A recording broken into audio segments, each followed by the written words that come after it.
Morning, everybody. We're on. Good morning. Good morning. Yeah, you don't have to. Well, Dick, I have our team, my team here. Is your team all assembled?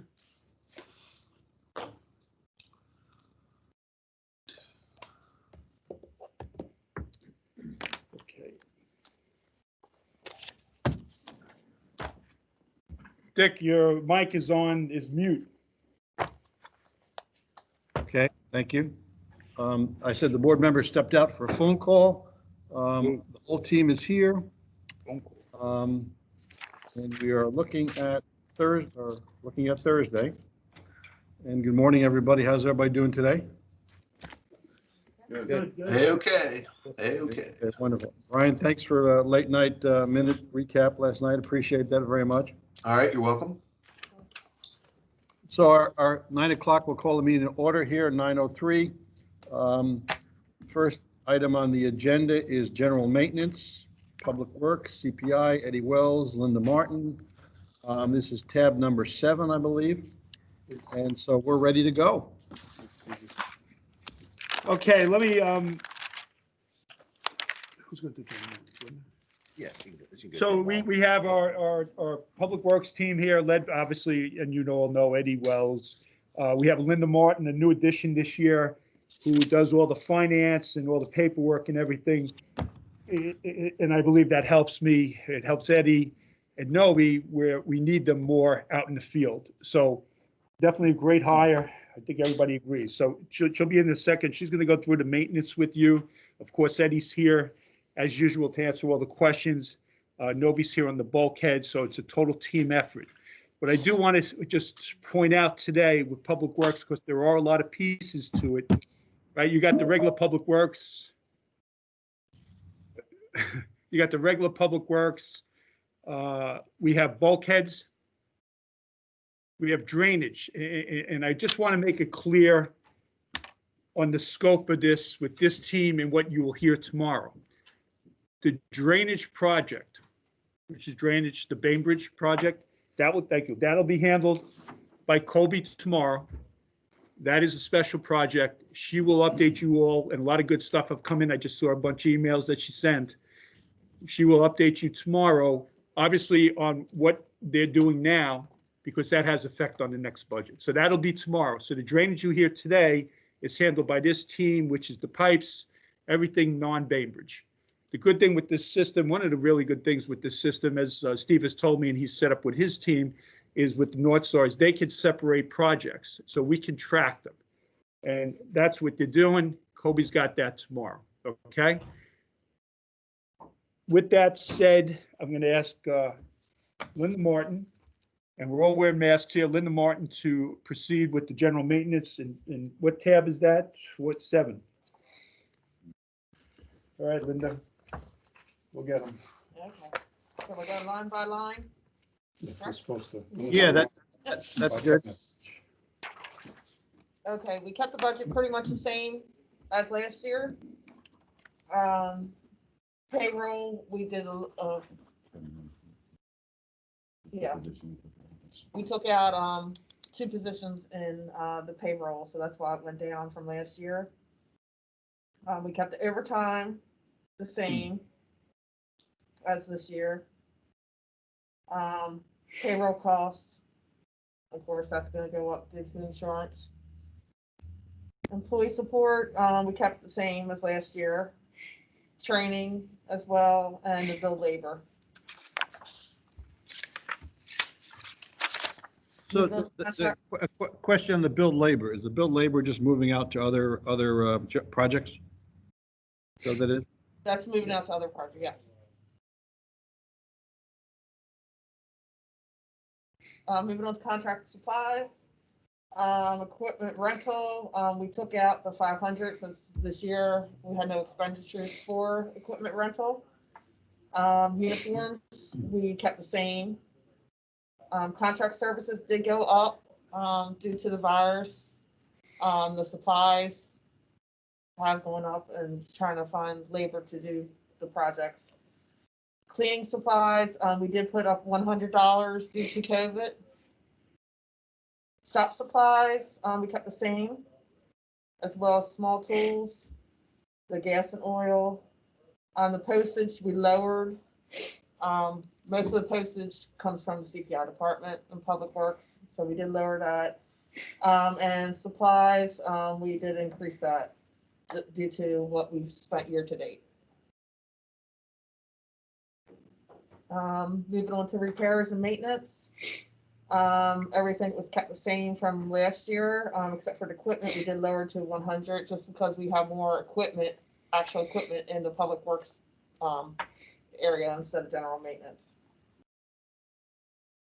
Utilities, everything pretty much stayed everything stayed the same on utilities as budgeted this year. Moving on to other costs, dues and subscriptions all remain the same. Insurance and the permits and licenses as well. Right, section 7. Any questions? Any questions? I have a question. Yeah, John O'Connor has a question. Between this and and Public Works, have you moved a lot of people around? Because I've noticed that your payroll costs are decreased here. When I look at Public Works, the payroll costs have increased. Yeah, John, Are you transferring people from one department to the other? yeah, what we found is that there was some, I guess, some budgeting misclassifications that I'll take the, You don't have to just tell me. yeah, I mean, there was some budget classifications that we needed to reallocate to make it really in line with what their job, entails. So if you net the three together, you actually see a decrease, which I spoke to yesterday, which was the decrease in the one position. If you net CPI, general maintenance, Public Works together, yes. So the gross total is a decrease of one position, okay? When you put all the Correct, together. correct. And that was reflected in that reconciliation. I told you, I gave Public Works in the beginning. Okay, so we've got Brian Reynolds has a question. Thank you, Dick. Hi, guys. Just wanted to ask about the big number there in the repairs and maintenance for the buildings. Can you help us understand what that number represents and what all goes on in that account? Yeah, the 220,000, correct. Let Eddie do that one, just talk high level. And the bridge from the year-to-date 520. Yes. It's a 220. Buildings. I didn't check. I still think I'm in the wrong section. Section 7? In my book, it's the next section 8. Section 8, I got general maintenance. Oh. Okay, so the apologies on my end. I don't know why my general maintenance was section 8 instead of 7. At least I recognize that it was wrong. All right, so the 220, I'm going to ask Eddie. We'll just talk high level on this. Eddie definitely has, and he continues on a weekly, monthly, if not weekly basis, going through with me what we're doing with the maintenance, obviously with the COVID this year, and we've explained all this, but an overall plan, Eddie's just going to talk high level to it. On that general maintenance line, things that are classified under that are say for painting. If we replace a board, we're at, say, over at the beach club on the boardwalk, you got boards that have to be replaced yearly, at the marinas that have to be replaced. Maintenance on equipment that we have, not necessarily replacing them, but if we have just a part that needs to be repaired on all the AC units, refrigeration units at the yacht club, country club, all that kind of stuff is listed under that line. It's generous maintenance that we have to do yearly to keep things up and operating. So, and just to give a high level on this number, sometimes it looks big, but it really isn't, in the sense that it could take one item, like for instance, even like the beach club, which Eddie is updating me on and we're looking at, and then that was part of the forecast and all that. There is work that needs to be done now down there. It's just amazing when you start to do the maintenance, whether it's the boards for the deck or the outside building. All of a sudden, that 220 is not enough. Obviously, this was a big item 2-3 years ago. The board, what they labeled deferred maintenance for us to catch up. The good thing with this was that obviously with the new construction, which came in at the same play, some of our buildings right now, aren't going to need as much maintenance. This building, obviously, we are working on still, the piece that we didn't reconstruct. Okay, very good. So this maintenance, this is contract services and materials? No, most of that's in-house stuff that we do. Yeah, There's labor down here too.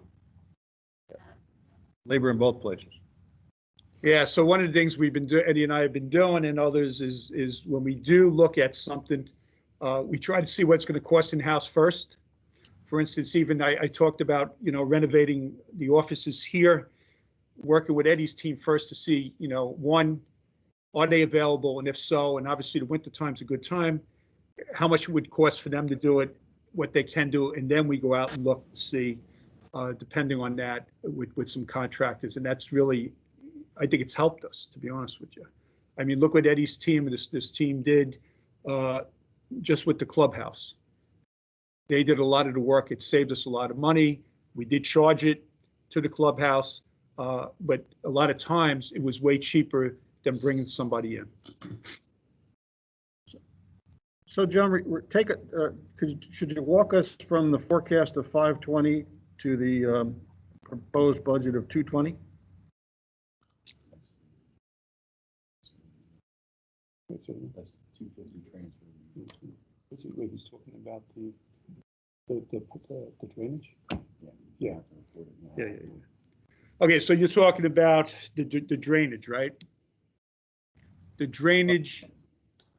Transferred it from. Right, so when you look at the forecast, what I said was that we were favorable, some of the work we didn't do because of COVID or whatever, but I did need drainage more for the pipes. And if we go back to that, and Steve just pointed out to me the 500, you go back to the numbers I told you the other day, and this is good that we go through this again. Going into this current year that we're in, there was 500,000 that the team felt they needed for pipes that needed to be addressed and replaced, right? So we started off with the 500, we put off some work, then came the Bainbridge project, #1 priority. BNF told me that, my team told me that, I said that, the board said that. But with that said, we received a very good grant, 549. What we call Bainbridge Light was around 800,000 we figured we needed. Thus, I reallocated somewhere around 300,000 from here to the Bainbridge project. That left us with around 250 here out of the 550 because other items had been charged there or whatever. I took the favorability, which is what I believe you're addressing now for this forecast, and we reallocated it to the pipes, get us back to the 500,000 to tie into the plan that I received from Eddie and his team, Justin, Nobi and whatever, to get that work still done. They're key pipes and they need to be done. Eddie's actually has a team working on it. It's outsourced on one of the pipes. Eddie, that pipe is at? The day on Darby Court. Actually started the day on one on Darby. There you go. So you're getting this updated as. And I'm bidding one on Harbor or High Sheriff right now that has failed behind the mailbox pad. The problem with the pipes, which we'll get into later, is the age of them. They're metal pipes. They're 40+ years old. They're starting to go. And they're going. So this is a big one. But yeah, that's and Dick, you're right. I should highlight that anytime possible. But that's a recap again. All right, and BNF signed off on that. The board members signed off on that. It's the right thing to reallocate right now. The pipes, these pipes, even with this budget, and I gave you the number, what we're looking for that, and we'll talk more about that a little bit later. It's needed. Now, maybe this is a good time, Eddie, Nobi, in the sense that I had mentioned about linings, and they're the experts, and they're working with the outside contractors that have come in, and I've met with them. But instead of digging up, let's take Ocean Parkway. There's 2 key pipes there down near Cadell, if I'm saying it right, Cadell. Those pipes we believe need to be replaced. So, Correct. The bottoms are rusted out of them. I mean, they're pretty bad. That's a major situation. It's a major, obviously, with Ocean Parkway, and it's a big cost. Eddie, we have a guy that came in from New Orleans. We all met with him. We're waiting for him to get back to us. And I'll let Eddie and Noby give you the detail, but they can blow in pipes that we can just put something right inside the pipe we have now. There'll be savings for that. We don't have that here. I know Noby was out with another contractor that's local or whatever with a different type of pipe. So with that, I want to hand off to Eddie that he tell you, whether it's poly, how thick, whatever. But that is something that we're looking at that could have a big implication on this drainage budget and the pipes, which we see as a major factor going forward. So Eddie, why don't you tell them about how this thing works? Yeah, what we look into, because of the conventional way of replacing a pipe, digging up a pipe and putting one straight back in, what we've done for years, you run into a lot of utilities, getting in between places to work around the homes. So the prices we have got back, which are firm numbers from contractors on jobs they've done, it's mind-boggling when you actually put them on paper. So we started exploring other options that are out there. The guy from Louisiana, he does an epoxy. And what they do is they have this felt-lined epoxy that is the same size as the pipe, and they drench it in an epoxy, feed it through the pipe. It can have water in it as long as it's been blown out and clean. And then they pump a balloon inside. If the pipe is dry, they use heated air that expands the epoxy to the pipe, fills all the voids, and you end up having this fiberglass liner of about 1/4 to 1/2 inch thick, which gives you 80 to 100 years, he said, before you have to worry about it. Another way we're looking at, who Noby met with this week, it's called Snap Tight, and it's actually a poly pipe that goes inside a pipe. It's a sleeve. But the only difference with it is it comes in 9-foot and 21-foot sections, and it gets shoved into the pipe. You snap another section to it, and you feed it on through. That'll work fine if the pipes are completely round and we can get in them. I'm hoping this fiberglass works out. The guy seemed very interested. All the reviews are good. All the videos I watched of it, I think that's going to be the way to go. He guaranteed us the price is a lot cheaper than conventional replacing pipes. Yeah. I haven't seen them yet, so we'll get into that once we start seeing actual numbers. Excellent, steady. That's really good. Stay tuned on that. We hope to have presentations over the next couple of months to BNF. We'll start with all of you, of course. But anybody, any questions on that, if you want to get technical, whatever. But that's pretty much it in a nutshell. It's definitely worth looking into. I don't know if Eddie said it, but Eddie's told me that the county has used them. The county, Ocean City has used the Snap Tight, and the county has done the fiberglass in the past. So there are examples that we can look at with this stuff. Any questions on it? This is a big one. It's a big number. I believe over the next couple of years, it's also going to be a big number. You see the effect on the budget this year, because as Eddie just pointed out to me when I was asking him in my office before, I knew the last several years we didn't do anything on pipes. And I said, we've started that. And Eddie basically said to me, we've never done pipes. Yeah. It's we've never been in the reserves, as everybody knows. We talked about this last year with the pipes. It's a line we got to put in. They've met their life expectancy. They've got to be replaced. I did the numbers for John the other day. We have 5.8 miles of underground pipe that Ocean Ponds owns. So it's not a little thing. It's a lot. And their life expectancy is all coming due at the same time. So this is something I call a hot potato. Obviously, this is another example. This is another, look at this. Another example of what I was telling you all about the allowance for doubtful accounts yesterday. When you saw those spiked numbers, if we don't do anything over time and we don't reserve for stuff, well, whoever the GM is or the public works director and team, or even the budget and finance of the board, you're left with this hot potato and you got to cover it. And it's coming due now. Hopefully with the linings that Eddie, and I think he did a really good job explaining to you at this point, hopefully this comes through for us. If not, that's why we need to fund this. Okay. Okay, thanks for that. This is very thorough. Appreciate it. Good question. Tom? This is in. Hold on for a second, guys. I'm with you. We're in general maintenance. we're on line 582. 582. So that $300,000 spike, John, is for the current fiscal year that ends on 30 April 2021, correct? Hold on one second. Let me catch up to you. I'm sorry. The 582, just repeat that to me. I have the answer. Just repeat it, Tom, so I make sure I do.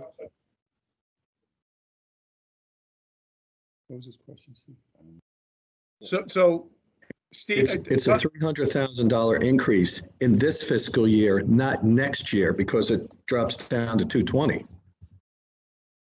So it's a $300,000 placeholder for you to do for public works to do work prior to 30 April 2021. You're working on it now, in other words. Exactly. So, and I'll let Steve did the calculations, but this ties into Tom, the favorability. I told you that I reclassed that in there. Maybe we just label it different. Don't hear it. We allocate it to drainage. It's getting a lot of back. But that's the number that ties into what I just explained. Maybe we just disclose it a little differently. I'll leave it up to Steve. Yeah, you'll see it as a transfer in basically to the reserve, the drainage reserve. So it's an expense to the operating fund here for $250,000, and then it transfers in. So maybe we just label it differently so that's a little clearer. Steve could do that. It's just in the way we disclose it. I think we have a little bit of apples and oranges here. I think there's also talk about the additional drainage spending for next year, and that's on the Public Works page, Tom. So it hops up big time, 175K. So I think that the conversation was talking about both things in and around. Yep. So the 220 is for just your non-drainage general maintenance, Correct. things that go on. And a good portion of that 220, I guess, is labor, right? A significant portion of that 220 is labor? Labor and material cost. I'm really scared about what material costs are doing. I mean, nobody knows with this COVID, but like John said earlier, lumber prices, I'll just give you a quick example, a 4x4 10 foot. I just bought a skid of them. We use them for street signs. They're $28 a piece now. It's crazy. And it's hard to predict what we're going to need, but and that's just one thing. That's just lumber. Everything's gone up across the board. Stones, gravel, paint, anything you need to fix anything is nuts. And we had, and Dick or Tom, we have, maintenance to be done down at the Beach Club. Yeah. Where if you just take the outside of the building, work that needs to be done, we know we're addressing it. We're coming up with plans on approach and everything and the funding. That one number for that would eat this thing up. Same thing with the boards on the deck. I mean, we're trying to get every ounce out of it, but when we do that, we got to make sure we have the money there. Those are big numbers. Yeah, I guess my point is, and this is on the building line 582 on general maintenance, is that if a significant portion of that 220 is labor and your head count is being reduced and we support the head count, we're not going to change that number, the labor portion, that's fixed. So the only other portion is the materials. And now I also hear you saying the materials, lots of inflationary impact on the material costs. I guess it raises the question, is that enough money in there? Okay, so yeah, I saw you were going that way and I do appreciate it. I go back to my word that I started off, and I'm sure Eddie and Novi has heard it a lot and they probably don't want to hear it anymore. I'm trying to get a balance here. We're trying to get a balance. Sure, we can use more money. I also got to be able to do the work. I got a pandemic going on. I have X amount of people at Public Works. So we are balancing it in the sense that, we're trying to see what we can do. And we have a list of projects and that's what we're putting here. Sure, we could probably use more money there. But right now with the pandemic, we think we have the number based upon I'll call them high-level work plans that Eddie is giving me. Right now, it's the Beach Club, the outside, as I mentioned, of the building. I don't have the schedule in front of me. It's the planks that need replacing there, and there's a few other items that I think we're actually going to work on even before that. So we try to have a plan first on what we can do and what's realistic whether it's this building now in the winter, and what we can do. Right now, I'm not going to ask for more money there. I mean, if you want to allocate it, I'm not going to turn it down. Well, Keep in mind, You keep- do raise a point, and the point you raise is that whether you have to have the resources and the time to exactly, do the work. And if you think that this matches with your resources and right now, feels right, I'm okay with that. yeah, and you know, we got to prioritize too. Obviously, if that building, you know, if they're saying to me, hey, it has to be done right now, nobody's saying that. And then that's what we'll do it within this balance. But I hear and I appreciate that. But we don't just take the number from the prior year, whatever. There's some type of plans or item lists that we go through. And then again, I got to take into effect the pandemic. How much could we do? How much, you know, we couldn't. We had his team allocated in other places. Some of that work was, you know, whether it was new capital or whatever, it came out of there.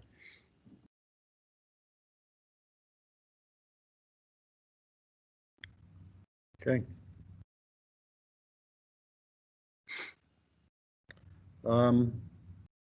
Any other questions on the general maintenance page?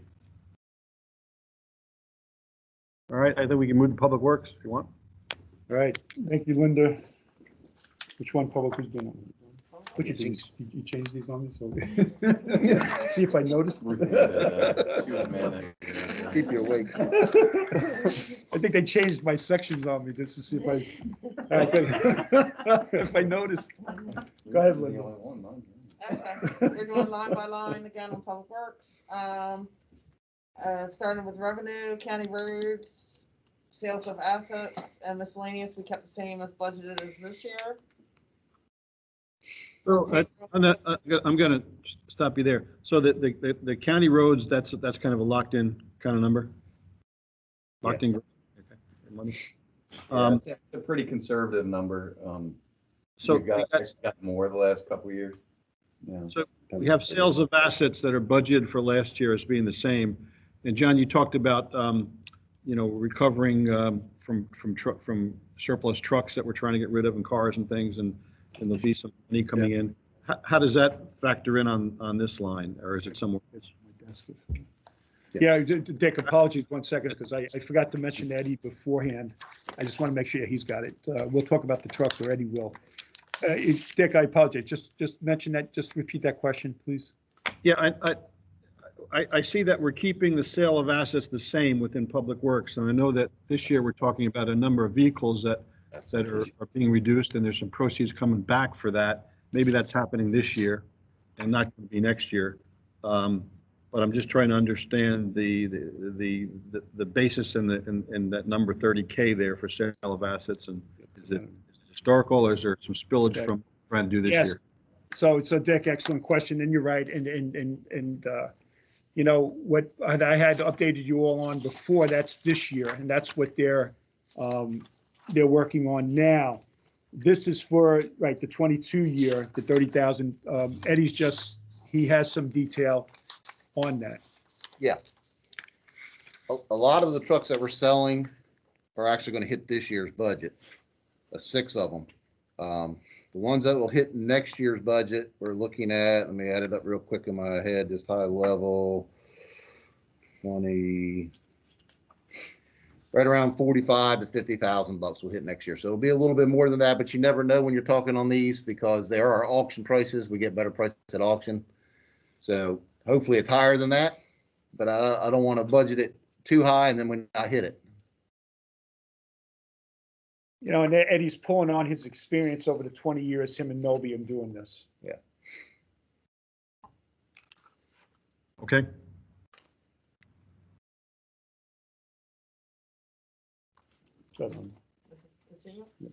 Okay, as far as expenses, as mentioned before, payroll has been balanced out, so that went up a little on Public Works section. Overtime is kept the same as this year. Payroll costs again went up. Employee support stayed the same. Training stayed the same, and so did bill labor. Okay, moving on to contract service, contract and supplies, computer supplies, we kept the same. As far as employee ads, that stayed the same as well. As uniforms, contract services, cleaning supplies did go up $100 again due to COVID. Landscaping, we kept the same. Signs, we kept the same. Shop supplies, the same. Small tools, we did decrease to 1,000 based upon what we spent year to date so far this year and in previous years. Snow removal, we kept the same at 10,000. Gas and oil, we kept the same as budgeted this year. Postage, the same, and supplies, the same as well. Go ahead. Okay, repairs and maintenance, auto truck, that yeah, stayed the same have at a- 18. You have a question. Larry has a question. Hi, Larry. Can you hear Larry? No, No. I don't see him either. Can you hear Larry? No, No. I don't even see his initials on the bottom.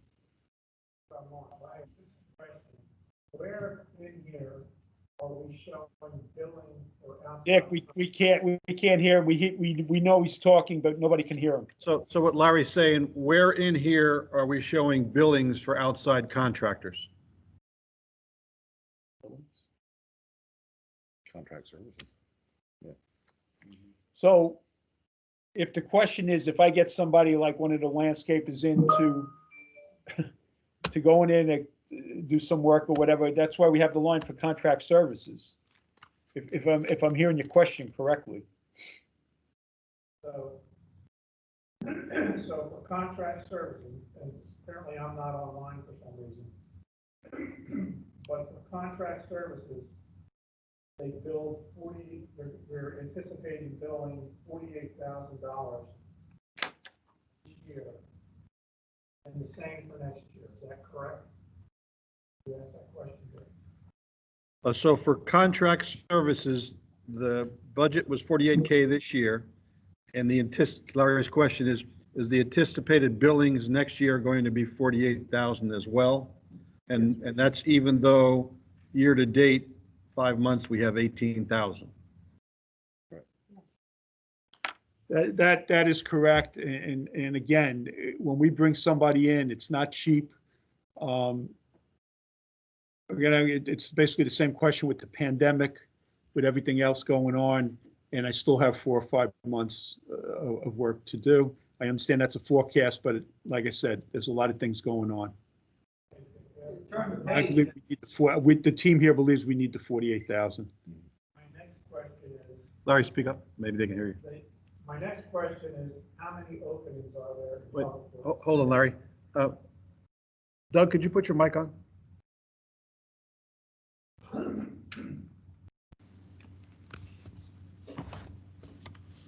Eddie, my next question is, how many openings do you have in Public Works today? 5. All right, so my problem is this, and I have discussed this with John. We've got 5 openings that we apparently are having a difficult time filling. We have contract services of $50,000 we're anticipates in spending. But yet you're requesting an additional 1.2 headcount for next year. I don't get it. It's already in the budget. We have, Wait, we can't fill wait, the 5 Larry. positions we have now. Let me just do Why are we requesting more? Hold on. I understand the Next. question. Okay, so I understand the question, but when you say an additional 1.2, let's use my definitions of that. We are not increasing headcount over our normal head count, which has been approved. If you're saying based upon openings we had from one year to the other, and we fill an opening, so be it. The only way I can answer the best way is this, and I get it, I understand. If they're always open, then you need them. And we need the money. We reallocate to contract services if we can't do the work. we're trying to hire the people, is this. We have delivered on everything. When you look at the overall budget, we're favorable. A lot of it has come out of Public Works, and I understand you're saying, well, maybe these 5 openings generated it. But again, the word balance is, unless you want this, unless the board wants us in BNF, I'm fine. That we go down one year and we go up the other year. And of course, the year we go down is the year I'm going to have all this work, or we're going to have all this work and I'm not going to have the resources. This is what we felt that we needed. We've delivered on it. But certainly, obviously, these positions, if you're going to say, take them out, take them out. But this is what we're saying we needed. And right now, I don't think anybody's telling us that we haven't delivered on projects. The drainage, if I can get the people, if I can get the landscapers in here to do the work, we're going to do it. Because if we've done this much, we could have did this much. And I'll let Eddie jump in. And it's, we're doing as much as we can. If he can fill the spots, of filling. Right now, it's a tough time. I'm going to let Eddie add on to that, but that's pretty much it. When I look at the drainage, and again, now I'm talking the drainage, the ditches, cleaning out the ditches, the maintenance. If we can hire more people, there's more to done, because it's never done. And Larry, I know you witnessed it. I think it was the 5th of December, that Saturday. We were out there. Justin, nobody had the crew out there. We could have used even more. Yeah, drainage is the biggest. That's where a lot of these labor guys will go when we get them. We have lost some good guys that were on our drainage to the state due to benefits and pay. Drainage maintenance, like John said, it's ongoing always. It's never going to end. My guys have all they can do now, everybody have on drainage, just to keep up with work orders that come in. Have dedicated guys that are supposed to do straight maintenance. I can't now because I have 5 positions short. I would love to have people, all they do is maintenance all day, just take care of our ditches and not worry about a work order that came in about a specific area. Cutting the ditches, digging the ditches, trimming back trees on them. There's always something to do with drainage. Drainage is a big issue in here, and it seems to just be getting worse. I don't want to say global warming, but for some reason our rainfall has been up. This year we had over 62 inches of rain. We're wet, and drainage is an issue. People are in low areas. We've got things we got to do and maintain to keep the water going out of here the best that it can. Well, Eddie, I understand all of that, but the reality of it is, and John, if you look at your schedule of employees, for this year, you were budgeted 19.55 full-time and 3.1 part-time. The total number is 22.66. Next year, you're requesting a budget to increase the annual from 19.55 to 20.75. So you are asking for an additional headcount. And my comment is, you can't fill the 5 openings you have now. Why would we authorize an additional one?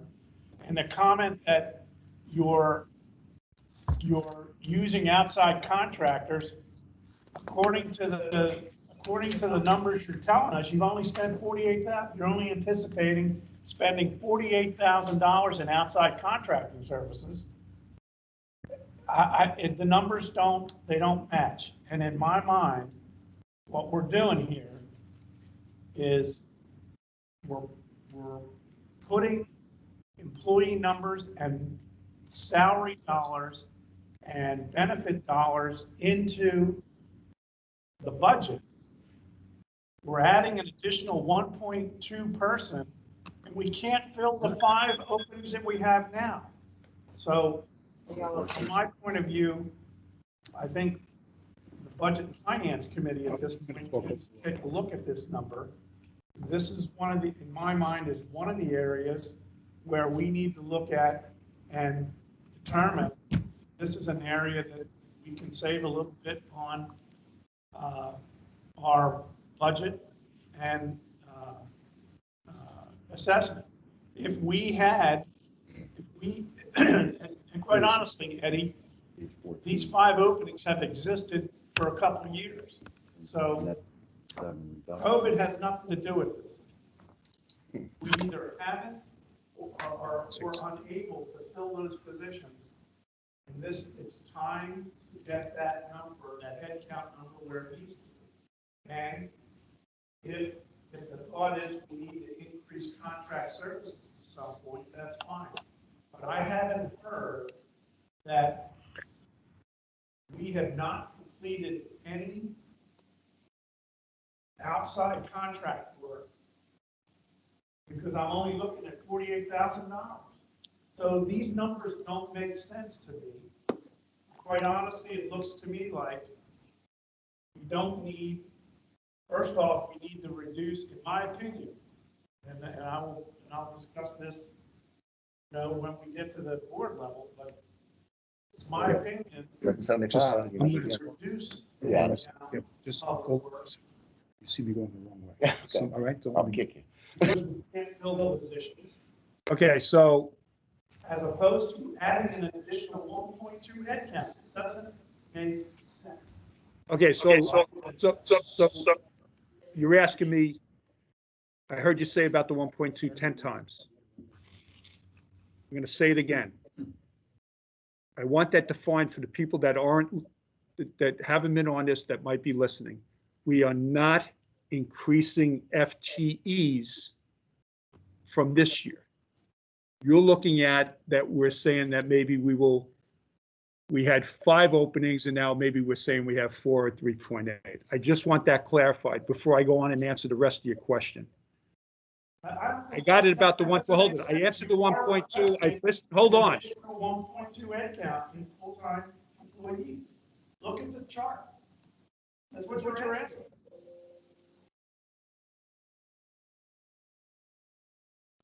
For this fiscal year, you have 19.55 full-time employees. For next year, you're requesting 20.75. How is that not an increase of 1.2? Okay, our controller, Steve Phillips, is going to respond, and then I'm certainly going to respond. I understand your question. It's an excellent question. No need to repeat it again.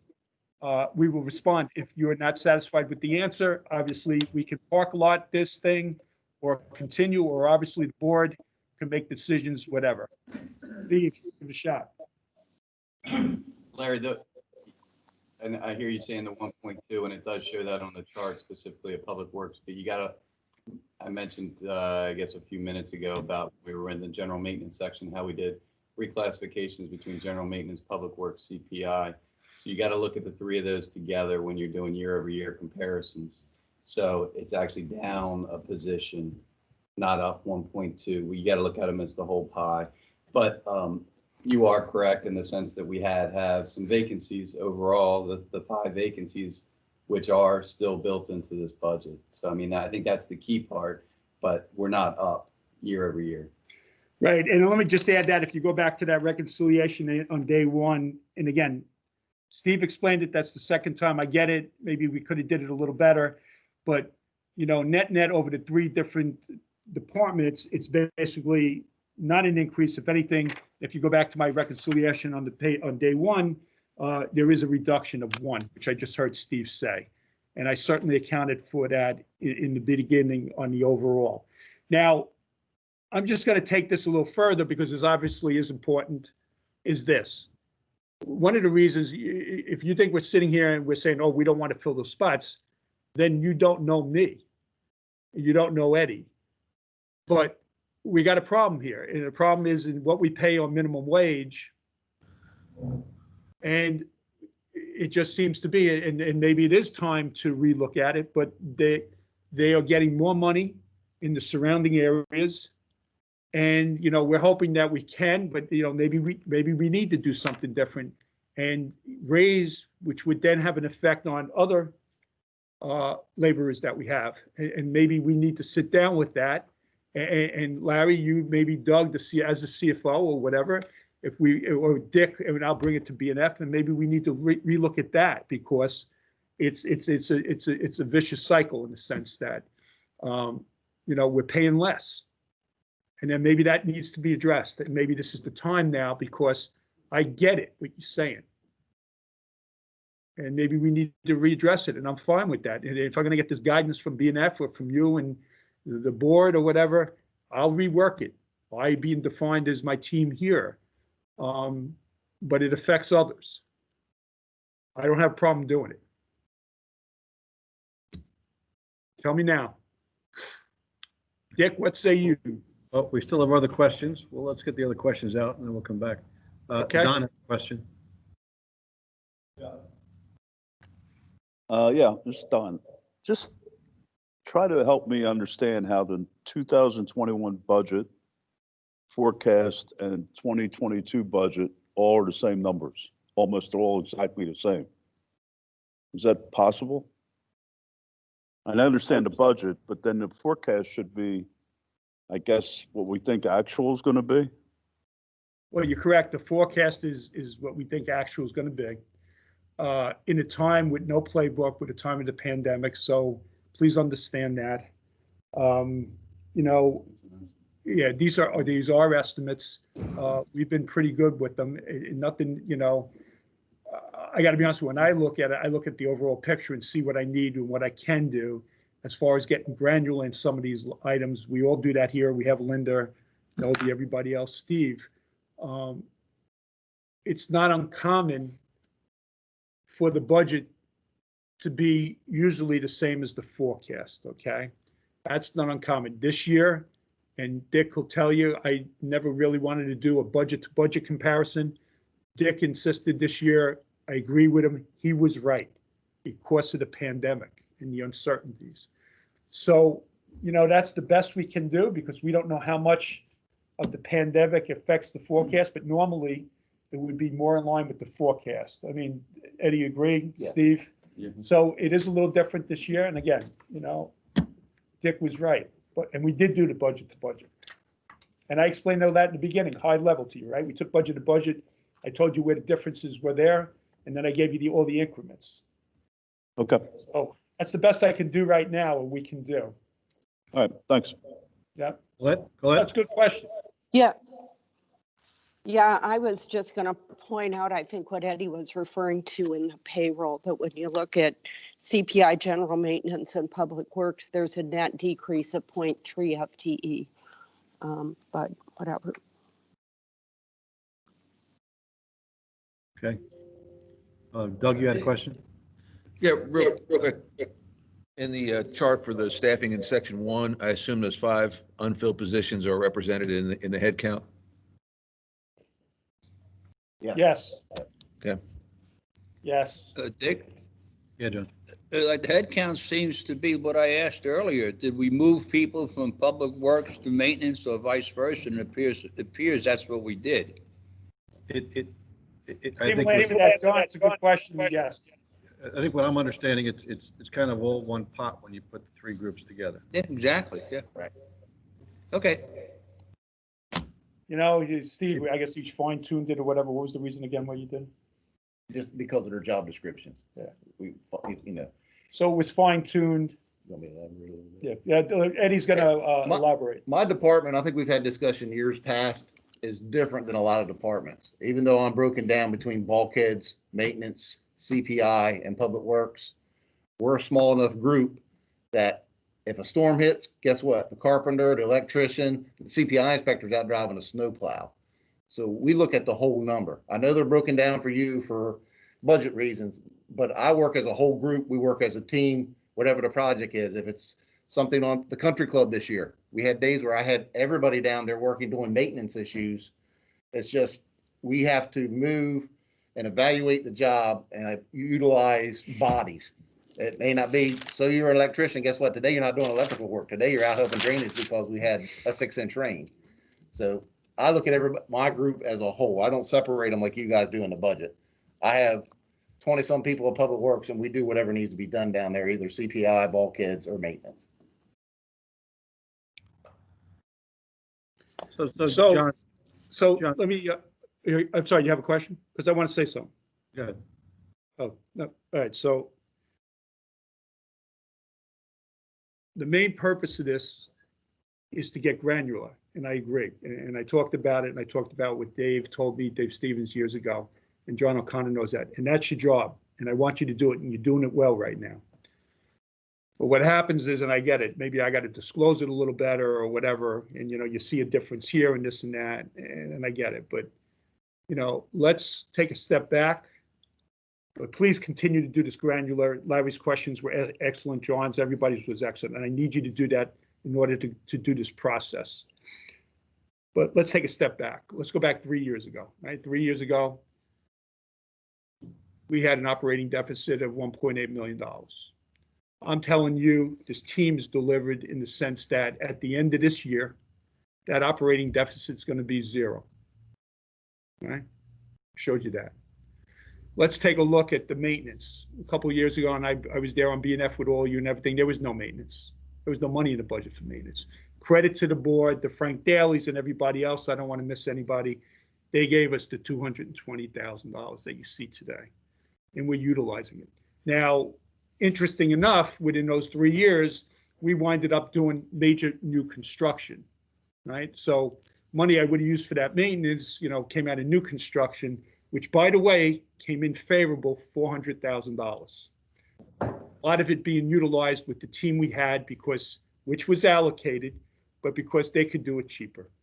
I get it about the 5 positions. I want them filled. I have a situation there which we have to address, is that we have tried and we've gone back and tried, excuse me, and I did get kind of clouded with the pandemic, and maybe it's not just the pandemic, as Larry pointed out. I can't fill the spots. Now we need to go back and look at this, and maybe we need to pay more, which then affects the other people. And at this point, and the fact that it's come up that highly, now we definitely are going to do it, because we're going to go back and we're going to do this. And that'll be a takeaway on this, and hopefully BNF is supporting that. And then we'll look at it, because then obviously something has to give, or I have to find the money somewhere else. And maybe it is less people and something like that. Hard calls, but we'll do it. I'll certainly do it. I've done it. Let's just go back to, again, what you're getting for your money and everything. Well, we've jump-started bulkheads with the team. Obviously, bulkheads, I know everybody wanted outsourcing. That was a big thing 2 years ago, and I did work on that as the CFO. But we do outsource. Just because it doesn't say outsourced on the top of Public Works, and you see some employees here, when you look at the bulkheads alone, that's basically all outsourced, with management overseeing it, which is the way I like it. That has been jump-started. The drainage certainly has been jump-started. The pipes have been jump-started. And apparently what Eddie's telling me is, hey, John, not just the 3, 4, 5 years that you've been looking at it, we really haven't done anything in 10 years, but they're all coming due now. We're addressing it. We're reallocating money to it. So now these 5 spots came up, and I get it. And we're going to have to address it as a team, okay? We'll do it, but I'm just telling you, it is either we pay more. If you want to eliminate them, eliminate them. There's just so much we can do. I'm telling you, there's more just on the drainage side, the maintenance that we could be doing. They sent down a crew on December 5th. Hopefully I got the right date on that Saturday to take care of that. We got a lot of calls on it. We probably could have used more if we had the people. That's the best I have. Okay, John. I guess if I can summarize here a little bit here. Oh, yeah. Can you hear me? Yeah. Okay. So I appreciate it, Larry. I knew we had the 5 positions or a number of positions available. I didn't have full appreciation where that was a multiple year type of effort we're trying to fill. So it sounds like there's great difficulty there. Not only COVID, but probably that is part of our favorable variances we're seeing this year. So if we expect that one way or another, either we look at a different wage scale or we need to fill those positions and go forward, that's a good thing. We should probably do that. But if we think that next year is going to be similar to this year and probably similar to the year before, where we're unable to fill these positions, we're unable to do the work, what we end up with is a favorable variance to budget in the current year we're working in, and we think that might also transcend to next year. It probably makes sense, not necessarily to kill the positions, but to maybe recognize that, there's probably going to be a favorable variance there, and maybe that money helps support medical or other things that are going on that we know are increased that we can't control. That's the only question I raise. Doug? Yeah, I mean, all valid arguments. I guess my thought is that these open positions have already been sort of incorporated into the budget, and although it comes in when we're doing budget projections, we're not really having any expenses on those sides. In other words, it's not costing us, at least the way I understand it, it's not costing us anything to have on the expense side to have those positions still in the books. If we take Dick and I'll kind of go on what you were saying, let's say we wouldn't eliminate it. I think the term we used was abandon the position. We're not taking it off the books. We're just saying we're not going to budget for it. At the end of the day, how much money are we talking about? I mean, let's say there are two, 30K positions. That's 60K divided by 8,452. We're saving them $1.50. I mean, and then to turn around and say on a projection that we may not be able to fill the position. What happens if it's just the opposite? We've already saved $1.50, and now we have to incur an expense that was already consumed in the budget, but now it's going to actually be a net add. Personally, I think, again, all the arguments are good. I'd lean on the side of leaving the positions there, because of the uncertainty, because it's already been incorporated into the budget. And I just don't know that abandoning a position is going to put us in that much more of a favorable position. I'm sure I could be talked out of it, but that's based on what I'm hearing. That's where I sit on the issue.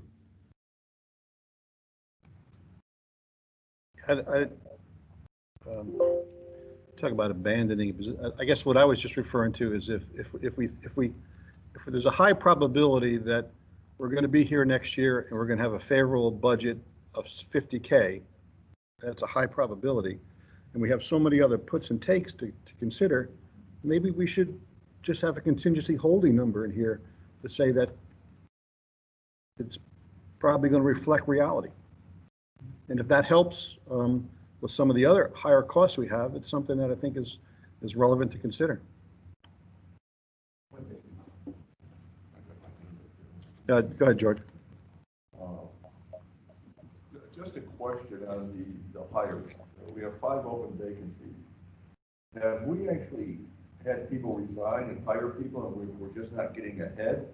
Or are these the same, the same 5 positions that we've had for the 2-3 years? In other words, do people resign and we do hire somebody, but we just can't seem to get ahead of it? Does that make sense? What I'm asking? All right, so I just want to make sure I heard them. I'm getting backlash. I just want to make sure I heard what he's saying is it the same exact 5 positions, or is it a mix that, sometimes it's number one who then it's, it's, and Eddie's going to answer that. Yeah. What we have done, I've lost 2 supervisors. I'm not replacing them with supervisors. We were able to take men we already had here, move into those positions. So I'm looking at hiring laborers. I need 5 laborers. But at $11.75 an hour, like John said, I'm not getting any. Home Depot, they get $16 an hour. McDonald's pays $15 an hour. I'm asking guys to come out and get muddy, dirty, work the weather for $11.75 an hour. That's our biggest downfall. I'm getting applications, but they all want $18 to $20 an hour. And I'm not budgeted. I can't pay that. If we pay that much, it affects everybody across the board. I've got people that are making less than that. So it's not fair to them. I would love to fill them. I would love you have 5 guys walk in and say they work for $11.75. I'll hire every one of them today.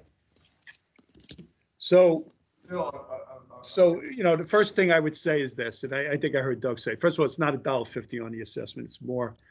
But what Doug's saying, look, if you take them out of the budget, so be it. Just don't eliminate the positions because that's more work later. And I'm not saying to take them out. I get it that we have to cover other stuff, not denying it. But you kind of did do it with the favorability that I'm telling you that I think we can use to offset that anyway. So it kind of does come in. But I got to be honest with you, at this point now, I need to rework these numbers. I need to come forward to this B&F committee and to this board and get you all to understand we have to pay more and rework it. And after that, if you want to look at the numbers, what I call hard calls, what I call pain so be it. That's what we're talking. And that's fine. Something needs to be done, not denying it. You all have the information, you have all the explanations, we await the guidance. George? I understand what you're saying, Eddie, and I'm not disputing that fact of the difference in wages, number one. I guess I gotta agree with Doug. I don't think I would pull those positions out of the budget. I think, you know, somewhere along the line, we may be able to hire a couple. Maybe we won't. I don't know. But I would go for leaving those positions in the budget. That would be my thought. How much for that compensation review we did last year?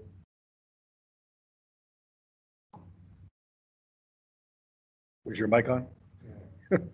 Okay. Okay, so I think what I heard you say, John, was that you wanted to step back and revisit this and think about what we do here to correct this problem. And it's probably the right thing to do, because if it's been going on for years and we're still having a problem, we should address it. And if you address it and it comes back to say that wages should be increased, well, you know, maybe by the time you hire people and the timing of it all, maybe you have enough money in the budget for that. So I wouldn't wrestle with the budget dollars till you decide what you want to recommend as far as any kind of potential salary changes. Yeah, I would, my suggestion would be that if you need to request higher base salaries for these individuals, then you do that. However, you can make up the actual dollar amount, and I'm sure you know this, John, by reducing the number of headcount. That way, you're getting more people, you're getting some extra people in, and because you are paying a little more, but hopefully there's a minimal or a zero net increase to the salary budget overall. Now, I understand what Eddie's saying too, that it could have an impact with the other laborers that we have, and that's, again, something you have to look at. But my whole, I don't mean to be hard on this, but my whole point is to have 5 positions carry over year after year after year and not be able to fill them and just continue to do it doesn't make any sense. So you either reduce the number of available spots by increasing the base salary, the hourly salary, to get a couple more people in and work it that way. The other side of this is you're not showing me that we're spending enough on the outside in contract services that covers 5 employees or even 3 employees. When you're, unless I'm missing it again, if we're only spending $48,000 for outside contract services, that's not that much. That's one person. So, okay, so you mentioned to me, Larry, you mentioned that if you're missing something. Pandemic. Then when I say that, you go back and you say years. I do know, because I was on BNF and you and I sat there in the old grill and we looked at these numbers and we saw the extra people. I don't know if it's been going on for years and years and years and years and years. I'm going to look to my controller, Eddie. Maybe it's 2 years or whatever. I do have a situation here with the amount we pay, which is obviously the issue here that needs to be addressed. And maybe it's time right now to address it if we're scrutinizing this, and that's what you should be doing. I'm not saying you should. Well, then I got to do something different there. What Eddie tells me, we have these discussions. This isn't the first time this has come up, and this is not an enlightening session for me here, is he needs bodies. He needs bodies. So I'm going to go back again and say, and believe me, the next time there's a storm or something, and you all are getting the calls, I know that if I don't have the resources, then we're going to go the other way. We're going to go this way, and then we're going to go that way. So we will look at it. I'm waiting for guidance from all of you. I think it would be a major mistake to eliminate these positions. I heard what Doug said. I think George in the background agreed. So then it's an issue, and I get it. We have a big nut to crack here. And you're certainly trying to find money there. And if it is this, so be it. But when you tell me that this caused favorability, and this didn't cause all the favorability, we took that favorability and we're using it to lower the assessment. So it's either way. Then you would have had to increase the assessment to offset the operating deficit. So I sincerely hope you all understood that, because you're going to think here that you corrected one situation and saved a lot of money, but then you're going to go, oh, well, where did that come from? Now we got to cover that. So I just showed you. So even though we didn't, we used it to offset another budget assessment number that would have been needed. And we got everything. I am open to it if you all tell me that I have to, again, using the term elimination, not necessarily eliminating the positions, but taking this out of the budget. If that's what the guidance is, so be it. I will certainly rework those numbers. If we say, and I get the guidance now, hey, this thing is not working because you're trying to fill them. Okay, the pandemic might be disguising it, and it's really not the reason the pandemic. It's just that, as Eddie just told us, we're just not paying. And that's another issue. And maybe it's time for me to address it. I believe that I have to. I just didn't know if it was right now. But based upon this discussion, I believe we have to. And I will await guidance. What? Yeah, I think what we're hearing John and Eddie say is that we have a problem with the pay scale at the labor level. And the compensation study notwithstanding, I think that the benchmarks that we have in this geographic area are telling us that this is something that does need to be looked at again. And I think we could internally conduct a compensation study for that aspect of our workforce. And I think right now is the time to do it.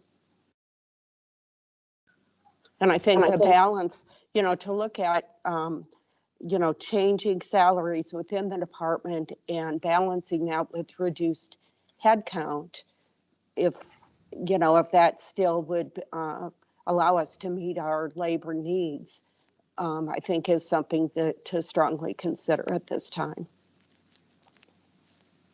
All right. Thanks, Colette. So two issues. One, does BNF feel like this is something we should look at as far as evaluating the wage structure? Yes. Yes. So I think we all agree with that, John.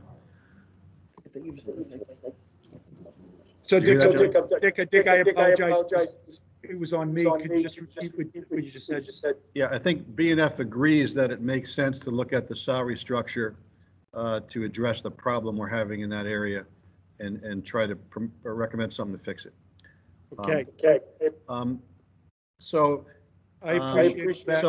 So until that's done, and when that's done, we really don't know what the impact is going to have on the budget needs for the next year. BNF recommendations on if we address something in the existing proposed budget now for that, or we hold off and wait and see John's analysis. I think we leave it as is and hold off. And then, that gives us time to do a study and look at it. Okay. From there. That's my agree. I don't think the study's going to take a long time. The guy, I agree, but leave the dollars where we have it for the people, leave the contract dollars. Worst case scenario, if you don't hire the people, but you have to pay more contractors, you just move the money around. Yeah. And we should proceed on with the study to see what it's going to take to hire the 5 people, or 3 of the 5, or whatever number. Yeah, we're all nodding here. Brian, you raised your hand. Do you want to speak up?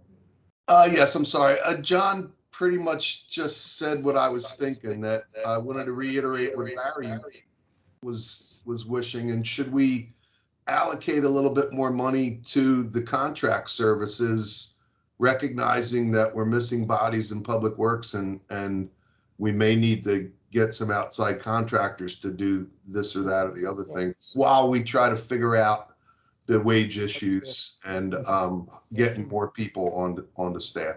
When we brought in the My large stuff. sense there, Brian, is if you left the budget intact for the people you're trying to hire, and even if you fix the problem, you're not going to hire people overnight, so there'll be a period of time where you're going to be staffing up. So you're going to probably have some surplus there. So if that surplus is used for an overage on the contracting line, it all washes out. Yes, I agree. That's definitely what would happen. All right, John, so those are our thoughts. You have your hand up. Okay, yeah, no, and I like it. And what John O'Connor said, I did want to address that. The year that we just closed out, we actually did that the first year where we had this money and Nobi or Eddie or some combination, they got me some contractors that we got in there to do the ditches and it worked out well for a time. And then that resource kind of dried up because they got busy in other places. It also wasn't cheap, but we used it in emergencies. We used it on Cannon Drive, worked out real well. We had an emergency down there where the water was up like 2 or 3 feet and we saw that it was. So we do that. I'd like to do that. I'm just saying we have tried that and I'll try it again wherever I can in the meantime as a stopgap. John, I agree with you. Okay, so I think you gave me some of the guidance, Dick, and you know, and we'll work on that. I mean, it has to be addressed. I mean, this is good. This is good feedback. I'm not saying no. I'm just trying to explain to all of you what's involved with it. All right, and it's not necessarily a savings unless you decide it is to offset a nut that I believe we need to crack. And I'm the first one to say it. But I'm also pointing out to you that when we have this favorability, I am applying it to a budget number, right?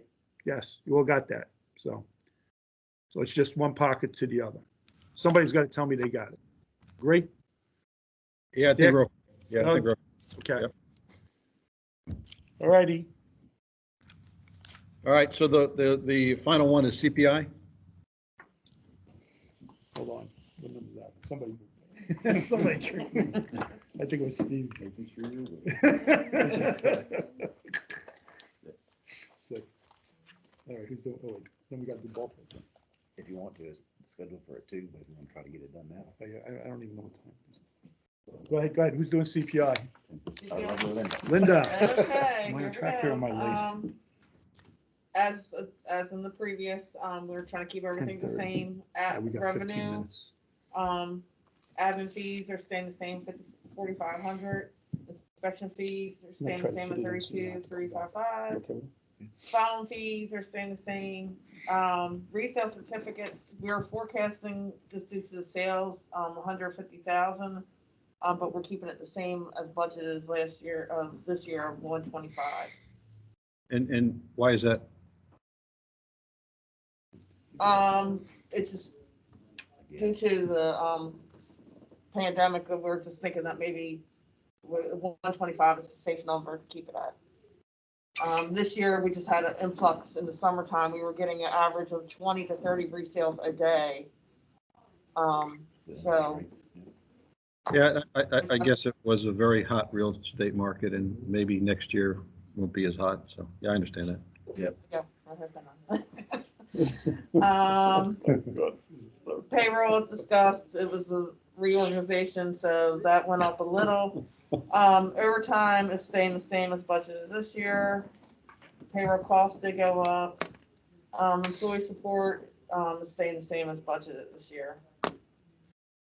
Everything under contract services is staying the same, except for the contract services did go up due to the fact that the labor and the amount of services as far as like grass cutting for CPIs and other violations. Cleaning supplies went up $100 due to COVID. Gas and oil stayed at 2,500. Postage is staying at 2,100, and supplies is staying at 2,800. As far as utilities, everything's staying the same as budgeted. Insurance is staying the same, and permit and licenses is still staying at 0. Steve, the Affordable Care Act, we didn't book that one in general ed. Same pace, same as the PPP. Okay, any questions? Yeah, I do.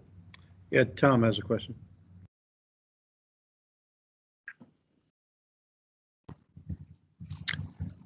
At the last Budget and Finance meeting, Eddie and Noby presented their vehicle scrubbing and doing away with so many, 8 actually.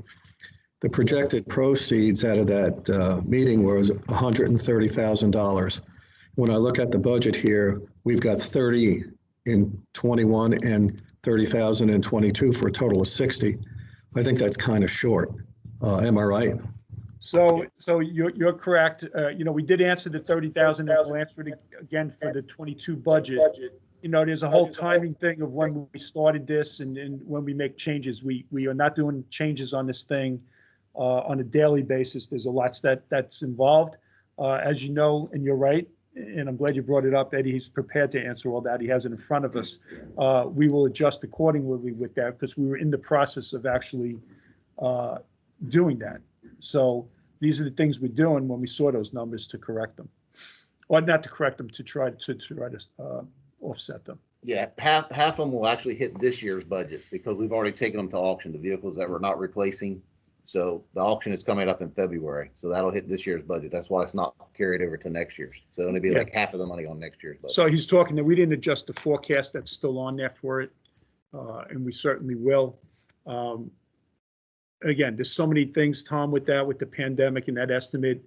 You saw that with my summary with that, but yeah, these are the things we're doing to try to help it, but we will adjust accordingly as we get more firmer numbers. Yes. Good question. So as an add on to that question, I guess we should, I haven't looked at the numbers here, but I guess we should see a reduction next year in overall vehicle maintenance. Yes, or not as much of a decrease that's needed for additional, increases in cost, but correct. Are we seeing some reduction there? So, again, you're talking about, we're not talking about hundreds of thousands of dollars, but he wants to see, which is what I told you they were going to say, is if your maintenance number this year was $15, now next year they want to see 12 because of this. Yeah. So do we have that fact? Is that what you That's what the deduction will be, so it should Yeah, be. but he wants to know, Steve, Well, yeah. No, it's not in there. That's another, what's gasoline gonna do? I mean, we have the prices of fuel. What's oil prices gonna do? What getting parts with this COVID, to get a fan belt for a truck, sometimes it's taking us a week to get a fan belt and you're paying 3 times as much as you used to. This is another. I understand that. All right, look, I'll take the compliment that you all think we're like 100% accurate on everything. Yeah, But, wanna be there is safe than leeway sorry. with the stuff. We do discuss it. We knew that question was going to come. I don't even know if you heard me say it, Eddie. I told you that question was coming. They're excellent questions. But we do look at it and, sometimes it's offsetting other items that we think are increased or whatever. If you want us to adjust that number a little bit, so be it. Again, there's increasing costs right now all over the place. And I think you see that in your personal lives. We're hoping that changes. Yeah, I don't think you're If you want me to adjust for it, I get it, and I'll adjust it for the number that Eddie has. Yeah. Rather than just kind of plug it in the budget number, if you think that there's going to be something less there, it's probably not big dollars. Yeah, we should adjust it, even if it's only marginal. I would recommend we do that. I put in a recommendation, and so be it.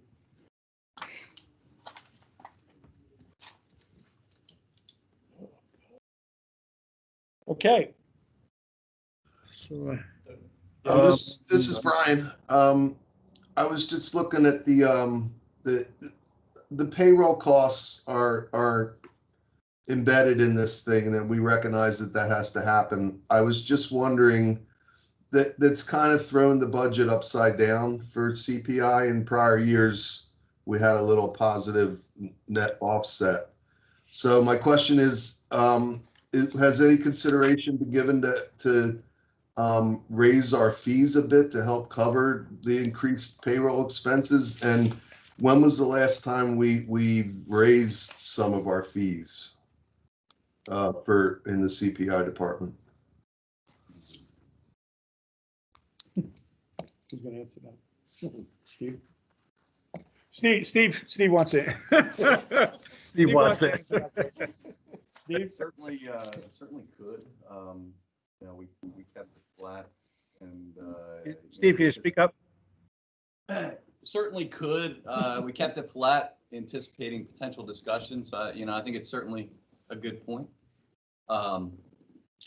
Yeah, I mean, you know, we're sitting with a negative 71,000 in there versus it being a small positive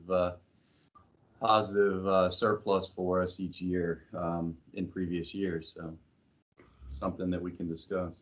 I think it's a good question. And if you do look at the bottom line numbers, there's some justification to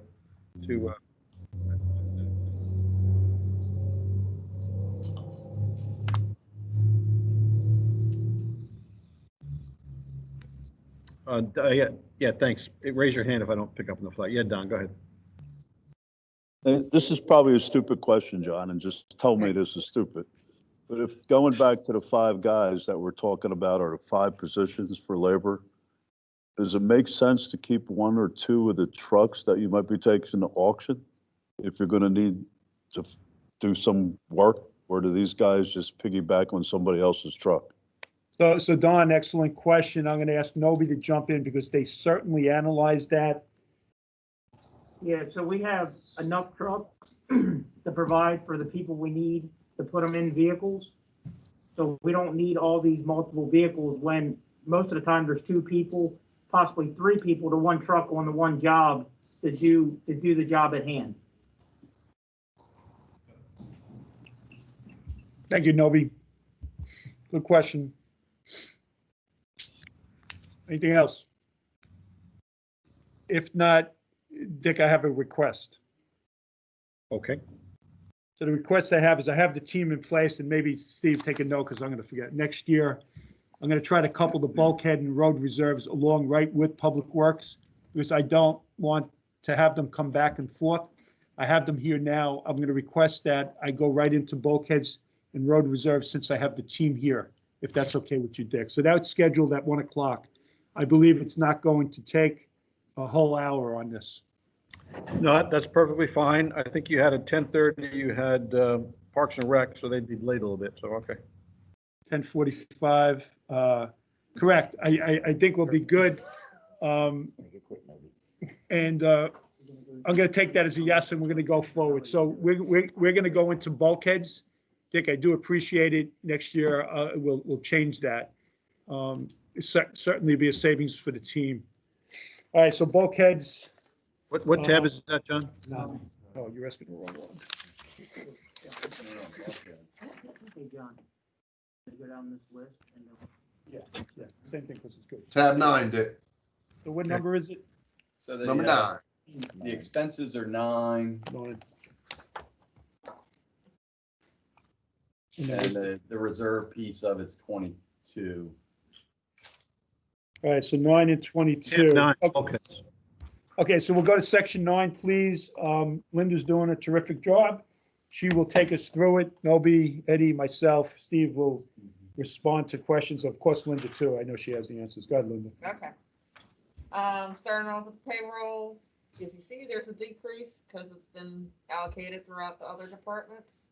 Overtime is 0, same as this year. Payroll cost has gone up a little. Uniforms, we have put to 0 just because it's allocated in other departments, the Department for Public Works and General Maintenance. Small tools, same, is down to 0. Contract services, same, 0. Gas and oil, we're keeping at 2,100. Supplies, we're putting 200 just because of what was spent so far this year. Bulkhead repairs, we're dropping down to 25,000. We have budgeted 50,000 this year. It's just that we're doing less repairs. The replacement has dropped from this year just because we're doing less, properties this coming year. Canal maintenance again is gonna be 0. Dredging has gone up But I just thought we because we said have more we had it in properties 410. scheduled to be dredged this coming fiscal year. Where's that show?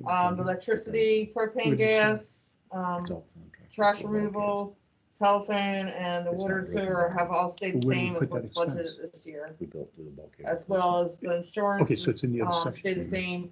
The permit licenses has decreased to 250, just based upon what's been spent in the previous years. Okay, obviously the big number there is line 586.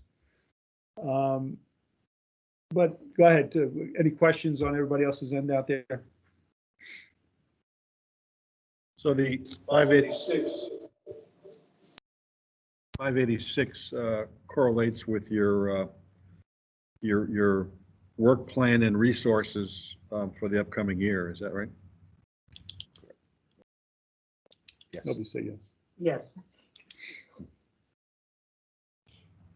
That's line 586, which is the, so you're planning to do the 1161.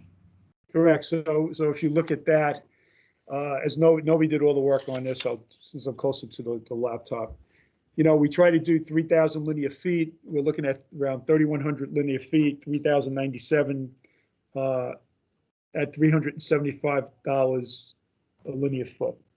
Correct, Noby? yes, correct. And I'm going to ask Noby to expand on that 375 at a high level. What's your thoughts on that?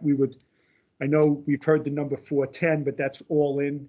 But, you know, if you could talk about just the pure bulkhead and then the all in to give us perspective at a high level. I think if we could go out and try to lock in and check our resources, maybe we could keep the price the same. If we go out now instead of later, just because of everything going up. And this is just a continuation of the existing 4-year bulkhead program that we have 2 years left before we start going forward. So Noby, before they ask, so I just want to make sure we all got it, and I want to make sure I have it too, and I know I do, but that 375, we actually think maybe that number might be higher, but you believe through negotiation and everything, you think you can get to 375, and that's what we budgeted for. Are we safe with that, or do you think we should have did this at 400? I know we had a lot of discussions. I believe we're safe at 375, and I believe all in, we're probably 400. But what Noby's telling us, and what he's been telling me is that we're gonna have to act on it sooner than later. We did this last year out of savings. To define sooner than later, Noby, what am I talking? I'm obviously not talking today, but I am talking somewhere around May, immediately. Correct. Give me 10 minutes. Go ahead, I'm sorry, Noby. That way we can reach out to multiple vendors and see if they would be willing to hold pricing on material and other things, because as you know, everything's going up. So in summary, what we're saying is, I want to use the word aggressive in the sense that we believe we can get this number. We would have to act quick as soon as it's approved, obviously, which is what we did this year, right? Back in May, and it worked. If it doesn't work for us, we may be in a situation where it's $400 just for the bulkhead without the all-in. But then what we would do, Noby, is maybe do less linear feet to stay within budget. So we're trying to keep the budget down. We're trying to get that lower rate. The contingency is if we don't get it, but we did get it this year, we would just do less linear feet to stay within budget. Correct. We would just stretch out the years of the bulkhead program. So in order to try to keep the assessment down, try to be aggressive and negotiate, try to get in there early and get a contract. Because obviously with that contract, which I guess the earliest we can do is try to start in April, get in there with May once approved for that year, or maybe after you approve it, start a little earlier. This work starts, as you all know, in when, Noby, somewhere around September, right? Correct. First, second week of September. So that's why we're saying we want to get out earlier And again, it worked for us last year. Last year, I didn't have the pay. I didn't have the pay. All right, Hey, that's all John. we have on that. Yes. John, I think you should go ahead and start that process. I mean, I agree with Novi. If we can lock it in at the lower rate per foot, then that's what we should be doing. You know, I don't think you need board approval to do that. You just need to go ahead and get it done.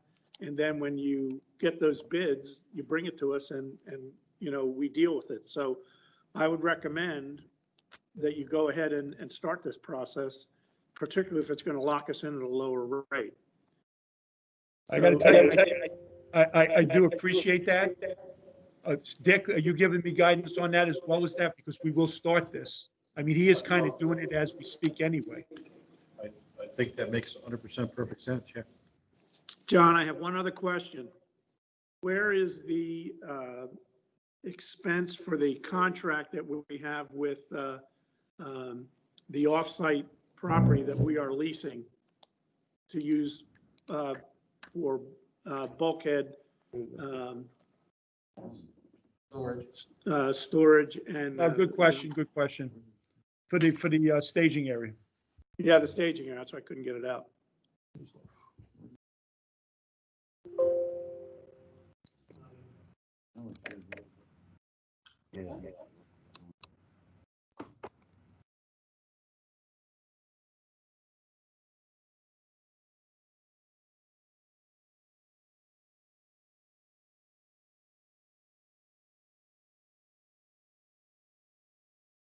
Did you hear Larry's question?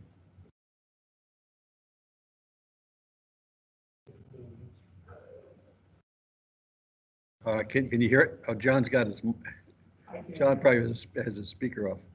John? Can you hear us? They're talking. You're ripping us apart, eh?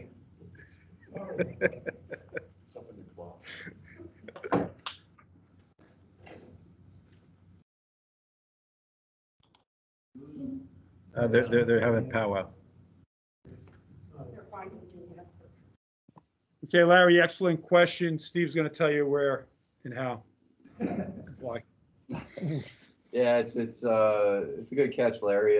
28,000 is in the equipment for 2020, and that represents the, what is it, the 8-month contract, 7-month contract, $4,000 a month. But we didn't put the budget in there. So that needs to be adjusted. Yeah, that should be under contract services, right? Yeah, I mean, right. Yeah, we can put it in 504. So repeat, Steve, what you're going to be adjusting? For the contractual agreement with Moore Boat LLC or whatever, a $28,000 add to the bulkheads. Okay.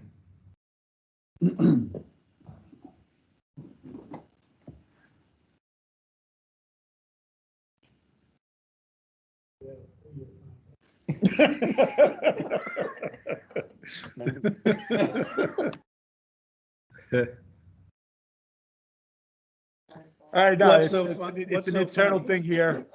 Inside joke? Well, they're asking me why I took it out.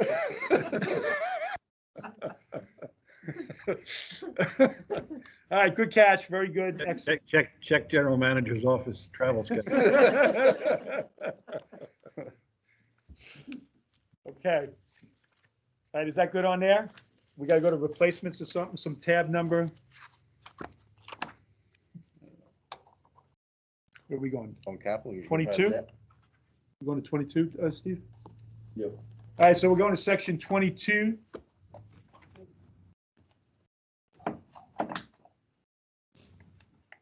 Take a peek at this before.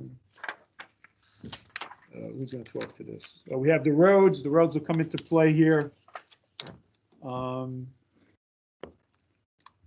so I mean, Go you ahead, Steve. want me to talk Yeah, to it? yeah. So I guess we can just touch on the bulkhead column. The second page is probably what you're accustomed to seeing with the typical schedule that I included as part of the monthly reporting.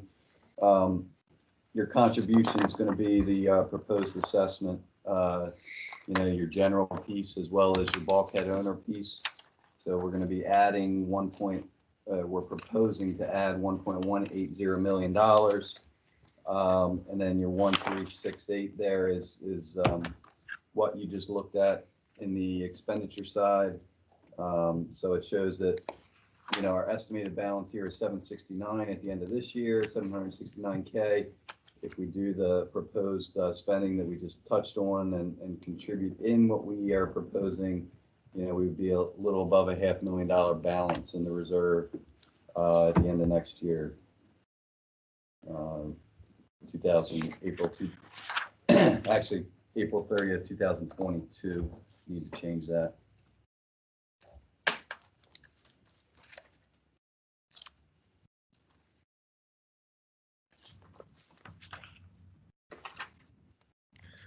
Okay, we see how that flows. Yep.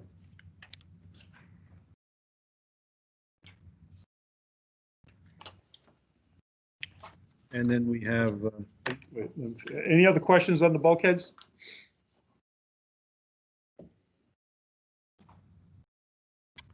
I'm not seeing any. Okay, I'm gonna ask Steve to jump right in on the roads. Maybe Eddie or Novi will just give a highlight first, and then Steve will work you through the numbers. Anything you want to say on the roads? On So- paving, Paving. the replacement of paving, we put it on how that. So he's got the 3 feet. I'm looking right at it. I got 110. Oh, 110. 110. So really all we're putting in is the 350. money. Yeah. So 462. All right. Yeah, what this is gonna go to is what it's gone to in the past years. It'll be the resurfacing of the roads. Clint is actually working on that now. Every fall, we do an evaluation of every road in here. We look at the road cuts, we look at the condition of the roads. The plan that he does is more than what the state and the county do. We have a list that we go check alligating and all these different terms on the conditions of our blacktop. So what we do with that is we'll come up with a list of the worst loads. We'll meet with John, say these need to be replaced, come up with the footages, and then it'll go out to bid for what money we have allocated to get that done. So the good news on this is that, first of all, we have what, 86 miles of roads? Yeah.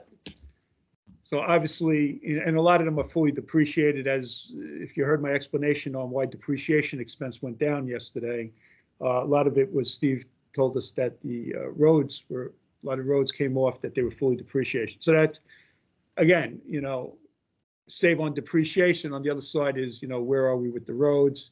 We have a plan. It usually comes out, it's around 100,000, 90,000 to do a mile.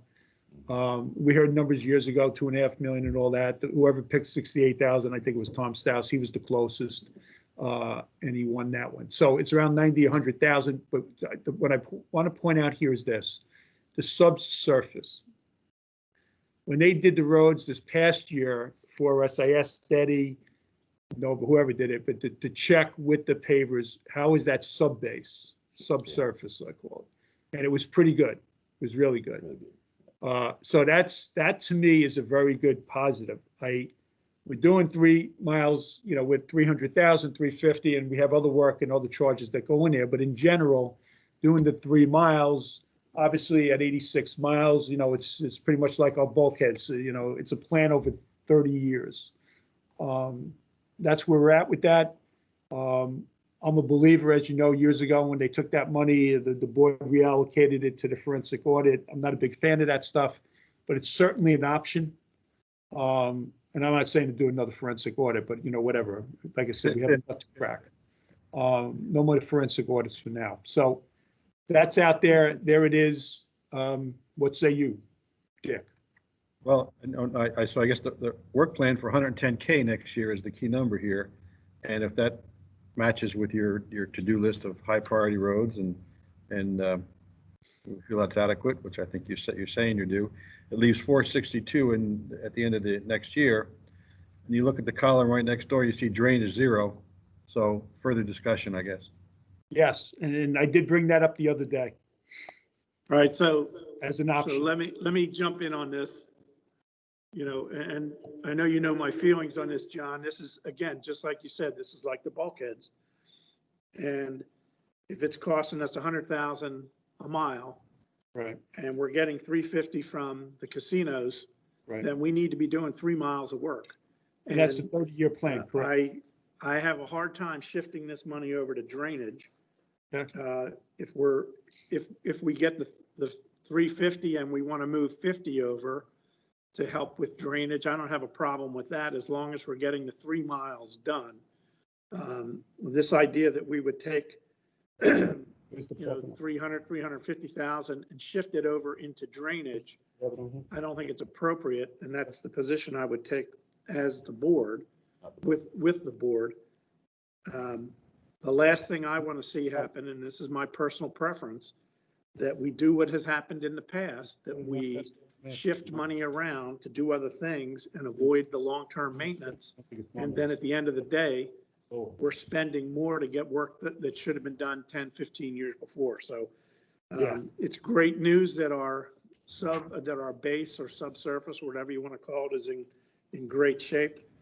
But the top layer of the roads need work and they need to be replaced. So that's just my point of view on it.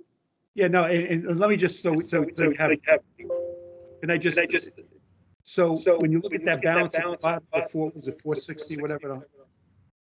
460. What's not included in this year is the parking lot that I'm probably, as soon as I get some time, I'm going to send to the board for this parking lot here, which I believe the bid, and it's the lowest bid we got, was 57 or 59,000. So Steve has not put that in there because I wasn't sure what I was going to do based upon the type of bids we were getting. I was maybe going to patch it for now, but so when you look at that 462 at the bottom, it's the next time we update it with the next, if the next board meeting, you're going to see that balance, the forecast is going to change, and it'll affect that balance down to 400,000, assuming the board approves the 59,000 that I'm going to go forward with.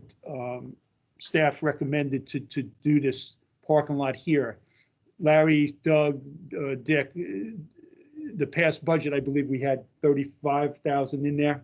So, you know, from my updates, that one of the reasons it was taking long was that there, again, the pandemic thing and the increase, we were getting some numbers that were really high.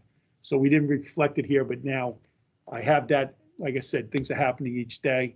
So look at that bottom number, it's really 400,000, all right? Assuming you approve it. Right? Yes, thank you. I recall last year we had a brief discussion about road striping and the parkway needing to be painted again. Is that sort of expense included in the roads reserve? And is there any plans for getting that done this year coming up? Yes, we talked about that. Yeah, that's Steve. Yeah, we've typically charged the painting to operating. Okay. Yeah, good question, Brian. Good. You know, right on point with it. So there is plans to get the painting done this year then? And it's in somewhere in the operating budget? Yes. Okay, great. Thank you. Yeah, no, good follow-up.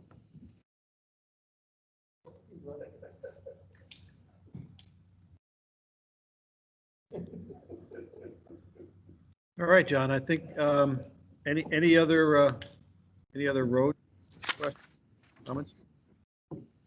And maybe anything else in both his, or dredging, or anything you want to say, dredging?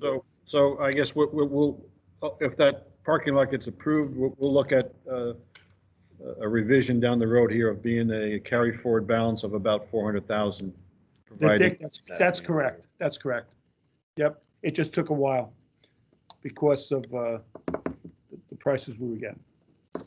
John, is there anything you want them to touch on the capital? While we're here, I'll do it. Yeah, you know, things are working out pretty well here with Smooth, and you know, I want to get them back.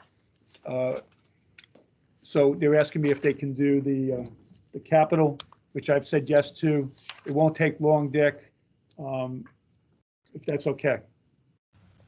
Okay, that's what, 23? Yes. Correct. You're just doing their capital, right? The doors, yeah. So we're just gonna, obviously, we'll focus on, Steve's handling all the capital, and a lot of this capital, basically, all of it's already been vetted with BNF over the last several months. But let's do the recap on the public works, and I'm gonna ask Eddie Mhm. to jump in on that, but there's gonna be no surprises here, but go ahead, Eddie. Okay.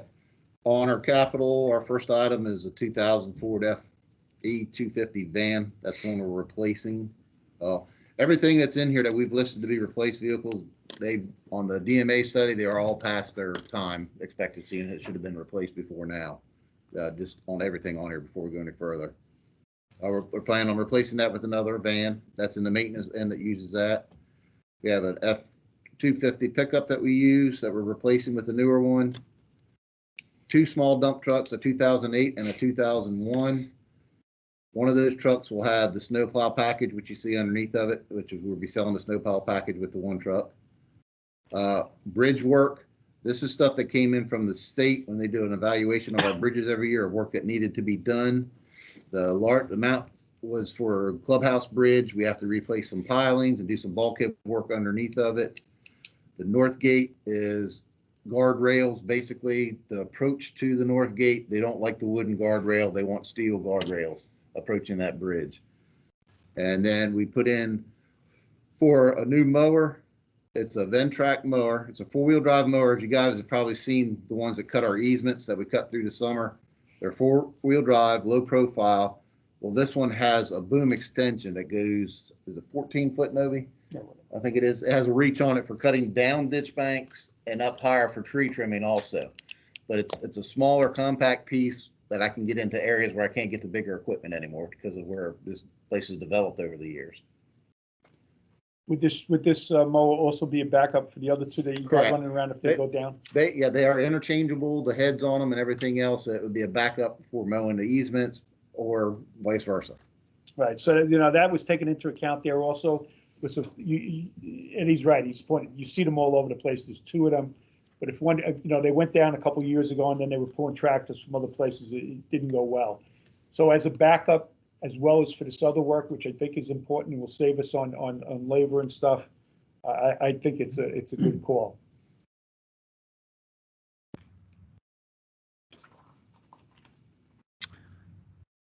BNF, any comments? No, I think, yeah. I mean, Not here. getting rid of all your old trucks, so you got to get some new ones here, obviously. It amazes me how long some of these trucks you really operate them. Amazing. So I think BNF is fine with what you have here. Where is it? It's on the addition, the addition sheet that they got today. Yeah, it went out today because it was added to it. Oh, Yep. okay. I know Larry's looking at the last column on roads, so we'll hold off on that. Anything else on the capital before Larry tells me I only have 110, it's not for roads?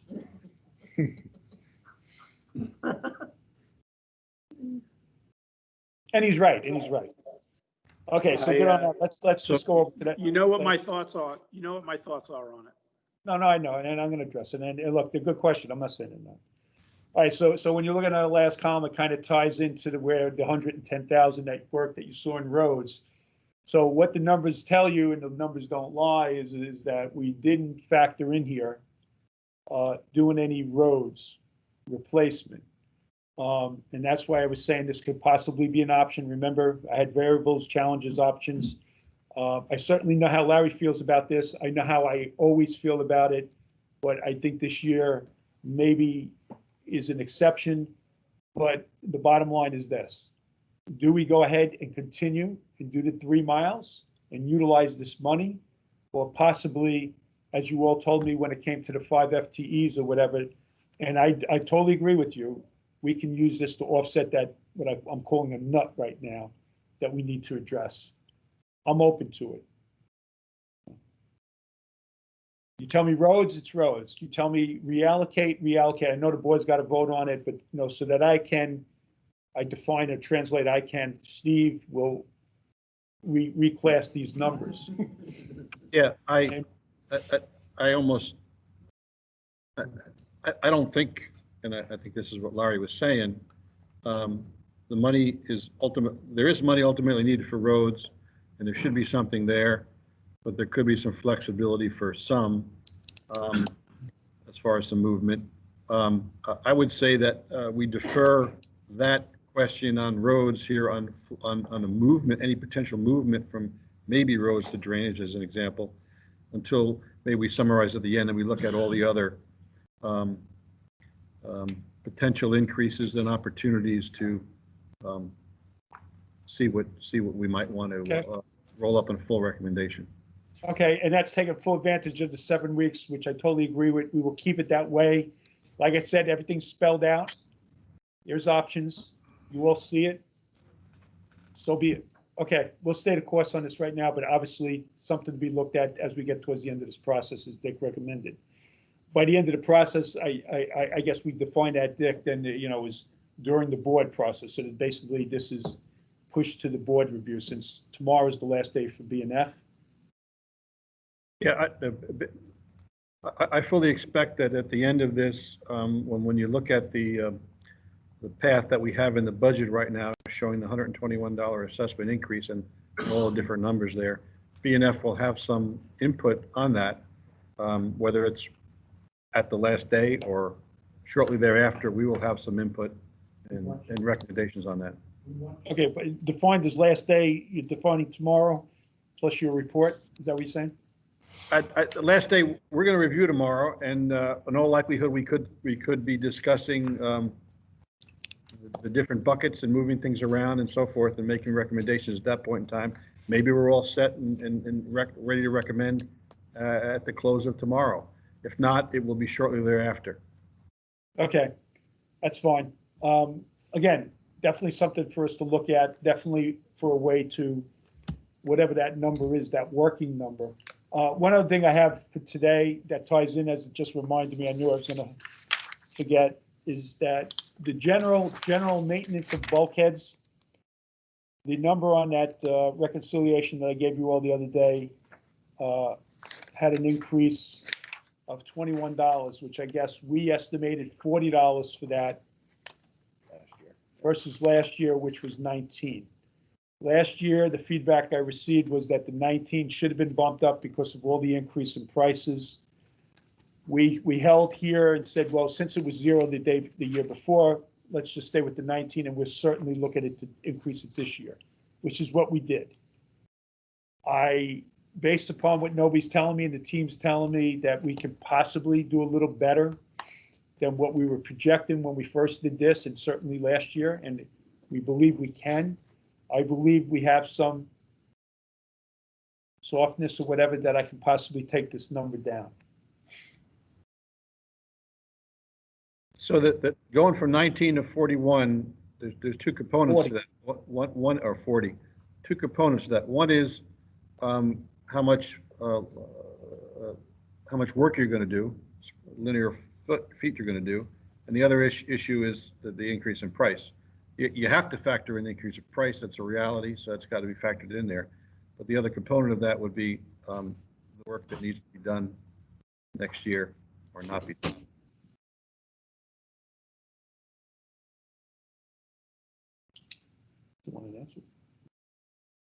All right, so I guess, look, it's out there. I probably will take it down myself, if not guidance, based upon what I've learned with the team, what we've learned over the last couple of weeks. So just keep that in mind. Dick, I know you mentioned a number. I don't want to mention a number. There's a lot going on here, but that's fine. But, we are given the options. Some of it, I just didn't have the authority to take it down. I want to get the BNF, like you said, you wait till the last day. I'm fine with that. But on the 19 to 40, the BNF doesn't have enough information to say it should be X. So what do you think, in thinking about taking it down, what do you think is the right number there?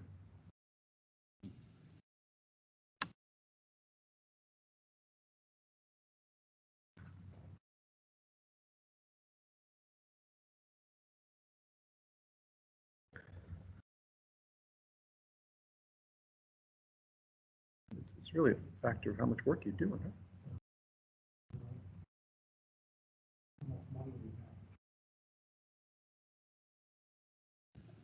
Okay, the consensus in here. You want the answer now, or can I wait to the end too? But so the answer here is that I believe that we will fulfill what was asked of us last year with a number of 25, which means I can take down that number that you all calculated that I didn't. I can take it down right off the bat now. I believe I can take it down 15. So the next rendition of this, you're going to see here 25. Larry didn't like that answer. We went down to 25. So if you don't have any guidance one way or the other, my next rendition, team supported here, is instead of 40, that number will be 25. We're okay with that. Well, there was a comment here made by a board member that thought that was too low. Okay. It's hard. Give me a number. 5. No, I don't know. So I guess it's really a matter of how much work you want to do or are prepared to do, right? Is that the key issue? Right. Okay. And, like I'm asking you to do one number, we're doing thousands of numbers, but yeah, look, I'm comfortable with the 25 that we can run this place. Again, we just didn't know how high these numbers were going. The numbers were just going up just like that parking lot. And now all of a sudden they're coming down a little bit. And then I'm coming forward and saying, hey, I'm going to do this parking lot based upon patching it. So the swing, and Eddie will tell you, and Nobby will tell you, and I want them to tell you, the swings we're getting on these numbers are because of the pandemic. And there's a balancing act there. And there's that word again, balance. Look, without further guidance, I'm taking it down to 25. I'm comfortable with it. I increased it from last year, which is what I said I would do. And right now, I'm okay with it. That will give us a reduction of 15, which I believe is the way to go. B&F, say all?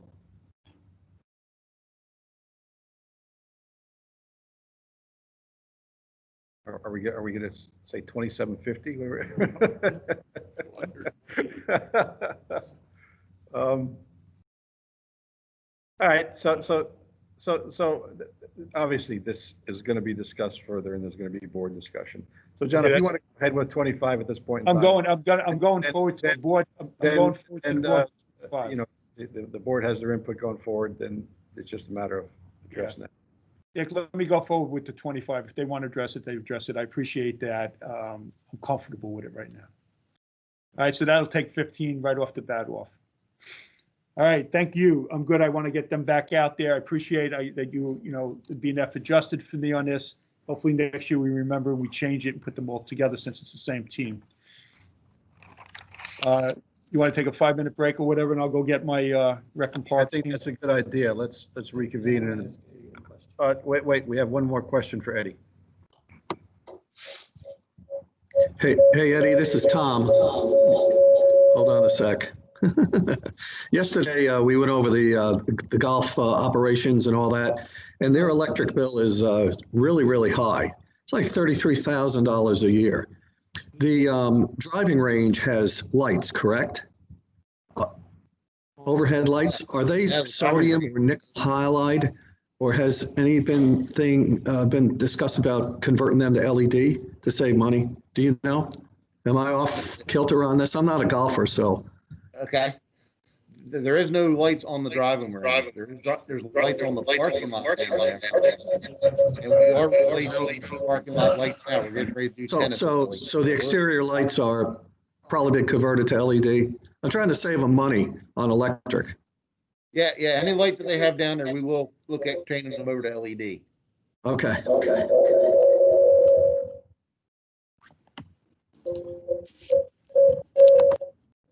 Okay, guys, I think that does it. It's 11 o'clock. Let's take, we probably have to use some bathroom. It's 11:10. Let's convene back. 11:10 it is. Thank you, Thank you, BNF, and everybody. thank you to board members that are participating. Good job.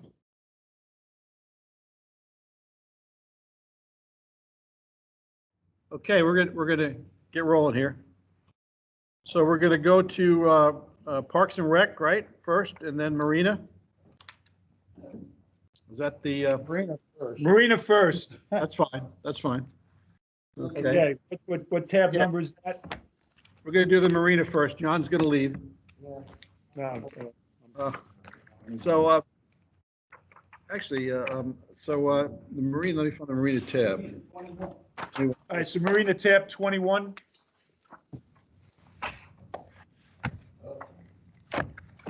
I have the expert here.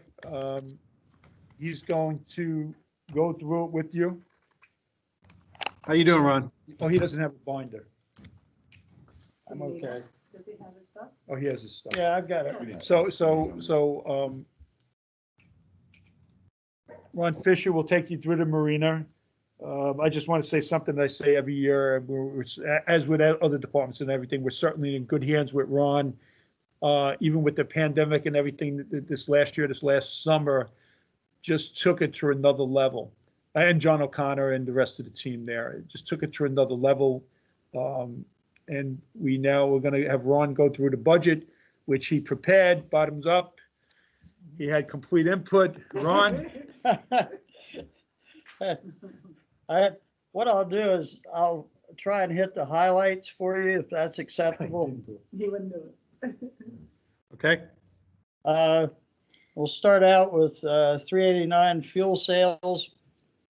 I went a little bit conservative on fuel sales as compared to what was forecast for this year, for a couple of reasons. One is we have no control over the weather.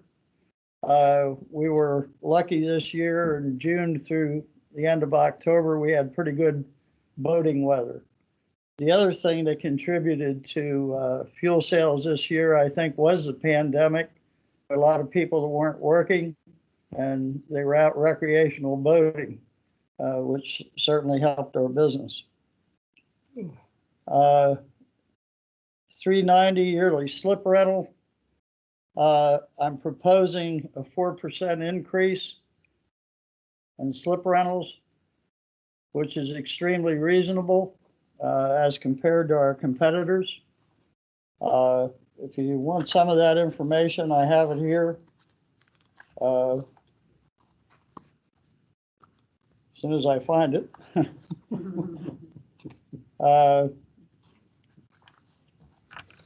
Right now,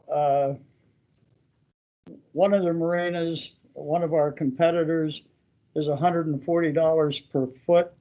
So a 22-foot boat would cost $3,080 as compared to what we're proposing, which is $1,947. One of the other marinas is about $2,800 for a slip for a 22-foot boat. So we're well within the ranges, and in fact, still remain cheaper than most of the other marinas. is one of them Pines Point, Marina? One of your benchmarks, Pines Point? No, I didn't use Pines Point. If you want, I'll tell you which ones I did. Sure. Bahia Marina and Ocean City Fishing Center.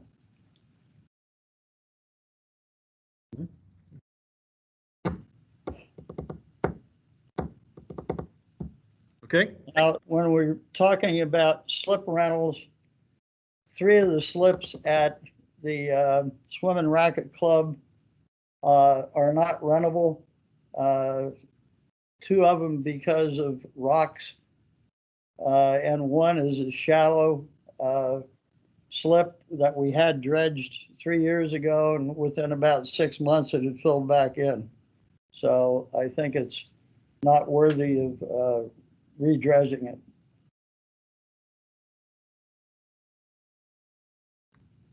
Okay. Is it 3 slips where the rocky area, is that not fixable or? No, No, we'd looked at it several times. The other problem is there was no finger docks there. We couldn't get permits for finger docks. So the only boats that could potentially use them are boats that were pontoon boats where you could exit off the front of the boat directly onto the dock.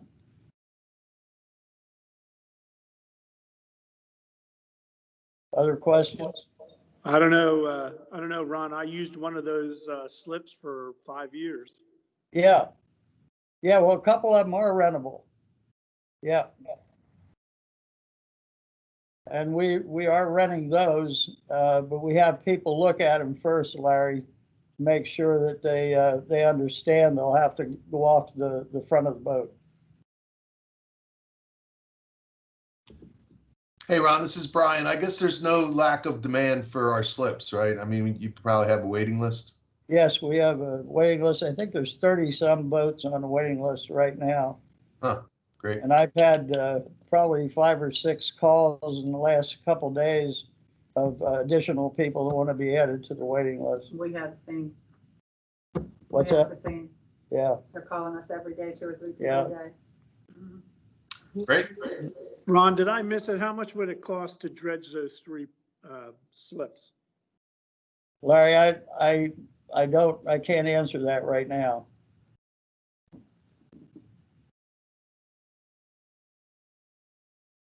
I'd have to look at that and see what it would cost.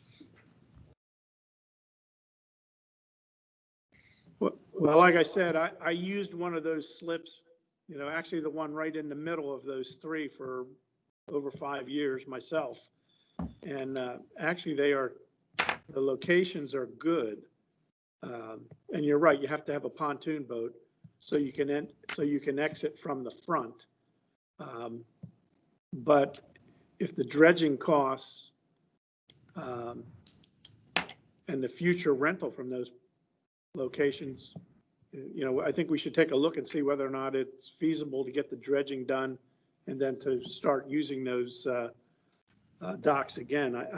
Those slips again. I can tell you, it didn't matter to me that there were no finger docks there. Mm-hmm. Well, we'll certainly look at it. Yep. Okay, let me go down quick to merchandise.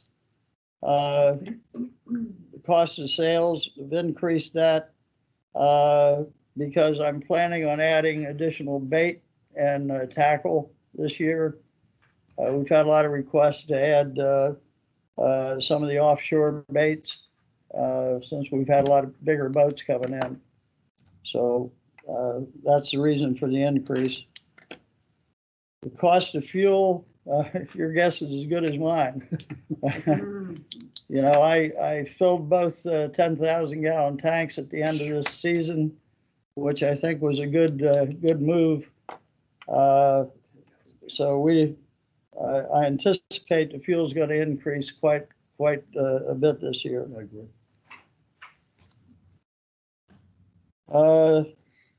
Down under expenses, the only differences there is training.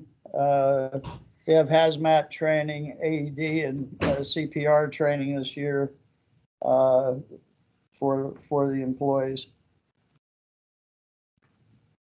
Under contract supplies, credit card fees tie pretty much in with our gas sales. Put some money in there for employee ads. We have 2 open positions this year. John O'Connor's not coming back unless I ask him. But,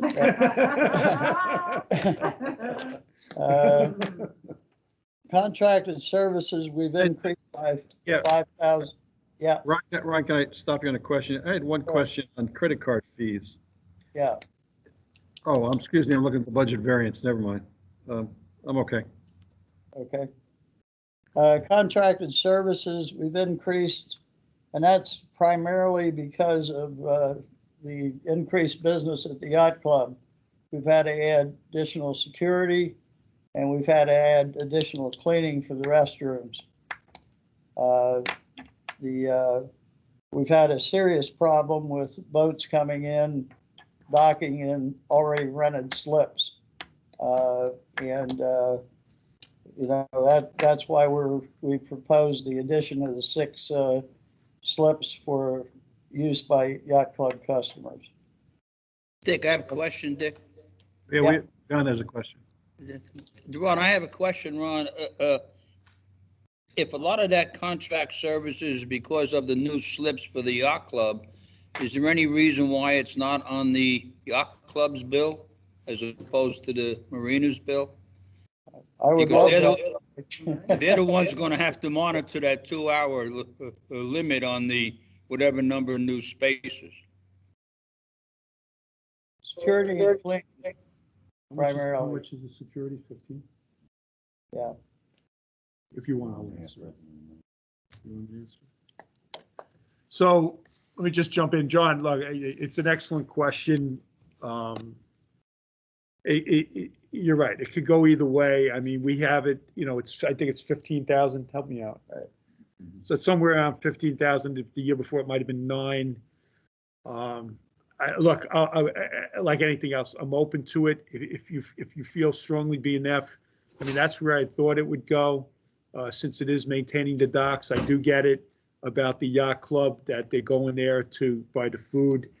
I'm open to guidance, just like the 5 FTs and stuff. I mean, what do you all say? I'm open to it. You know, my point is, like, you have to monitor those new slips, because if you don't, you're not going to have your 2-hour limit enforced. And if you can't enforce your 2-hour limit, then what's going to happen is what happened with the available slips that were there. People will come in and they'll be there all day, all night. And you won't get the turnover you're anticipating. And as a result of that, you won't get the ROI that we have presumably anticipated. And which I know is one of the questions we had, is how do you monitor the revenue from the boat customers versus the others, so you can at least have a feel, are we getting a return on that investment? I mean, I hear you. I can't disagree with you. Steve, I sort of, let me weigh in on this. This is a capital improvement cost that goes to the marina, which is depreciable. So I don't see how we can tie it into the yacht club. I mean, they're separate items. I can understand you're adding the new slips to the marina and you want to depreciate them at the marina, but the sole purpose of the slips is for the yacht club. We can't rent them. Ocean Pines can never rent those new slips because the county has limits on how many slips we can have based on the parking that's available. There's still marina, it's still marina, part of the marina, it's not part of the yacht club. And but you're building them for the yacht club. Yeah, but there's still, I understand. I understand your point too, but I just, they're part of the marina. It's an extension to the marina, not to the yacht club. No, but look, you're only building them because the yacht club wants them, or we feel the yacht club needs them. The marina can't use them. Now, I can understand how it makes sense to put the depreciation in the marina because it's physically part of the marina.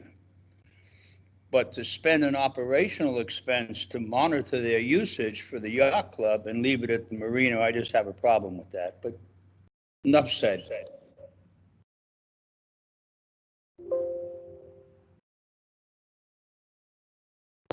Hold on. Dick, where are we? You know, I heard enough said. I like that statement. I'm going to use it, but are we staying where we put it, or is BNF saying for me to move it? I'm open. Well, I think maybe one BNF member is saying that I understand the point 100%. We're talking about $15,000, roughly. So it's a matter of where we put, we're not saving the cost, it's a matter of where we slot the costs. And who does this person report? Who does this person talk to every day as far as getting direction? Right now, it's me. All right. You know, to me, it's a smaller amount, and I'll defer to the general manager unless B&F has no plumbing opinion here. Well said. This is All right. Brian. If I could John, chime, your ball. if I could chime in, the guard is securing the dock area. So really, you know, he is looking after that asset.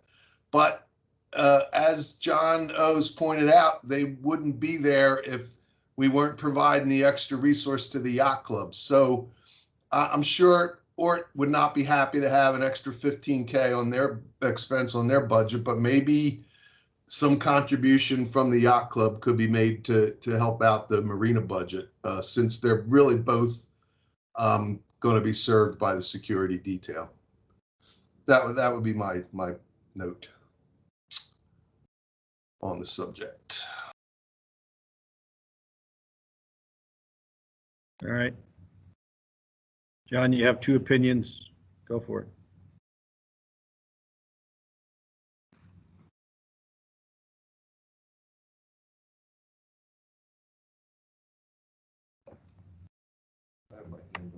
Oh, did you? I'm sorry. Go ahead, George. Yeah, George has a question. Yeah, just a quick one. When we went through this with the B&F committee, we had some items, and John has already mentioned one is the monitoring of these slips.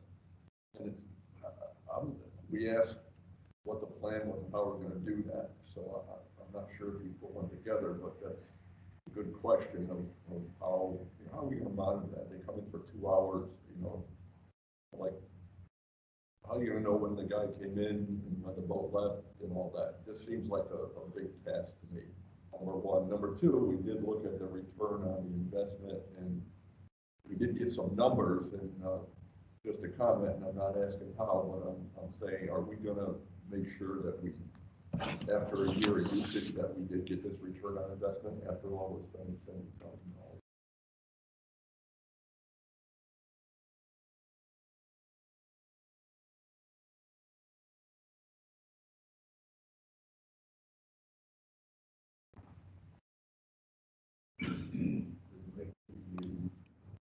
Was your mic muted, George? No. Oh.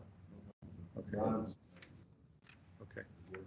Ron, if you're speaking, your mic's muted. We can't hear you. Can you hear me now? Yeah. All right. I think managing the 2-hour docking's next to impossible. We're going to have to depend on signage. My biggest concern with managing security is the parking lot and boats coming in and docking and other slip holder spaces.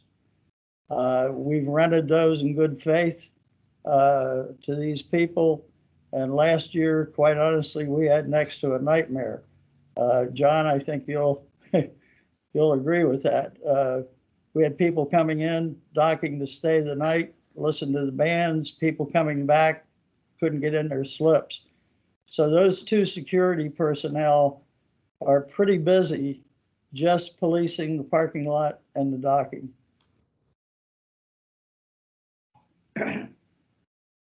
We've had new information about what we can and cannot do at the marinas. I think we have to depend on some signage to be courteous to other customers, to limit themselves to 2-hour docking, and go from there. Okay. This is Brian again. One more thought. The revenue generated by the new docks is going to the yacht club. Shouldn't the expense related to that expanded revenue go to the yacht club as well? I thought the security guards were being paid by the yacht club, frankly. Increased food and beverage. No, there is no revenue for the new docks. We're not allowed to rent those docks at all. No, I don't mean revenue from renting the dock. The idea, the return on the investment is by increased sales from the yacht that are going to be at the yacht club. So why not have the expense related to those increased sales be in the yacht club as well? That's what I meant. Okay. So All right, I'll move down to repairs and maintenance. I'll just make a comment here that I understand that you can't, those slips are for visitors because you have those parking spaces. I'll gladly increase Ocean Pines' revenue by renting one of those slips, but I promise to take an Uber every time I go over there. Okay. We go down to repairs and maintenance, 594 equipment. I've added 13,000 to that, which is an $11,000 increase. That is for paint. All the docks will need repainted this year. Paint costs $170 for 5 gallons, and each dock takes about 20 gallons. We're also replacing 73 boards, which also have to be painted. That's simply an upgrade, and we go from there. That's pretty much all the highlight I have.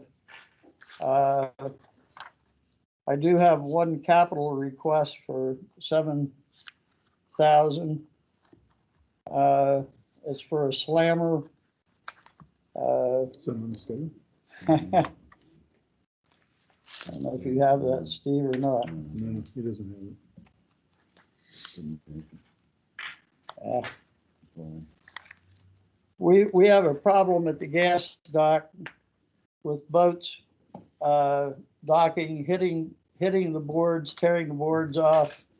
So you shouldn't think that everybody is a licensed captain that comes in to dock there. And we've had a lot of damage to boats as well as damage to the gas dock. There's a new state-of-the-art thing called Slammer. It's basically a bumper that goes along the docks, and our cost would be about a little over $7,000 for that.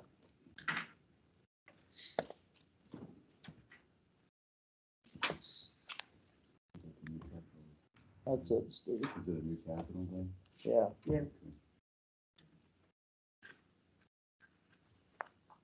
It sounds like your customers are going to appreciate that too. They would, definitely, believe me. Any other questions?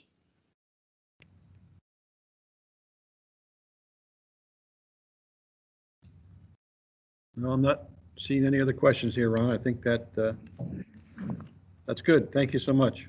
It was good seeing everybody. Thank you, Rob. Okay. BNF, thank you, Ron. Excellent. You saw all those comparables and everything. Push button manager when you bring Ron in here. All righty, Ron, thank you very much. You're welcome. Next is Rec and Parks. Debbie, Going to talk from here? You want me to? yeah, if you're comfortable talking loud, that's fine. You want me to yell? No yelling. We just talk loud. So Debbie's gonna stay. We're trying to stay to 6 feet. We know we got to talk louder. If she's not, I'll switch with her and she can come here and I'll get away from the microphone that I'm kind of like right on top of. All right, so Rec and Parks is tab number. I don't have that number. See, tab 7. It's like number 12. Keep going down. Number 12.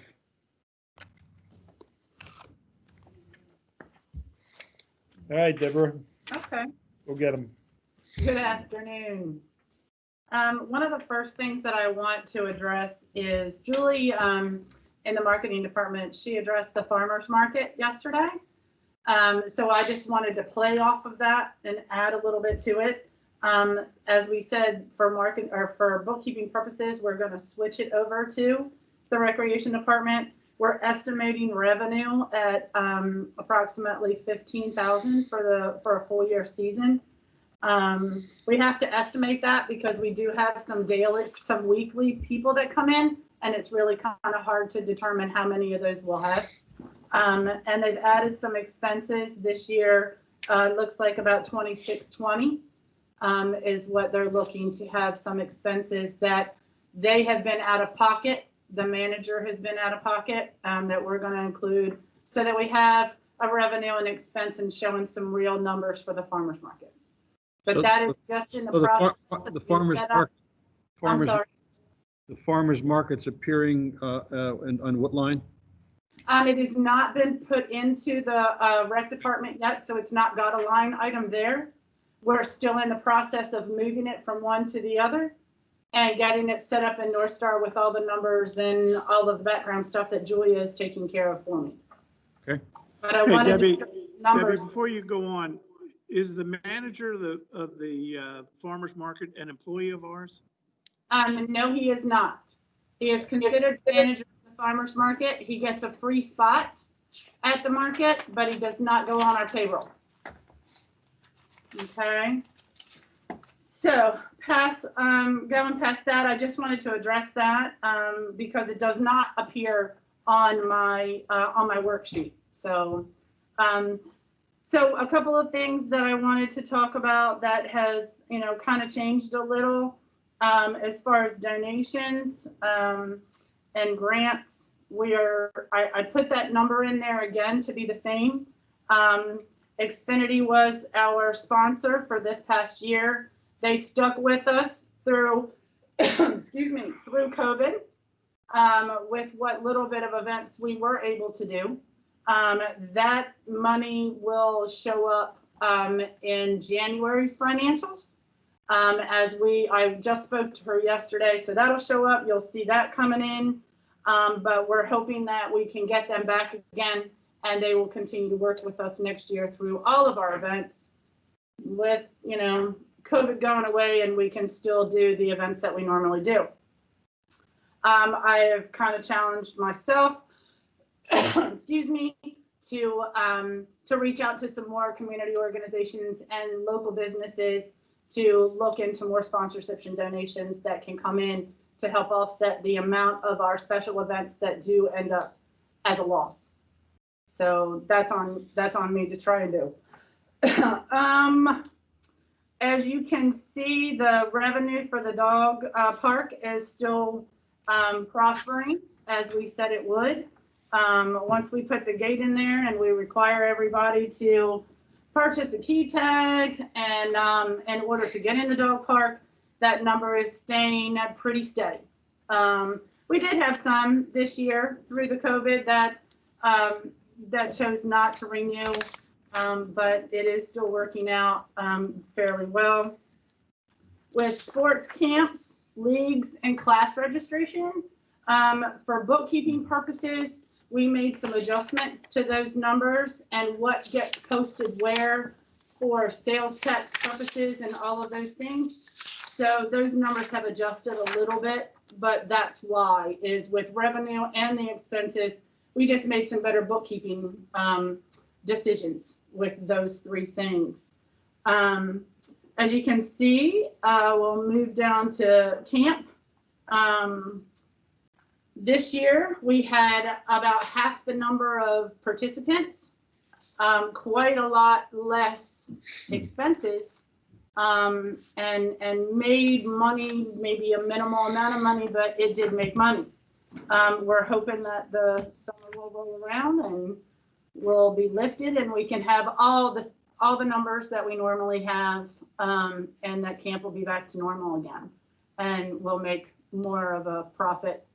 And so that's why the numbers are from, jumping from this year at 71 to next year at 160, hoping that we get back to normal. For special events, as you can see, we do take in money.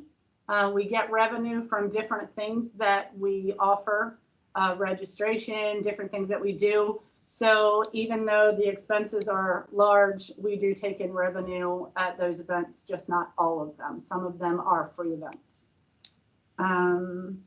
Where I have the vending commission, that is a concession type thing that we have not been able to do this year.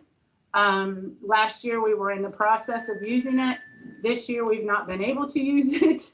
However, we do have opportunities to do more concession and bringing in additional revenue with different events that we offer. Instead of leasing it out to other people, we are going to do it ourselves. So that's why that number, that number is there, where you had not seen any type of revenue for that to really speak of. And that's why that number. As you know, our miscellaneous includes all of our Jolly Rogers passes, our MRPA amusement park passes, and movie tickets.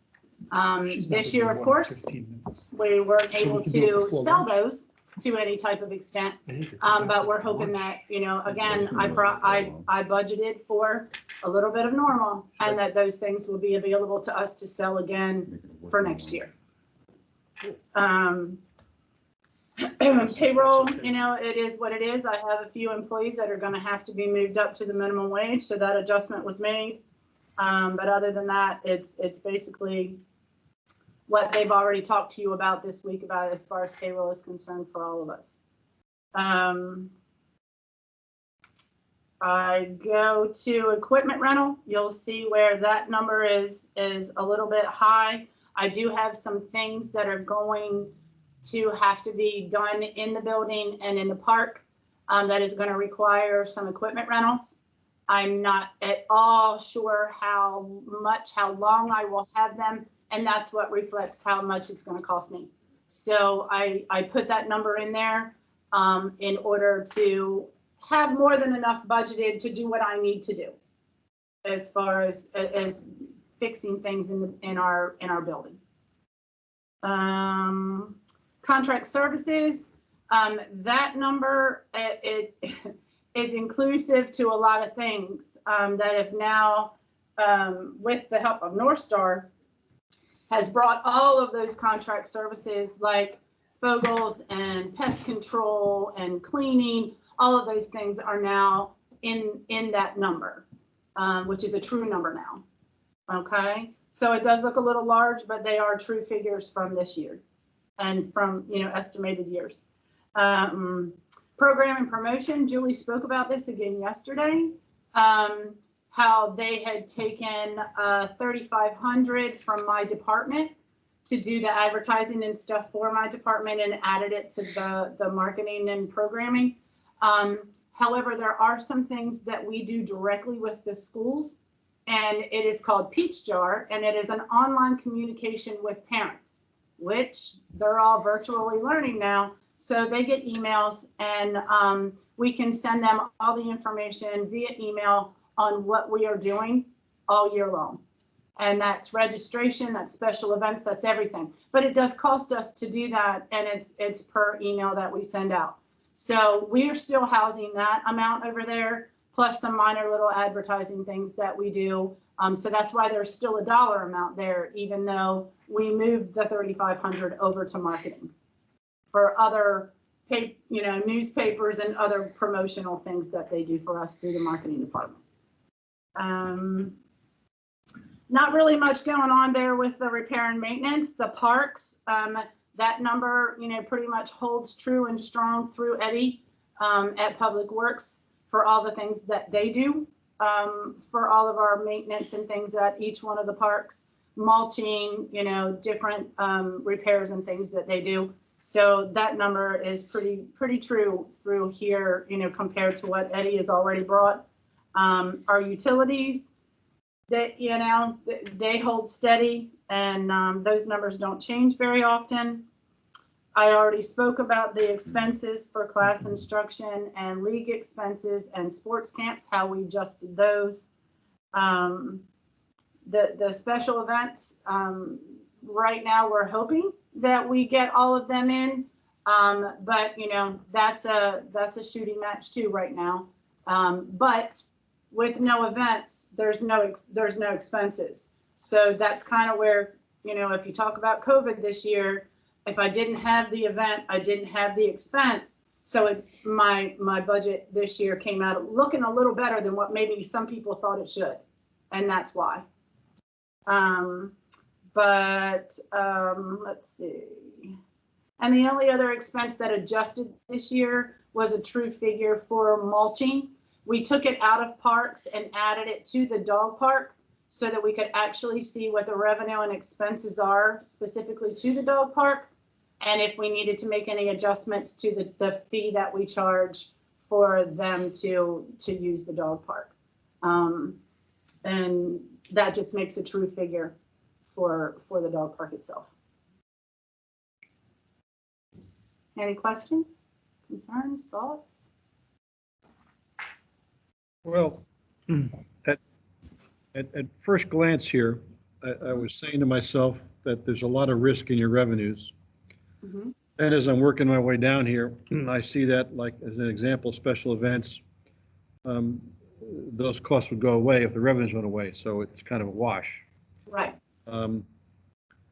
Is there anything else that wouldn't wash out if COVID in your revenues? Is there anything that COVID could impact where there wouldn't be offsetting costs? In the revenue section?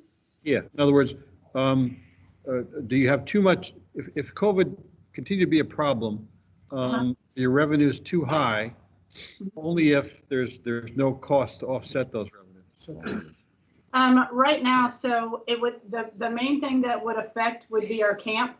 Again, because of the numbers of kids that we can have. Like you see from last year, we were only able to have half of the number. So it could affect the revenue coming into summer camp based on the numbers of what they're allowing us to have. So it looks like for Camp Ocean Pines, Mm-hmm. you have $160,000 of revenue and $37,000 of cost. So there's a high margin in there, huh? Yes. So we make good margin there. Wow. Unless there's other costs somewhere that Payroll. are part of that. Payroll's not net 37, I guess. Okay. Exactly. Exactly. All right. And some of that payroll is part-time payroll that wouldn't be there if in fact you didn't have if you had a reduced camp or didn't have a camp.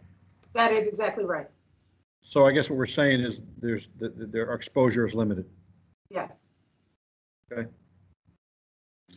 So Dick, if I could just jump in, first of all, it's an excellent question, and COVID definitely wrecking parks, and a lot of concern on my part and a lot of back and forth that we compare to the other towns and everything, what they're doing. But with that said, with your question, now remember this budget is without a COVID effect. Steve, we read the numbers to you. You're spot on when you say, what if there is COVID or whatever, and there's the offset with the expenses. But Steve has the number for the COVID adjustment, right, that we talked about. It's very small. It's like 2,000. Exactly. Yeah, all right. So that takes it, and that's based upon our history so far with this year. That ties it all together. But yeah, no, good question. Okay.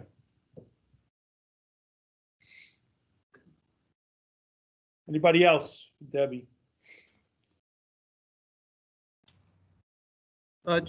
Just a curious question, though.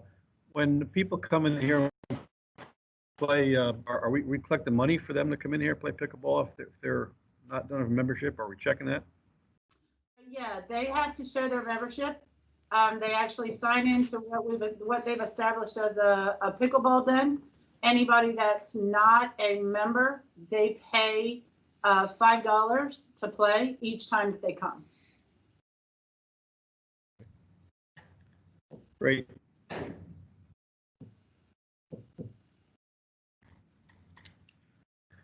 Any BNF, any questions? Not from here. Observation. I noticed that the cleaning service is $30,000 on the contract, and the contract service increase is the third of the total expense increase. Yes. John, Is there any reason why it jumped so high all of a sudden? or- John, excellent. There's a guy, Debbie. So we hired a cleaning service, to not have an employee and to stay away from the excessive employee cost with the payroll, the insurance, because I need a full-time person. So they come and we have a contract with a cleaning service now, which is less than what it would be to hire a full-time person with all of the payroll cost and the insurance and all of the extras that goes into hiring a full-time person. So it's less to have the contract service than it is to have an employee.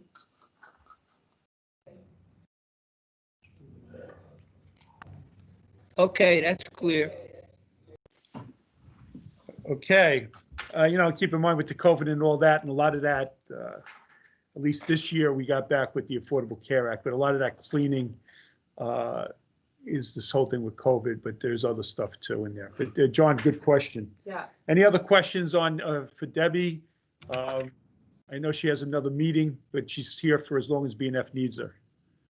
Anything else? I have the police chief outside. No, I don't see any other questions. All right, thank you very much, Debbie. Thank you, Debbie. Thank you. Dick, what time is it? It's 5:12. Lunch is at 12:30. I have the chief here and Lieutenant Chacon. It's okay if I bring them in? Yeah, absolutely. All right, thank you, Dick. Debbie, again, thank you very much. Thank you, B&F.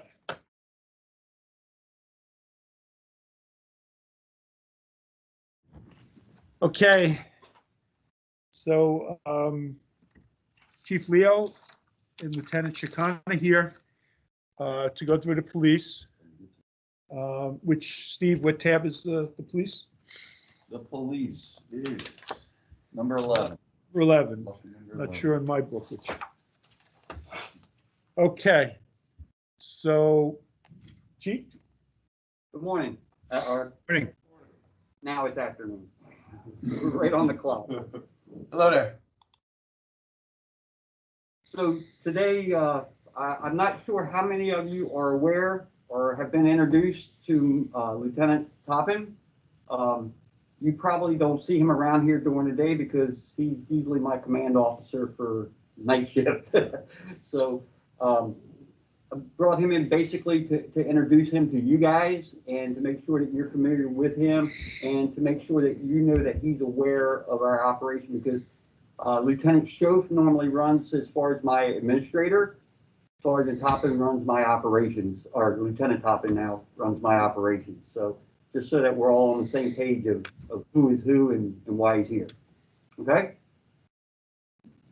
So today, on presenting our budget, of course, we don't have the complications that you have with the amenities and stuff, because the police department really does not generate revenue. We don't make money. We don't bring money in by a percentage of how many tickets you put out and things like that. We really have, our budget is pretty well limited to equipment and operations and salary. Okay? So basically, the main thing that we have for this year is because of COVID. Of course, COVID is a preventative thing that we have tried everything we can to keep our departments separated so we're not all in the same place at the same time in case there is an exposure problem, because that becomes an expense that we would have to pay overtime for people to cover officers that are out for exposure. So far, we've been lucky with grant issues that have covered that up to now, but we don't know that that's going to go into next year. So just kind of giving the heads up. Probably the only increases, the capital increases that we're looking for this year is for the expenditures of 2 vehicles, 2 police cars. The importance of these 2 police cars is last year, because of the building issues and all, we cut down to only 1. We only got 1 replacement car. So normally for this year, for me to be replacing 1, that car is in pretty bad shape and it's getting ready to go out. On the second vehicle that I'm asking for is because of the one that we carried over as a supervisor's car, and it's now a 2011. And right now, it's had a replacement motor put in 5 years ago, and now, as of right now, my detective sergeant is running around with a jump box in the back seat, because normally if he's on a call for more than an hour, he has to jump the car to start it when we come out of the parking lot. So that's why I really pushed, and Steve has been great putting my numbers together, but that's my justification of trying to hang on to this 2-car proposal. Okay? So let me just jump in, Steve. Yeah. So, and Chief, just clarify. So in the budget, in the current year that we're in, we had a cruiser for the police. When we did the whole thing with COVID with the prior chief, we said we could hold off. We were going to put another cruiser in this budget for 22. So 2 cruisers over the 2 years, right? What's come to light and what Chief is his team is talking about is, and they came to Steve and myself, is that it's imperative, I'll use that word. Yes, sir. It's imperative that they get these cruisers now, right away. So I know we're doing the proposed 2022 budget, but it's kind of affecting this, and it is something that I was going to come forward on the next board meeting. I believe on Monday I mentioned it a little bit, but they need the truck, they need the cruisers, they need them now. As you know, they purchased the cruisers through the state. It's all the state contract. State contract. We've gone through this over the years. I don't believe it's a bidding process. I believe these are the best prices they can get, and all the police use this. As far as where this is I have one in the budget now for this year. I'm going to come forward based upon the seriousness and what I've been hearing from Chief, and they're going to ask for the 2 cruisers now at the next board meeting. So I think now's the time, it's a good time to talk about it. He's telling us that he's trying to tell you the engines are in poor quality, that even though I've asked him, and I did ask, can't we wait the 4 months, to May or June in the next budget? He believes, and I don't want to talk to him, but I'm just telling you what he's telling you, is that there'll be a lot of maintenance where, If not grounded. if not grounding, and that's not a situation we want to be in. So from a perspective, you're talking basically cash flow, right? It's replacement, it's cash flow, maybe 4 months. But I probably would have gotten the cruiser that was in the budget for this year 4 or 5 months earlier. So from a cash flow, if we do get approval, because I'm going to come forward with this for this the second cruiser, kind of balances from a cash side. So that's what he's saying. That's it. What say you? I mean, we're putting it out there. It's just something, it can't be avoided, right? Great. Hey, John, this is really a current budget issue, so I don't know that we really need to get into it. You've made it clear you're going to come forward at the next board meeting, and it's really will be a board decision. The one is in the budget for this year. The question will be for the board, do we want to go ahead and approve 2 or 1? So this, I don't know that's important. And Larry, I totally respect what you said. I get it. I understand it. Not disagreeing. I was just trying to explain what I heard Chief saying. That's fine. I'll do that.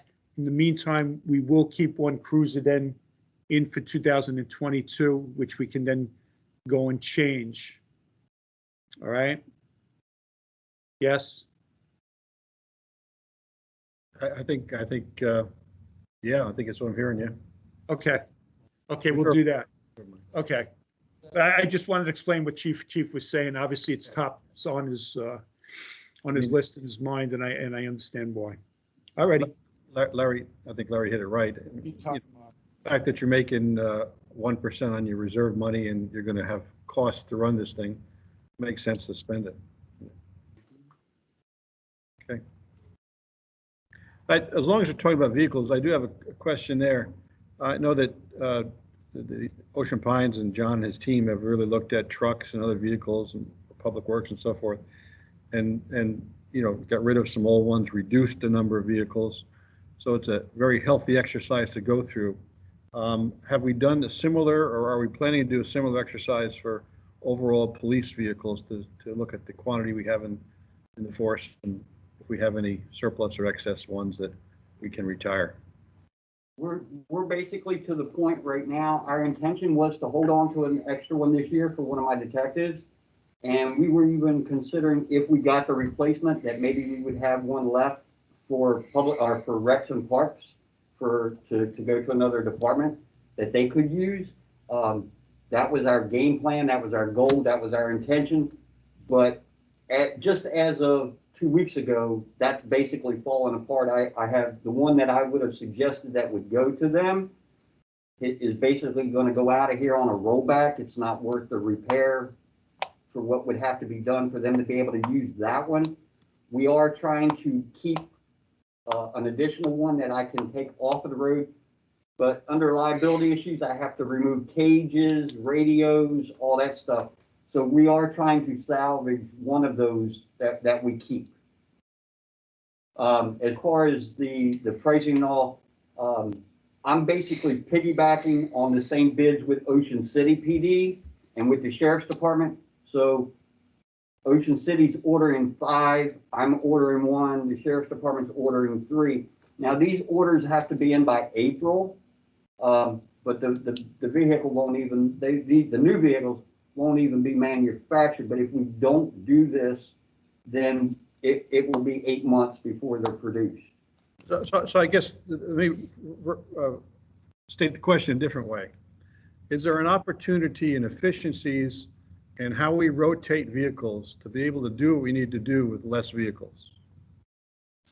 I'm going to say no, because to do that, I would be doubling up officers into one vehicle, which really, that really defeats its own purpose, because my purpose is to have one officer that once he has an arrest or once he's held on a call, that I have another officer available. To do away with a vehicle would put both of those officers in the same place at the same time every time, and would not be able to cover that second call for service. All it would take would be one officer to have an arrest for a drug charge or DWI, and then that second officer is committed with him because they're limited to the one vehicle. Right now, I have supervisors that are doubling up with officers on purpose, because I've basically grounded that additional vehicle. Don? Yeah, Chief, just, is there enough money in for training the way the world went with the police departments these days? I don't know if there's a special training that has to be done now that you didn't have to do before. But I know the world is nuts with Minneapolis and Philadelphia, New York, and all the major cities. Is there anything more that has to be done here, and is there enough money here to cover it? We are hoping right now, and I just left the Chiefs Association, our local Chiefs Association meeting last week, and we're hoping that there is a lot of police reform that's coming out. And we all know it's going to come from the Baltimore, D.C. area, whatever Baltimore City, Baltimore County, PG County has to do. They're not going to say they're the only departments. They're going to say that every agency in the state of Maryland at this date is going to have to do this. Training-wise, we're hoping that a lot of it's going to be online. That's mandated. Equipment-wise is going to be our issue for the next year. We can almost guarantee that the Police Reform Act that's going to come out is that every police agency in the state of Maryland is going to be mandated body cams. So it's more of an equipment issue than it is an actual training issue. Those body cams, we don't know how much of that's going to be eligible for grant proposals. If they say every agency has to have it, how's every agency going to pay for it? So we're hoping that some of that's on grant. We've looked at a couple of the local agencies that have this, Berlin, Pocomoke, things like that, and it's a very expensive process because of the software, the monitoring, the liability. That's all expenditures that's going to become a yearly thing for us. We're just hoping right now that they're not going to say before 2022. So we're saying, that we're hoping that when these new police reform mandates come out, they're going to tell us you have 2 years to comply, 3 years to comply, whatever the level is. But at that point, yes, we will be audited to make sure we're into the new police reform mandates. A lot of the training right now, I do not have someone in a January. We normally have a January academy and a July academy. And right now, everything, my last academy class, my guys were only in that class for 2 weeks and they sent them all home and did the rest of it online because they're not allowed on campus at the college. So training wise, we're trying to say that yes, we're going to be able to stay within this region of price that we are right now. But when the reform orders come out and they say every police officer in the state has to have this 24 hours worth of training in this field, I really can't predict that right now, but we've discussed it and we're pretty sure it's coming, but we're hoping it's not in this budget. Okay, thanks. Yes, sir. Larry has a question. The question is really more for John. John, understanding what the chief is saying, that we're probably at some time here in the next 2 to 3 years looking at body cam and all of that stuff. Would it be appropriate to try to get an estimate for what we think those costs are going to be and start putting some money away in the new capital reserve account? Because I have I have no idea what the cost is going to be, but I have a feeling it's going to be more than what you want to see hit on the operational side. So something for you to look at and to think maybe we should start putting money away under new capital. Okay. Yeah, the chief actually has been looking at the numbers. He certainly has them. When you go under the balance, I understand what you're saying. Okay. Yeah. Steve, just make a note of that. Yep.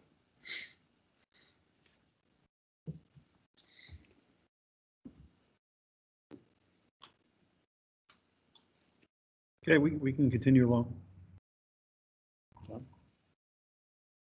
That's basically all I have, other than what's already projected as far as our normal payroll and expenditures and things like that. Our predictions really don't change a whole lot from year to year. So as far as computers and technology with moving into the new building, everything's pretty well up to date on that. So we're not really asking for any increases on that. We're just trying to operate at the same level. So I see that you have custodian services for 40 grand that you didn't have previously. So that was done in-house, I assume now? Correct. Have you Obviously, reduced with the new building, in-house staffing to offset that, or? So, with the new building, Dick, and the size of the new building compared to the other building, and if you haven't seen the old building, obviously the right thing was to get the cleaning service. The other building was so small. We did have it being taken care of. The way we did it just couldn't function with the new building. So you're saying it's definitely an incremental cost? Yes, sir.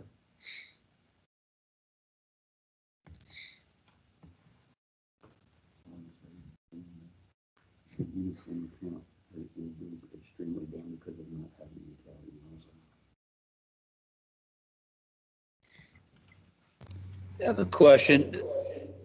John, what's the square footage of the new police versus the old? 3 times the size? The old building was Rough estimate. 1,700. Twice as big? Oh, yeah. More than twice. The original building was Right. about 17. The new building is almost 53. Yeah, I said before, 3 times the size. Yeah. It's, John, if you ever want to come down, I mean, from a BNF standpoint, it's beautiful. Okay. First of all. We probably have a secure room we can put John in for a little while. 2 rooms in the back that I can change the name on the door. I mean, that's, you know, I think. Larry's been trying to get me in one of those cells for a while.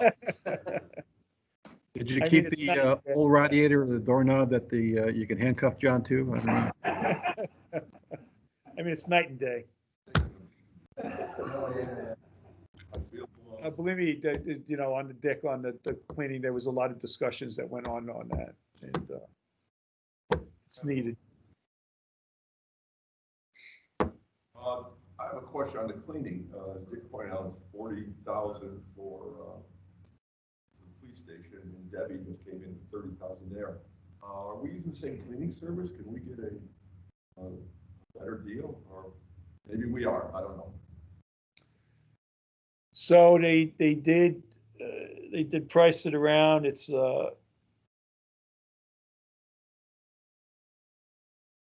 know, it is a cleaning service that they have. It's not like we're getting 12 different cleaning services. It's the one so that we can get the better price.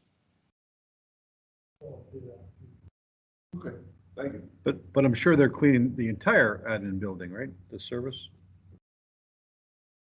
Yes, absolutely. I can attest to that. As well as the entire community center. And Question. I have a question though. If Debbie's is 30,000, the police is 40,000, and she's got more square footage than the police, and it doesn't include the rest of the admin building, is it the same cleaning service or is it a different one or what? Or is it specialized because it's the police department? That is a different type of cleaning. I mean, I didn't get that. He wants to know why the admin, not the admin. Hold on. Okay, which is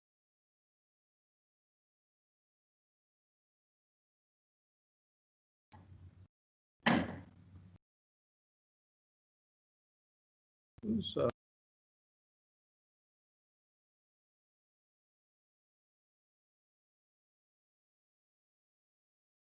he's raising his hand. John, did you hear the question? John, did you hear my question?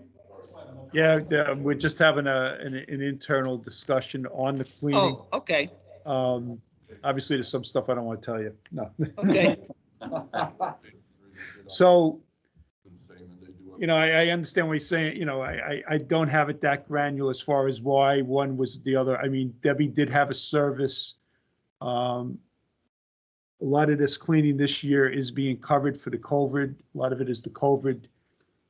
As far as getting that granular. We did bid it out. Got the best price. We're only doing it on a limited basis. So, I mean, we're doing it, I think, 3 days a week instead of every day. Square footage is higher. I mean, it's an incremental cost. Yeah, I mean, it's a different type of cleaning. The chief, I don't know if you can hear him in the back. I'm right on top of the microphone, but you know, when you're cleaning one big area, right, like a gym or whatever, and he's got holding cells, and why don't you jump in because they were part of it. Part of the expense on ours is we have them that clean our, just like a regular cleaning service, but then like yesterday, we had somebody in the holding cell, and we can't put anybody else in that holding cell until we can't wait 2 days for that cleaning crew to come back, so they are kind of on an on-call basis, that they will come in if we have somebody that really messes up a cell. They're licensed through hazardous material, biohazard, so it's not unusual for us to have to call them in just to clean a cell area or an exposed area. I think that was one of the indications on why our contract was different than some of the others, because we have the ability to call them at 2 o'clock in the morning and say, hey, somebody just did this in one of our cells. We can't even use that part of the building until this is taken care of. And they are licensed through crime scene cleanup, aftermath. So they are specialty trained to clean our areas for exposures that you don't necessarily have in the gym or in the hallway or in the office building. How many cells do we have? We only have 2, but it's not unusual. Like yesterday, we had one that was really bad shape. So not only did they had just come and cleaned the night before, they're not due to come back until tomorrow, but we definitely had to have them come in and do that yesterday or we're out. We can't operate in that area.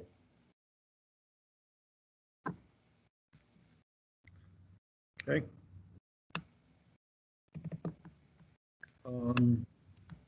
Any other questions, comments? No, I think we're good to go. All right, good questions, John and everybody else. Thank you very much, Larry, Doug, whoever's there. We'll bring it up to the board with the 2 cruisers. The chief will also be there with me. It's something that needs to be done. All right, thank you very much, guys. John, good question. So just make one other comment that I had a note here I didn't make before, but I see that, you know, your full-time head count is down 0.3 and your part-time is down 0.5.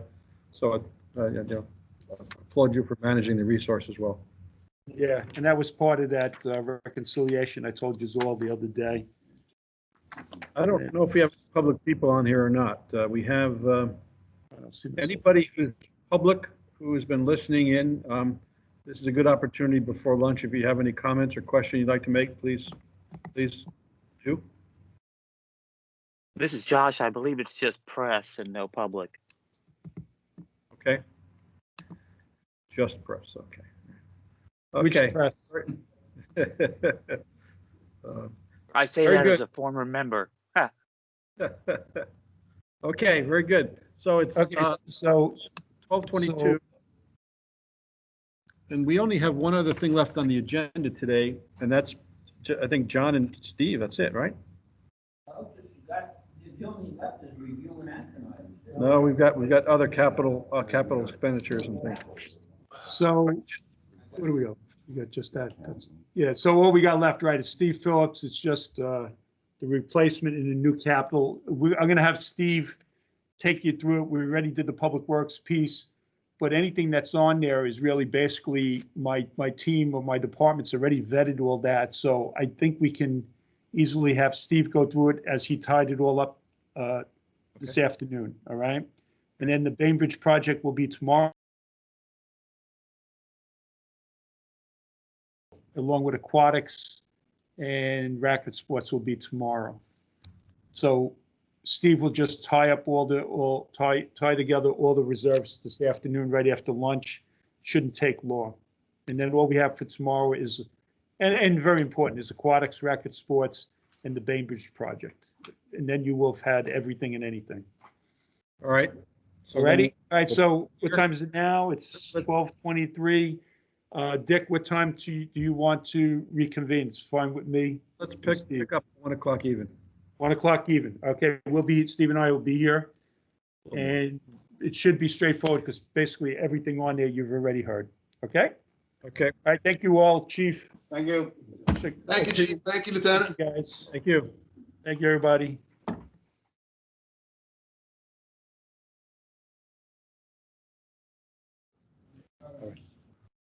Okay, Dick, we're here. All right, I'm going to get everybody to sit down here and we'll get going. Okay. All right, we're going to get going. I think Brian is there and everybody else is here, so we're okay to go. So it's John, you and Steve are there. Is that it? Yeah, we're here. Can you see us? I see you a little bit, Steve. There we go. Okay. All right, hold on. We just get to tab 23. I guess, Steve, that's a little bit better than me on the car phone, huh? Okay, so what we're going to do is, as I mentioned before lunch, we're on the capital summary, which includes the new capital. I know Larry had mentioned something this morning. I forget what the item was, but to address on new capital. Steve will follow up on that. But Steve's going to go through this today because tomorrow I have aquatics, racket sports coming in and the Bainbridge project. All right, so this has all been vetted, everything's been out there. Steve could certainly go through it. This way we can check this off. If there is anything that this committee comes up with, I can certainly call in or have the department heads follow up if we can't answer it. But I mean, this stuff has all been there. So Steve, why don't you take us through it and take us home? Okay. All right, so section 23, we have the basically the 4 columns there with replacement, new capital, drainage, and roads, which represents all the different reserves that we have, so that it clearly shows the differences there. So you can see replacement. We should have most of the supporting pages that were filled out by the directors for their requests that we're including in here. So you can see the aquatics request for Mumford's roof. Pool furniture is something they typically buy a portion of each year. So that's pretty customary to include the pool furniture in there as replacement. And then Kathleen and Colby also have about 8 other requests that you can certainly refer to their backup on. And if you have any specific questions, they'll be in here tomorrow. For the next for the next section for new capital. On one question there. Question was mentioned earlier. An echo here going. A question earlier was, didn't we do fiberglass doors at the beach club last year?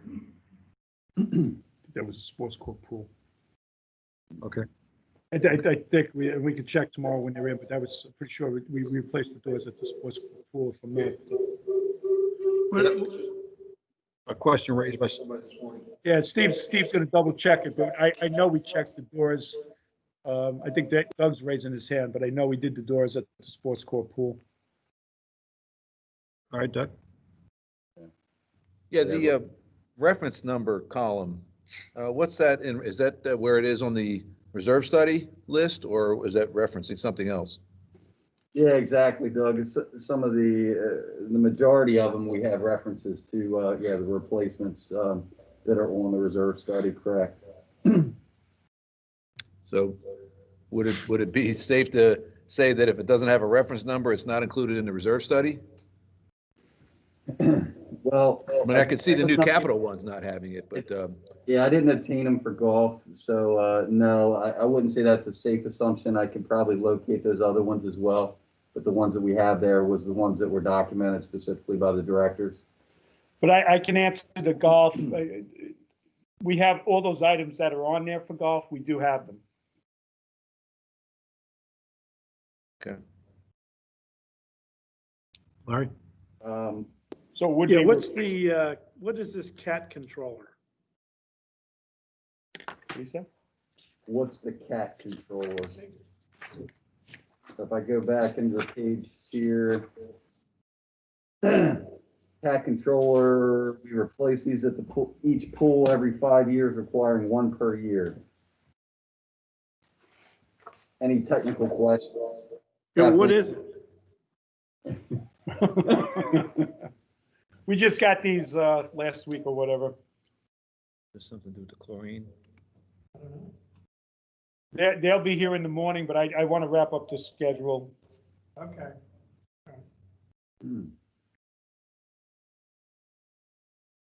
I mean, it's an item that needs to be replaced every 5 years. I mean, if you want more than that, she can define it. Yeah, we can ask her tomorrow. It's not like it's 300,000 and something out of the blue, Laura. But Hey, gents, I'm just looking at the web. It's some kind of electronic controller for the pools. As best I can tell from a quick scan. Okay. Okay, so racket sports, and as John alluded to, a lot of these were vetted with the PNF. This was a couple of the items that we talked about that we would look at taking out of the the new capital fund. So Tim and Colby sent me information on the bid requests that they received for the courts. And those numbers are in line with the numbers that came in, 68,000, 67,000 for the new pickleball court and the looking at a junior tennis court. And this has all been out there for the last several months. The papers did articles on it also. The progress, I know, went in depth on that. It's pretty much in line with what we're saying. Like you said, he's got, harder bids now. We agreed it was new capital. We would take the balance in new capital plus whatever we would allocate this year. These were right up there in the top 3 or 4 items and still in line. Nothing else to change. I'm sorry, John. This is all new spend. This should have no impact on the 100,000 we still have in the new capital reserve account, correct? I'll answer that. So what I said, look, this is going to come from right. The way I positioned this in the past with these presentations was that we had a balance in new capital. We did look at these items. We said these were initiatives that we all wanted. There were rates of return. It was all positive. They were vetted. The fact that the sports core pool was no longer, I came forward, and I still come forward, and if it's going to change, it's going to change. And if you got to sign off, you got to sign off. I understand that's part of the process. But the way I'm positioning this is we're taking the balance that was in there, as well as the additional increase for this year, and that would be what we're looking for the T-Docs and for the racket sports. Now, and I understand your point, Larry, and you've made them before. If it needs some type of board approval, there it is, and so be it with the budget. All right, well, let me address this. How else do you want me to do it? Let me address this. Okay. So there's really 2 things here. First off, the sports core pool was a project approved by the board that the board allocated $100,000 for last year that can't be moved unless the board does it. So you can't take the 100,000 from that account and apply it to what you're looking to do this year.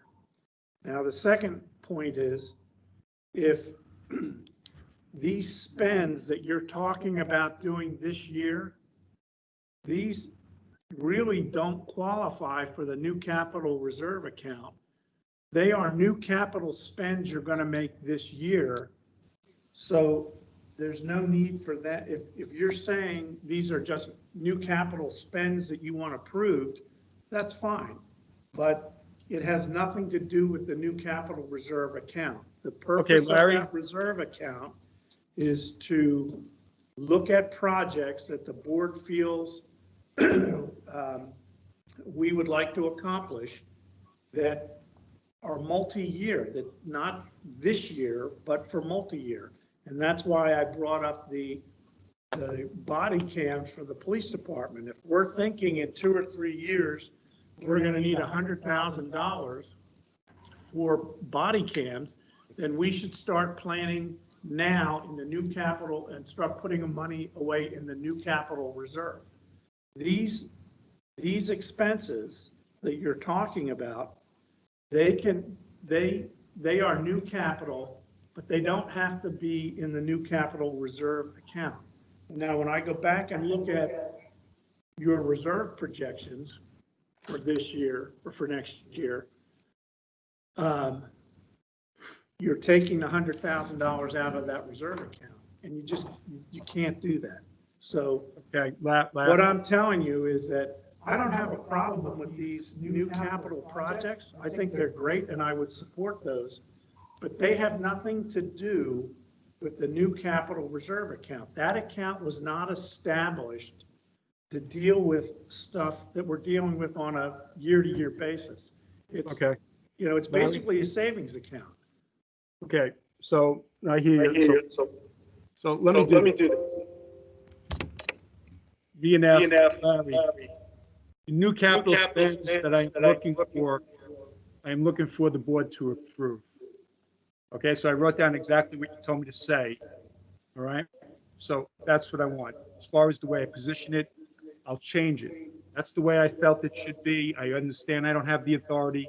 If you want to take it step by step, fine. I'll put it whatever way you want. That's the way I would do it. Obviously, you're putting money in there. Maybe I'm skipping a step for this as far as presentation. But again, if you want, I can repeat this 4 times to answer your 4 points. I'll do it the way you said. Well, there's one other point, John. There's one other point. You understand the new I think you're operating under the assumption that new capital can only be that 10% of the depreciation number. That's only for the new capital reserve account. That has nothing to do with new capital spend that you're going to do this year.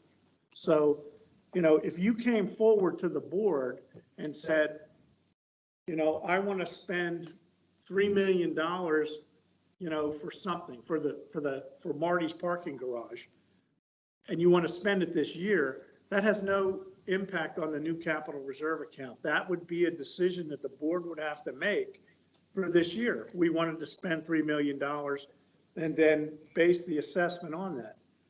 So these, I can see that, if you're talking $232,000 for new capital spends, that has nothing to do with the new capital reserve account. You're looking to spend that money this year. So I want to make sure that we're all clear that account, that 10% limit that we put on the new capital reserve account, it's not going to apply to new capital spend in the same year. Larry, I totally understand what you're saying. The new capital spends that I'm looking for the board to approve is on here. Yes, I'll do it whatever way you want. That's what it is. I understand you're getting, extremely technical. These are work papers for it. Like I've said before, and I said at the beginning, and one of the reasons the number that everybody does on the reconciliations, I've made it clear that I understand that I do not have the authority to look at certain items that I believe we can look at in order to kind of balance the increase in costs and everything that we see. This is one of them. I have put it forward for the last several months like that. I understand your point on the technicalities. I understand it. And again, yes, this is new capital spend that I am looking for the board to approve. So if you want us to specifically change something on here, just tell me now how you want us to do it, and I'll be glad to do it. Well, John, I don't have a problem with the new capital spend. Problem I have is taking the $100,000 that's already sitting there and applying it towards this. That's and correct. What I'm saying is that's not the I way understand you have a problem with it. I'm putting it out there. I think I got a question. Authority. I said I don't have the authority. Okay, That's the Doug, way you I'm first. thinking Go it ahead. out. We'll certainly change it. I don't know what else to say. If you recall, when we first started talking about setting up this new capital reserve account, I was a little skeptical. I wanted to make sure that A, we were contributing in a fiduciarily responsible manner, and B, when it came time for expenditures, what was the process we were going to use to validate expenses coming out of that account? Okay, so John, if I looked at this, and I'm just trying to understand, if I looked at these 3 items, would you consider them things that you want to have to be put in the queue for consideration for future spending? Or are you suggesting that since they're on here, you really would like to have them expensed in the upcoming fiscal year and maybe not directly associated with the new capital reserve account?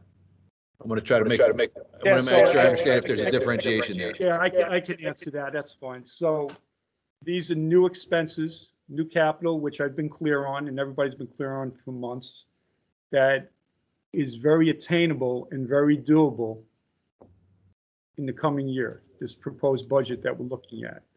With that said, we had a new capital account. I understand your points about earmarked and all this stuff. This is where I believe it would come out of. This is certainly fit the bill. I understand your fine technical to it, and I've said that all along. So I'm asking, to the board to relook at that and utilize that for this, as opposed to building up that number for the sports core pool, which clearly nobody's going to come forward with in the next couple of years, from what I've heard in the meetings. So that's the way I positioned it. I have no problem positioning it any way that you gentlemen or anybody else want. I've been clear all along on it. But to answer your question again, Doug, yes, this is something that's new capital, that is attainable, and I believe would be done in the first couple of months of the new fiscal year. Yeah, I think John, or I think we probably need to really, and this is, again, was one of my concerns when we first talked about it, is the process of how we decide what to spend funding from that capital, or the new capital fund on. So the idea is, last year, they said, hey, we think we want to put an addition to the sports core pool. We incorporated the 10%. Okay, now we have some money in that account. As you know, over time, things are going to change from year to year. A new board comes in, and anybody, the priorities change. Hey, we thought we were going to have money for the pool, but you know what? We got an awning that's much more higher priority, based on the staff input, based on BNF input, based on the GM input, and that recommendation might say, hey, guess what? We think we want to really make the highest priority this particular item and draw that down off of the new capital fund. I think what we need to do, and I'd like maybe to sit down with you, Steve, Larry, whoever else wants to be involved. Let's walk through that process, and maybe we make sure, maybe somebody from Dick from BNF, and let's walk through the process and create that process of exactly how we want to do, because this is the dilemma. Nobody's wrong in this particular situation. Is how do we want to handle requests that come up that would be candidates for withdrawing funding from that new capital reserve? And I think that's probably the homework that we need to do. I volunteer to step in and try to get that process started, but I think this is the process we put together. Yeah, it's So let's So- make absolutely certain, because we want to make sure that if changes, and we have to know changes are inevitable. So as these changes come up, how do we want to agree to handle them on a consistent basis? So, John? to respond. My We question have- is, we- actually two parts. None of these items are going to be done before May 1, is that correct? They're all going to be done after May 1? Because That's I was correct. under the impression like the new docks were going to be ready for this season. Am I wrong here? Somebody. Yeah, no, John. John, John, I'll like you're answer, the only one that knows enough what's going on. I will answer Uh, that. It's like, if. Are all of these new capital items next Can year? you hear me? I'm trying to answer him. You heard it, John. You heard it. John, I'm trying to answer. Okay. The intent is, is May, to have it ready that first month. It's like anything else, they're working on this.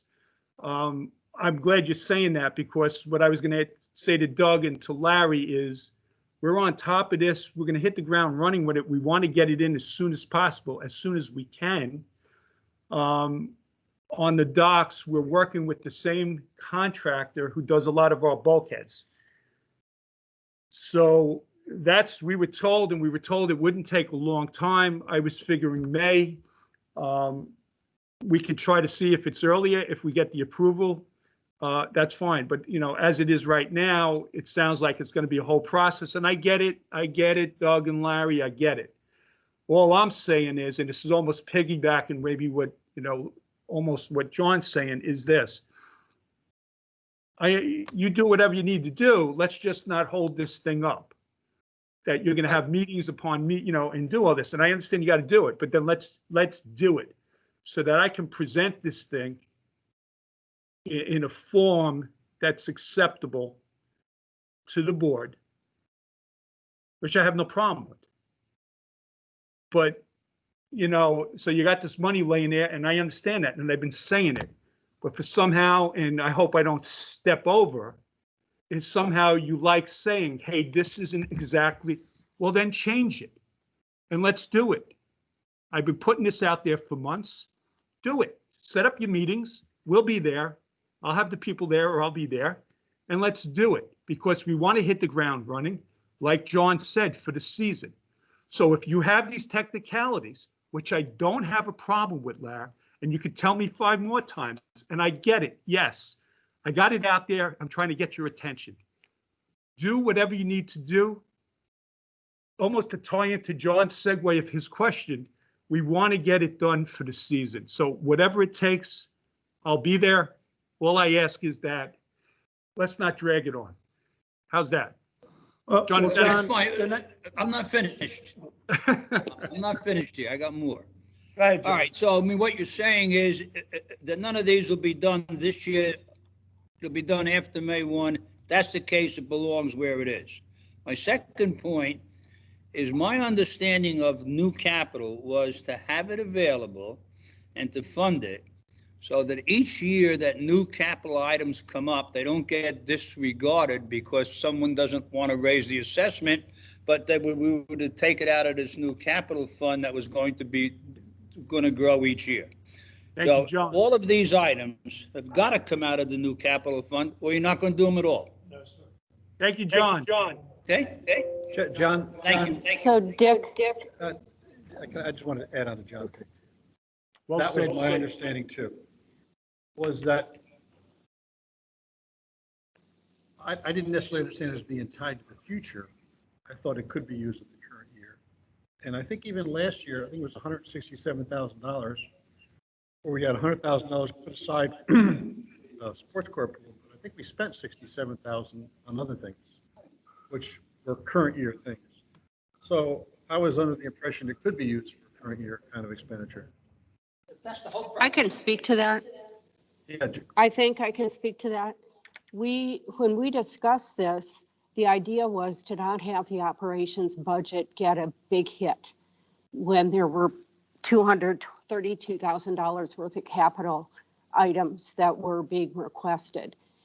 But when we actually did the motion and established the fund, there was concern about it becoming a slush fund for wish list items that were lower dollar wish list items. So we ended up creating the fund to give the board an opportunity to approve bigger ticket items such as sports core pool room and approve the project, accumulate funds toward that project.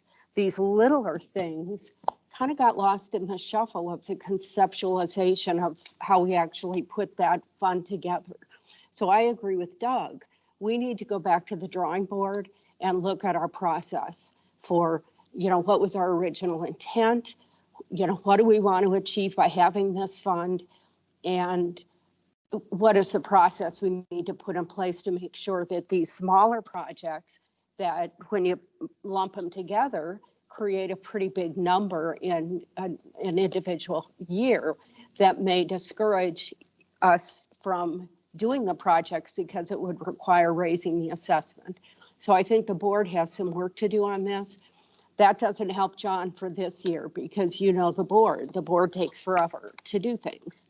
And so I think what we need to do is, I think we all agree that these are projects that need to happen, and we need to figure out a way to make these projects happen and solve the other problem in due course with the proper discussions between the admin, our GM and the board on what's the best way to conceptualize this new capital reserve fund so that it achieves all of the objectives we had in mind when we set it up. Thank you. And Johnny O, thank you. Okay, Larry, Doug, it's in your hands. Just let me know what you need from me. Let me unmute. Can you see me? I've I'll got make a comment on that. And that is if you decide not to take that money out of the new capital reserve, you're going to raise the assessment about 28 to 35. That's what Thomas for. Okay, that's okay. In our BNF meetings, these projects were proposed to us and we came up with a spreadsheet and we gave them priority. What's not on here, which is not a want, it's a need, is fixing the mailboxes. What we determined is that the $157,000 that would be required to do that should come out of new capital because it's not in the DMA. Remember, in 2014, the post office said to us, you have to fix your own mailboxes. Money was not set aside anywhere else. That's why on the spreadsheet, It's here, but it's not on the capital summary. Dick. All right, so let me try to address this issue on how this impacts the assessment, because John raised it. The bottom line is, if we take the money, this money, and allocate it for a new capital spend in this budget year, or if we put it into a new capital reserve account, it still has the same impact on the budget or on the assessment. It's still money we're allocating, whether we spend it this year or we spend it 3 years from now, because the money is being, we're setting the money aside. So the money gets allocated every year. that's correct.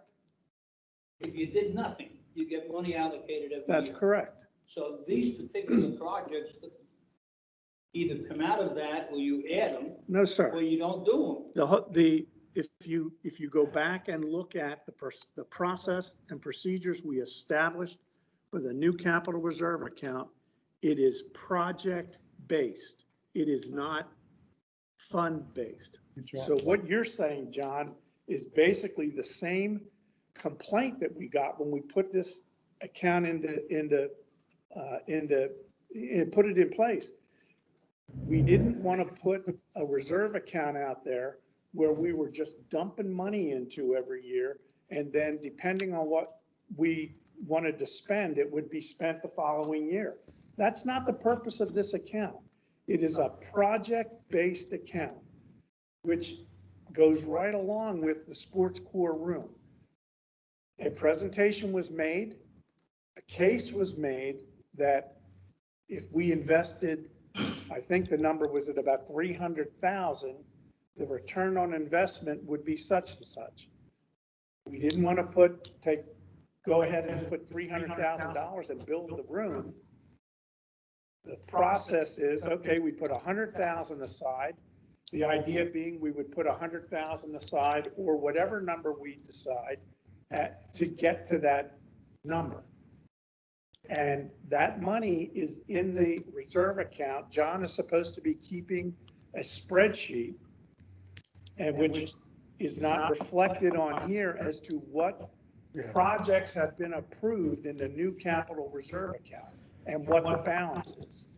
And that money, that $100,000 we put aside last year, was approved by the board for that project. That money cannot be taken and used for other stuff unless the board approves. Understand. So, okay, so getting back to the assessment. Again, I'm going to say it again. I have no problem with these projects, but if they're going to be done in fiscal year 21-22, they don't go into the new capital reserve account. We're not reserving that money. We're going to spend it this year, and we are basing our our assessment to include this money. Now, John, just to get to your point, if we said, okay, we're going to do this project, these 3 projects in 22-23, and we took the money and put 3 more spreadsheet items with this amount of money, the assessment is still going to be affected the same way. That's the function of it. Okay. So if there's a misunderstanding as to what this account is, then we need to clear it up now. This is an account. Okay, so to answer your question, there is no approved by the misconception, Larry. That has a on my part. limitation of up to 10% per Larry? year on what our replacement, our depreciation amount for the year is. And the account can never get up over $1 million. So as it stands now, this account should have, even with the spends that took place last year, this account should have a balance of $100,000 from this year going forward. So, And all right, now, so Larry, if we put a project, if there's a project that needs to go in after 21 or 21, 22, I'm going to address then that the now. board would approve that. We would have an item, we would have that project, and we would have the reserve amount listed So, okay. in so- there. So that's how the So town's I supposed to work. understand that. I hear what you're saying. And so I think what I hear you saying is that capital reserve account is for something in the future. And I think Correct. you're attesting that's, so if it's written that way, it is written that way. And the only thing that can happen to use something this year, you'd have to change how that's written, okay? But it is written for the future. That being said, last year, when we looked at the sports court pool, I think it was a discussion, there was loose numbers about what the pool was going to cost and the benefits of it. We didn't really have a good study on it, had some loose numbers. Now we had a study, but not a thorough study as we do right now. Right now, we have a pretty thorough study. I disagree. Okay, okay. Colby presented, made a detailed presentation of the project and the. I agree, but I think now we have a better study, okay? What study do you have now? The study that Colby presented to BNF 1 or 2 meetings ago, 2 meetings ago. So we did have a study from Colby before. She did put some numbers together, good enough numbers to the point we said, let's put $100,000 aside in the reserve, which we did. Okay. So now, wanting to advance that further, a presentation was made with drawings and separate building, a breezeway and all sorts of things and some revenue sources associated with it. And BNF took a hard look at that. And BNF reached a consensus that project doesn't make sense to us. We don't support that project at this point in time, based on the latest information that was presented by Colby, a couple months ago. So we're of the opinion that we've got $100,000 in reserve that we don't think is really needed. So that's what we're left with. So now what happens with that pot of reserve, it's up to the board, obviously, but they either reallocate it or Right. put in less this year when you're putting in 10%, whatever happens, Right, or the board may decide to leave it there. right. But So, it's BNF's opinion that the sports court pool is not as good of an investment as all the other ones that we've been looking at. That was my follow-up question to John. It sounds to me like the sports court pool project is no longer the priority it seemed to be when the board approved it. It's news to us, I think, that your committee within the last couple of months drew some conclusions based on. Why don't you have a mic? We can't hear Colette without a mic on. It is a recommendation coming from the Can you hear me? board to remove that project from the spreadsheet of projects within the capital reserve fund, and we could do that. That doesn't necessarily mean that it changes the way Understand. Yeah. Understand. So it doesn't necessarily solve the problem that John has this year of having some new capital projects amounting to $232K that he wants to have funded. Still doesn't authorize us to put those on the spreadsheet. No, I understand 100%.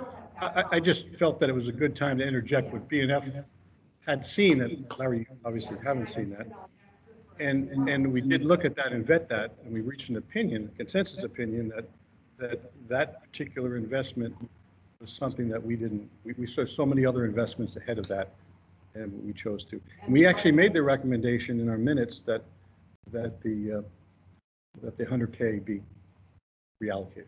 Maybe transfer back into general. That could be, that's an option, yeah.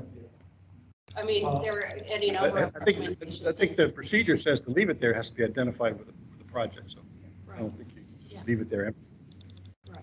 I think the thought process would be that it would go back to. Probably. All right, let me make observation. Back to replacement, back in replacement fund? Yeah, go back.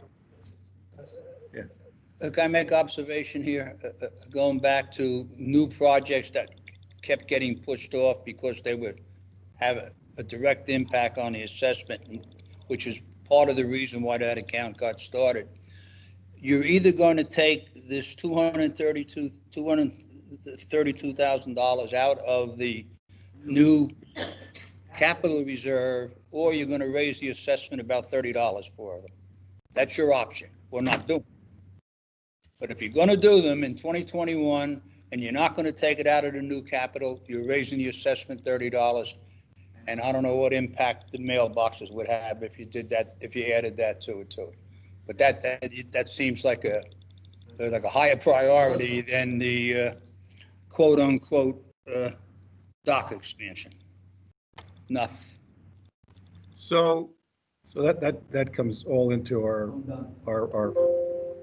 number of different trade-offs you got going on here. John, did you want to say something? Can I wait? So, no, I'm with John O. You know, obviously we sat together for 7 years. I understand everything you're saying, Larry, every time you said it. Same thing, Doug, Colette, you had some good points there. I'm with John. You have this money there, and I understand it. You could tell me again about, you know, you got all these papers that say how it is. I get it. I have these two priorities on my list, on our list. Everybody, and look, put the mailboxes to the side for now. That's a discussion in itself. These are two items that we've made it clear how much they're needed. You got that money there. You got money coming in.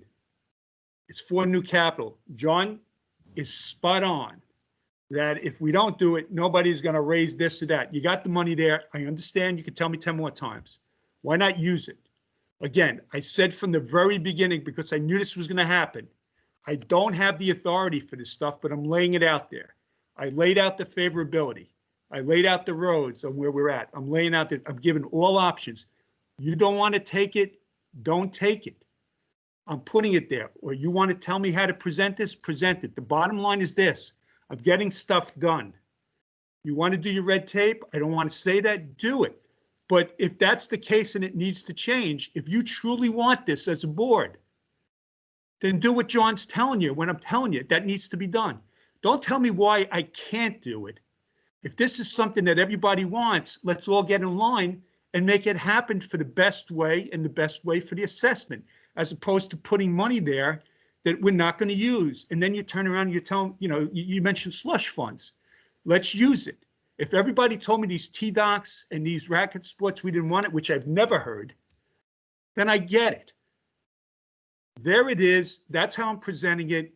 I'm not saying I have the authority. I get it what you're telling me. You either now, it's in your hands, you either change it or leave it steadfast, and this stuff gets kicked out or goes into another bucket. I'm fine with that. I get it. As far as the mailbox, that's a separate conversation. That's all I got on it. With John O on it. Well, John, I got to tell you, that's not the way this account was intended to be used.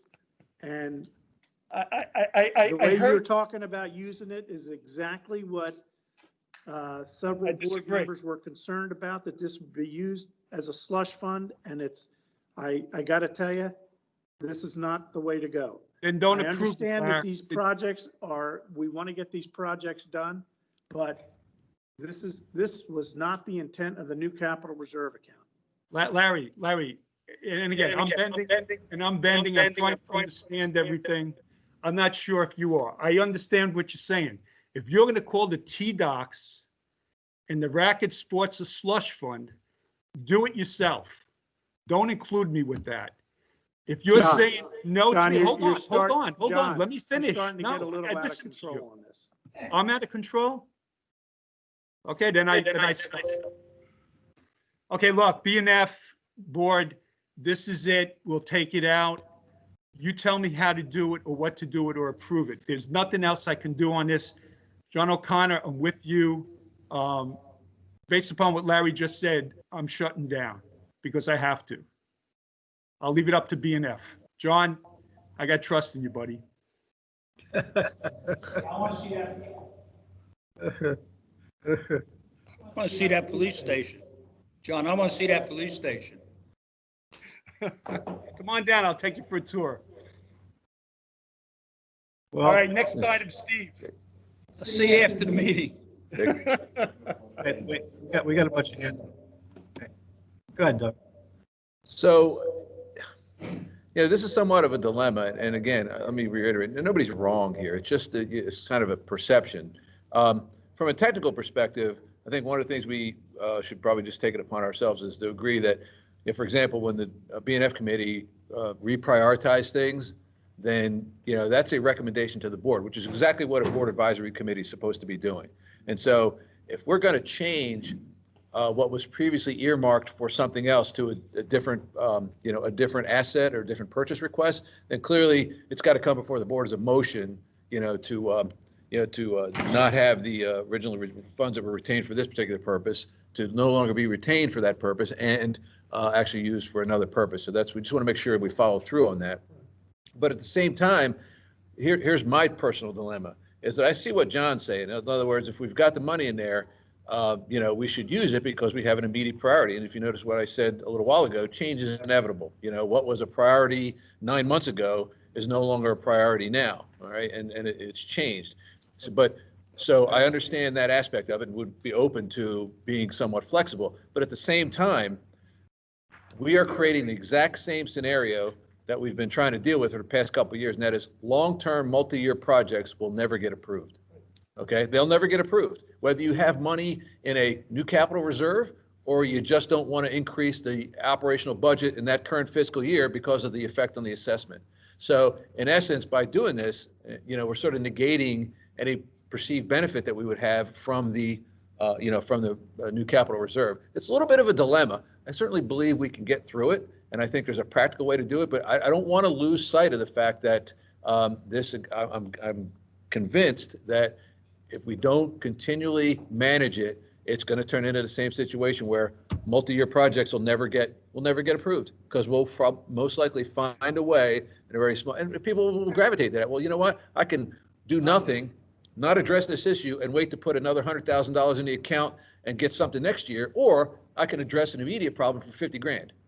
What are most people going to gravitate to? They're going to gravitate to the quick one, which is tangible results, and so on and so forth. That's sort of that attention deficit. Hey, I needed something. I got immediate feedback. I'm good to go. So I just think we're at, again, I don't have an answer. It's an observation that we're creating a little bit of a dilemma because we're putting collectively our collective selves in kind of a conundrum of going, tell me how we would get a multi-year project, given the fact that we have limited the amount of contribution we would make to the new capital reserve fund. Give me, sort of a scenario where we would be able to, have a multi-year project. One of them would be for 3 years, we have no other capital requests. Okay, that's a possibility. What's the chances of that statistically happening? Probably pretty low. So I don't know. I mean, I think we can get through this, but I would like I'd be more than happy to volunteer, my time as treasurer, as a board member, and as a member of the association to try and figure out if we can get something, a little more concrete that addresses some of these issues with help from B&F, other board members, and other folks in the community. So.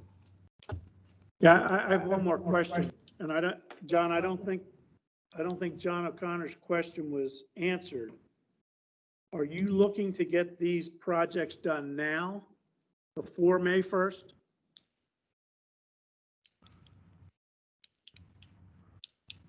Did you hear me? John, did you hear me?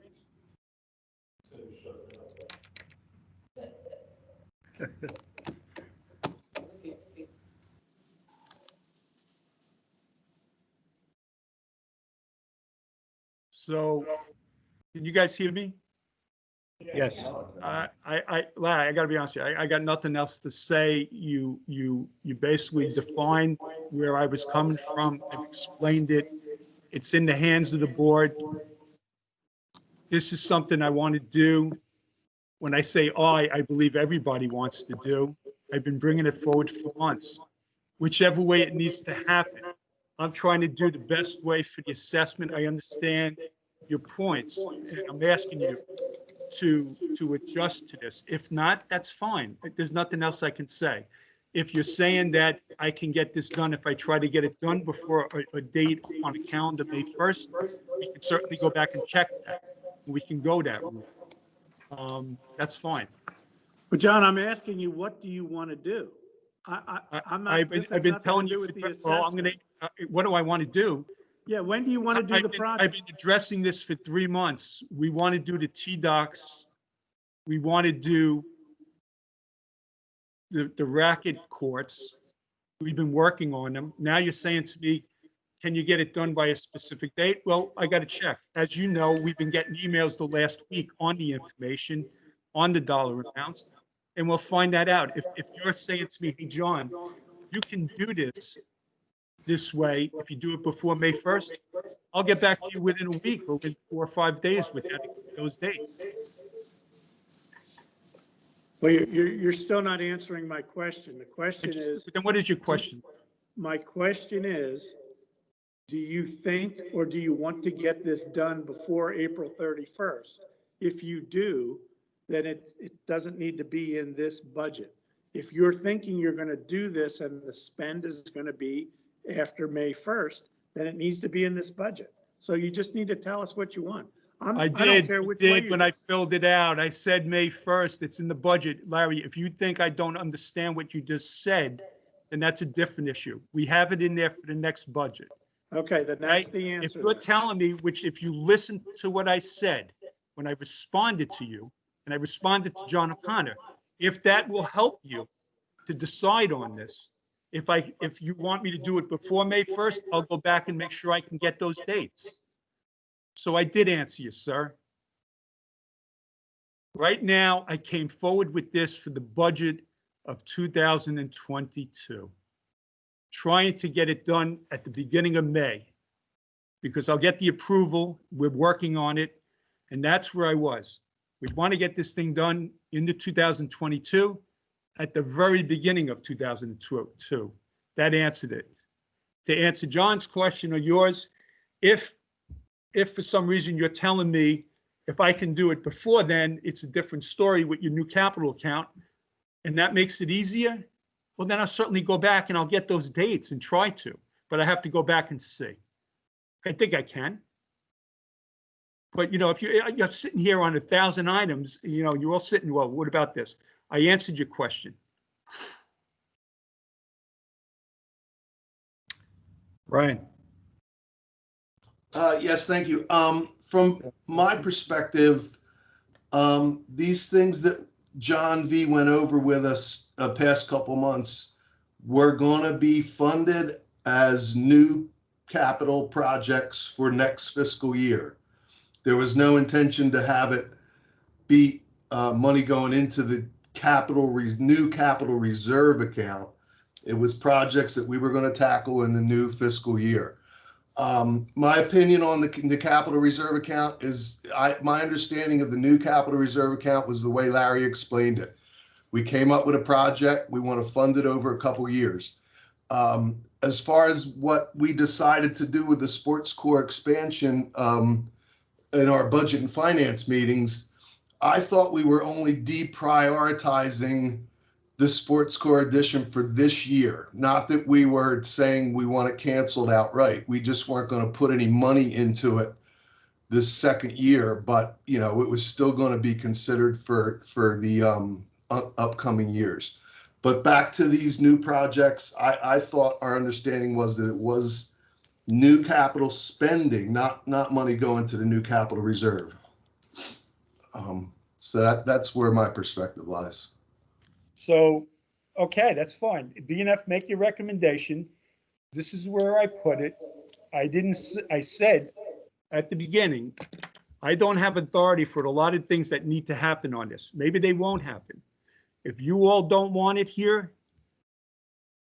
give me the instruction. I'm fine with it. If you don't want to change the way you set up this account to make this thing happen that way, which I would hope you do, and I think John O is saying the same thing, but if you don't want to, fine. The next step is yours, BNF. The next step is the board, Larry, Doug, and that's fine. You can just keep asking me the questions in different ways or whatever. This is it. This is, I believe we need it, whatever. To me, I'm trying to look at a lot of different items. I'm trying to look at that assessment, and I'm trying to make it happen. I said I don't have the authority. That's it. It's in your hands. Yeah, Colette. What I'm hearing Brian say is that you guys at least decided not to fund that project for the new capital reserve in the coming budget, in the coming year. So that's 100 grand that would remain in replacement reserves. That would mean maybe we wouldn't put that 100, we wouldn't be budgeting for the assessment to contribute that 100 grand. So Just comment on that. okay. Our minutes from our meeting indicated that we had a consensus Okay. opinion that we didn't want to move forward with that project. Okay. We also said in our minutes that $100,000 we recommended be reallocated. Okay. Reallocation. We didn't say how. Yeah. Reallocate. So I think in either event, there's $100,000 that may be reallocated to replacement reserves, which means we would fund 100,000 less in replacement reserves in this budget, which could be put toward a new capital project if we kept that money in the budget. So we're no. I mean, we're not going to fund that. We may, fund a project, fund the operating budget for $100,000 worth of new capital projects. You put the money back into replacement reserves as an example, and you can't use new capital fund for a project you want to do in the current year. It means whatever project you do, and John said this, whatever project you do has to be funded in the current year assessment. Right, exactly. So we'd be theoretically funding less in the replacement reserves because we're putting 100 back in from new capital reserves, reallocating. Okay, that's a good question. And we're not funding this year's 100,000 toward the sports core pool. So that's $200,000 that theoretically could be kept in the budget, but used for this project, these projects. Go back You to guys John are the here. money guys. I'm just So thinking. John, I think what Colette is saying is if, Who's he talking to? I want to ask John all a question. Oh, go ahead, Dick. I didn't know which John. Go ahead. I talk a little louder. Yeah, okay. So if in fact the board decides to reallocate the funding for the sports core pool, and if that reallocation is going back to replacement reserves, okay, does that mean that we would have to fund replacement reserves overall by less than $100,000? Could that money be used in the current year budget? So, Dick, I got to be honest with you, for some reason it's going in and out on my end here. Steve's shaking his head yes. I think, just let me repeat to make sure I got the whole thing. Are you saying that, talking about the replacement, that this money's coming out of there, that if we used it from the replacement, then our replacement number for the depreciation would be short to a critical number? Yeah, so I know I added critical in there. Yeah, so if $100,000 was going back in, could you fund your replacement reserves 100K less this year, and therefore you have 100K? Oh, I see what you're saying, and then just, I get it. I totally get what you say, or if that was Colette. I couldn't hear Colette. That's a good question. That's certainly an option, sir. And if that's what it takes, that's a darn good, but that's the kind of stuff with the depreciation number, you don't want to mess with that number. But what I feel overtakes it, Doug, I don't know if you agree with that or not, but I got to tell you, if that's what you're recommending, I'm not going to lose sleep over it. And if that's what it takes to get these two initiatives that I believe everybody wants, so be it.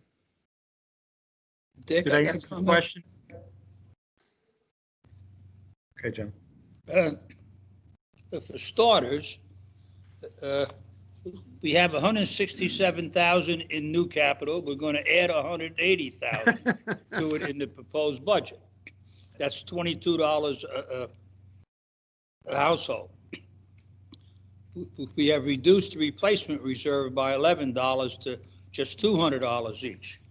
If you move any money from the new capital back into replacement, you damn well can't use it for the new projects we're discussing.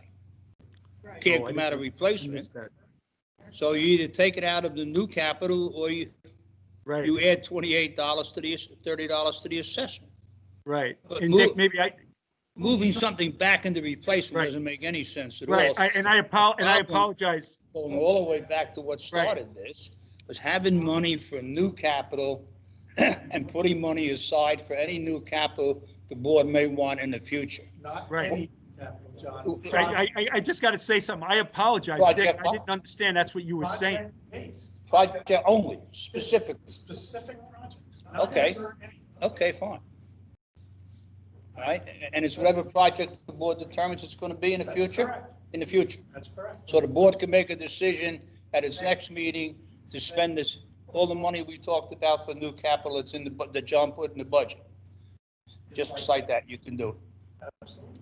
So why move any money anywhere? Let it go where it's going, let the board decide what the hell they're gonna do with it. Thank you, That's their John. decision anyway. That's correct. Thank you, John. John's And let putting me, it in the budget. He's saying, this is what I want to do, and out of new capital is coming new budget. right, Board can say yea or nay when it approves the budget.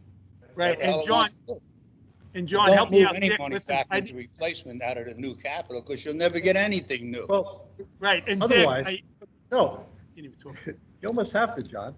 If in fact you deem that $100,000 project is no longer viable, if you deem that project is no longer something you want to do, you should do something with that. Should put it back. Well, no, if the board could decide, I deem that's not what I wanted for, but I've decided I want to do it for something else. You don't know what that something is. What? These projects next Wednesday at our meeting for Right. future. Can I say something, please? I mean, But it is. then you don't get them done this year. Right. Well, John was saying he was gonna do them May 1st. Now he wanted to do it this year. So that's another approach we could use to be able to fund these. Since the 100,000 that we've already put in this new capital reserve fund is no longer viable, if the board accepts your recommendation that the sports court pool is no longer a viable project. Therein lies, Did I hear you saying, so then basically authorize the project this year? For spend next year. So May 1st. see, If that's a workable thing with the way it's written, then that's. I don't know how it's written, Dick, but therein lies the difficulty with the whole situation. A previous board made a decision that we're going to put money away for a specific purpose to be determined by this or any future boards. All right? Now, No. any future board can come along and say, that's not a viable project, but I have another viable project we'll spend the money on. Basically, that's what can happen. The future board can do whatever the heck it wants with the Yeah, and money. that's what Doug's concern was. Exactly, yeah, and that's exactly what you have. This board right now can decide to take whatever's in that new capital and spend it on whatever new projects they want in the 21-22 budget. Makes no As difference, long as they approve it this year. right? As long as they approve it before the budget.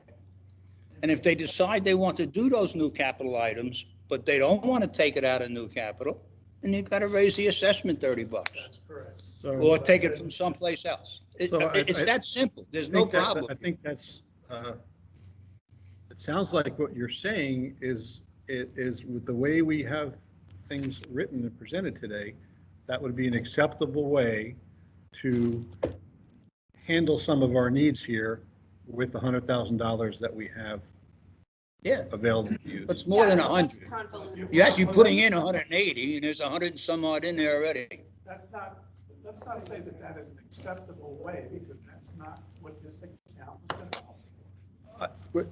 No, I granted that, but we're trying, we're talking about setting up a work process, looking at different ways to evaluate things. And let's say the bottom line here too, is we're also looking at coming up with an assessment here with all the other things we have going on, that's going to work.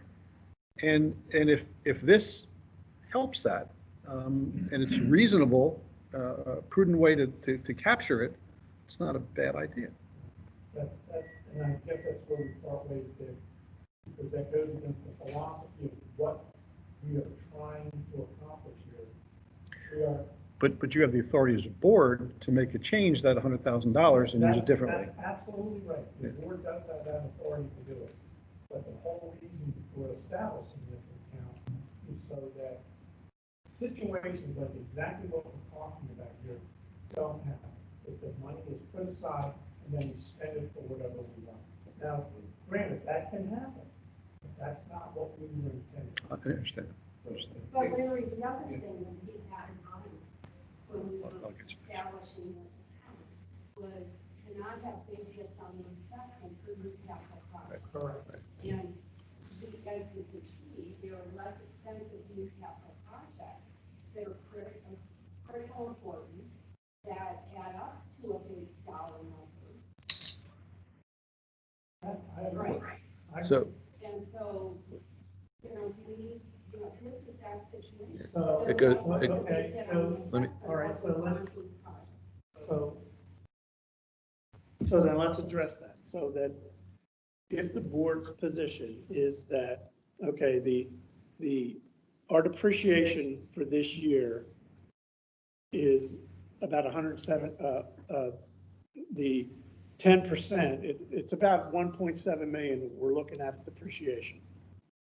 So if the money is going to be used out of the new capital reserve account, the board has the authority to put in about $170,000 into the account. That would, if the additional 100 is in there, now the account is at 100 plus 280. yeah, 280.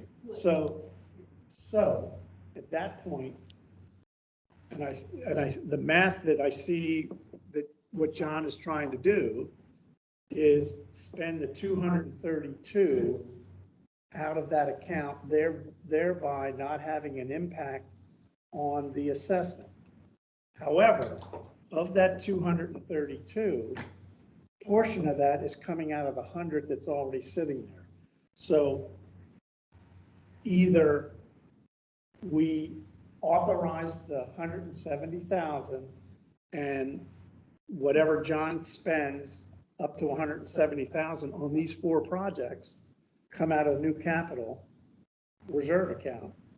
The remainder, in my mind, would come out of new spend, and the 100,000 remain in the account.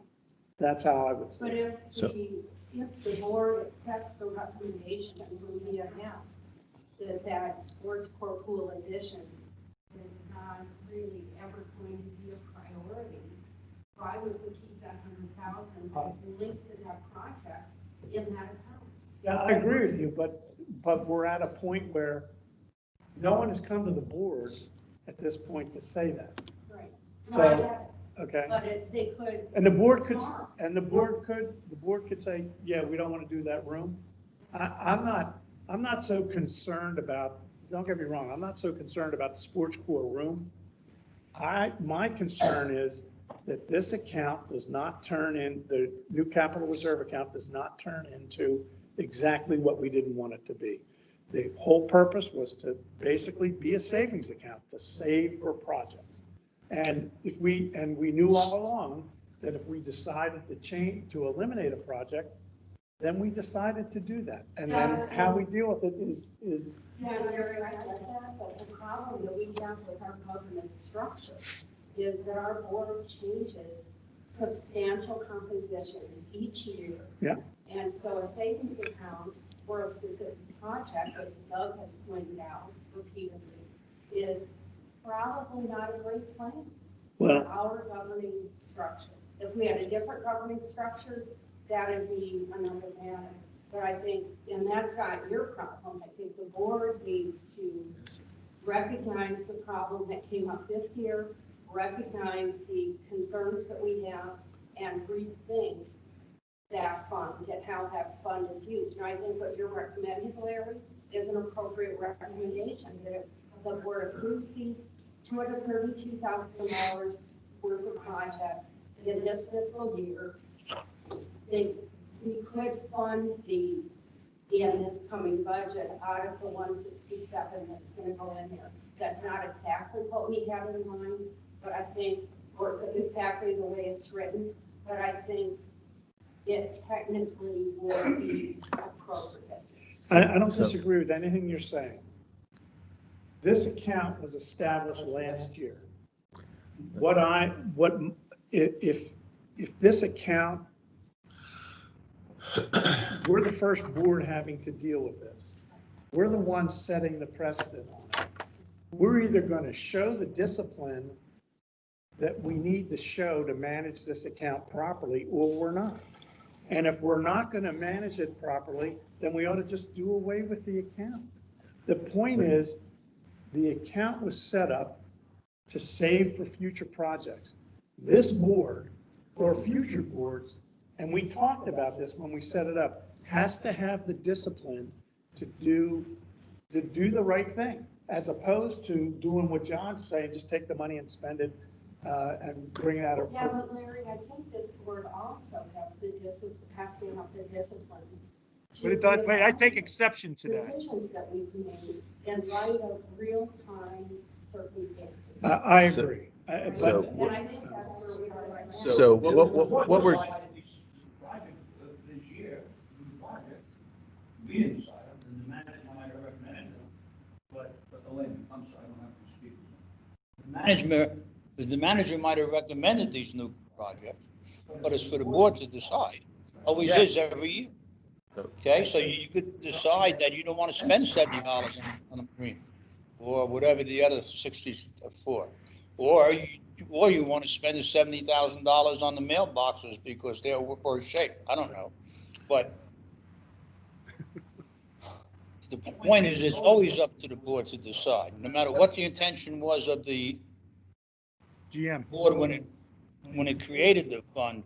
It's the intention of the boards in the future, what's going to be used, how the fund's going to be used. It's that simple.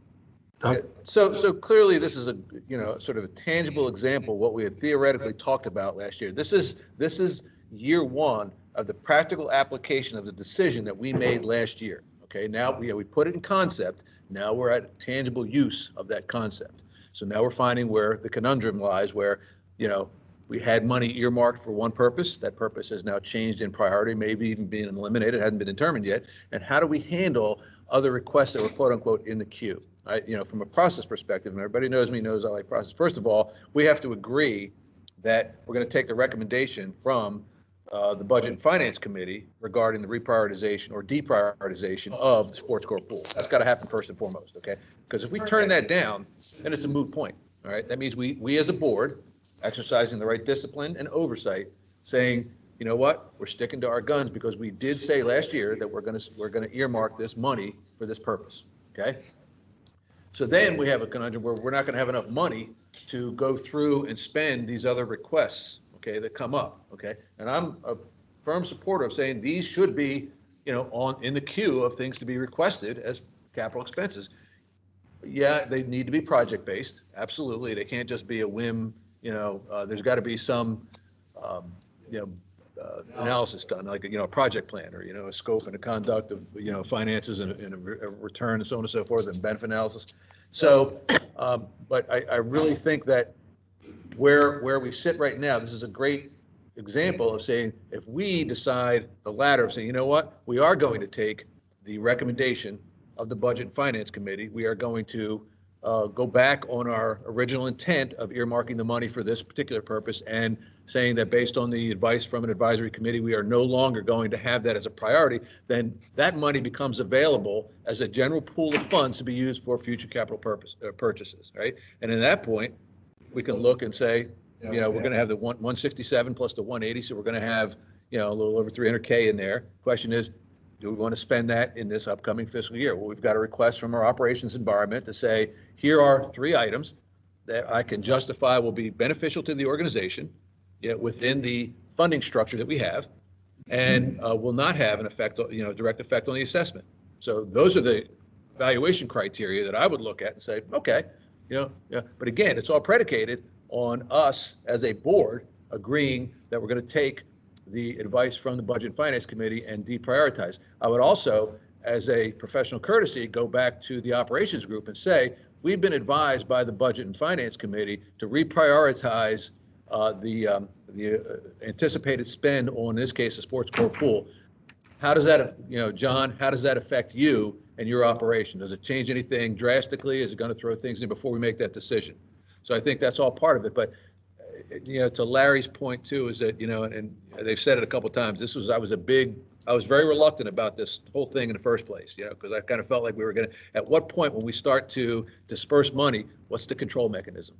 What are we using as a control mechanism to A, preserve the original intent of the account, which is Larry stated, and I agree with that, it was for the big projects, but as I said a few minutes ago, guess what? We keep doing this. Tell me when there's going to be a big project that's going to be, have enough funding in there, okay? Now, my argument could go away in year 3 and beyond, because we're funding it at a rate that, we may not have such a tremendous request for capital spend that would go beyond what we have in the account, and therefore not having a direct effect on the assessment. So I, for one, would at least want to consider, from a procedure perspective, to say, as a board, we need a B&F committee to take the information forward to us, saying, there's a recommendation. Larry Collette, I think, and we'll get our colleagues on here, we have to decide whether or not we're going to take that recommendation from B&F and say, you know what, based on their input, based on input from the GM, guess what? I think we may have to consider taking that advice, reprioritizing, and at that point, that money is now freed up, and then I guess the actual follow-on would be, and by the way, in the queue, as requested by the GM, we've got 3 items that will fall into the category of new capital expenses. We can projectize them as we need to, and then, vote on whether or not that needs to be included in the budget. I think time is of the essence, because if we're going to follow through that, and then I would also add that, given this real life situation, that we follow up. Now that it's very, we're right here doing this. The takeaway is to work with a group of people to say, hey, we had the first real test of this whole process. What did we do right? What did we do wrong? How do we improve? How do we make sure that we, again, preserve the original intent of what the account was for? And I'm a firm believer in moving forward that way. Question, Larry, is it 10% of the depreciation was what we decided to do with this thing? Well, a maximum of the 10%. The parameters of the account are a maximum of 10% per year. A maximum. Last year we didn't put in a maximum. Up to a maximum balance in the new capital reserve account of $1 million. Okay. There's the parameters. So if you're taking the 10%, is it possible that this year you could say, let's change the 10% factor and make it 5%? Put 5% in the reserve fund, because I agree with you, the reserve fund, that should be money down the road, and take the other 5% and spend it on the capital. Well, that's not the way the account was intended. No, I know, I understand that. I'm just saying that would kind of get you to the reserve that you want to spend down the road. Well, I think what John is trying to do is almost that. What he's saying is, I've got 4 projects here that total $232,000. Okay, so 10% of our depreciation amount will be about $170,000. Right, but if you're going to put 10% in here and then take it out, why not just change it and say, well, Don, Because it's project-based. The 5% there has to be a project approved by the board that 5% is linked to. The only project we have in there right now is the sports core pool.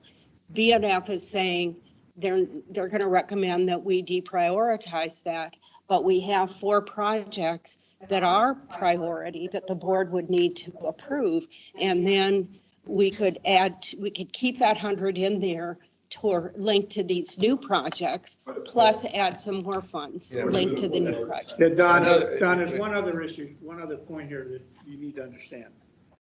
That if by taking 10% of the money from the replacement reserves, the overall replacement reserve for the association, and taking 10% and moving it into a new capital account, it doesn't raise the assessment on the community, because that assessment is taken because of the overall depreciation. That's included in the assessment. So by moving it there, what it does in the past, and I don't know how long you've been in the community, but in the past, projects such as the sports core pool that we were planning, that we allocated for last year, would not get done because no one wanted to see the adverse impact on the assessment. So the idea was to be able to plan for future projects without increasing the assessment today. So that's why we took 100,000 last year on a project we had estimated to be about 300, put it aside, had no impact on the assessment. And then if we did the same thing this year, we would have 200. And then the third year, we'd have 300, and there would be no impact on the assessment. So, Don, one of the other things, let me say something real quick. Don, one of the other ways to accomplish what I think you were trying to get at is you're saying, hey, take 5% and salt it away over here, another 5%. The other thing to do, put all 10% in there, and then if you don't have enough funding, decide which of the 4 projects you're not going to do.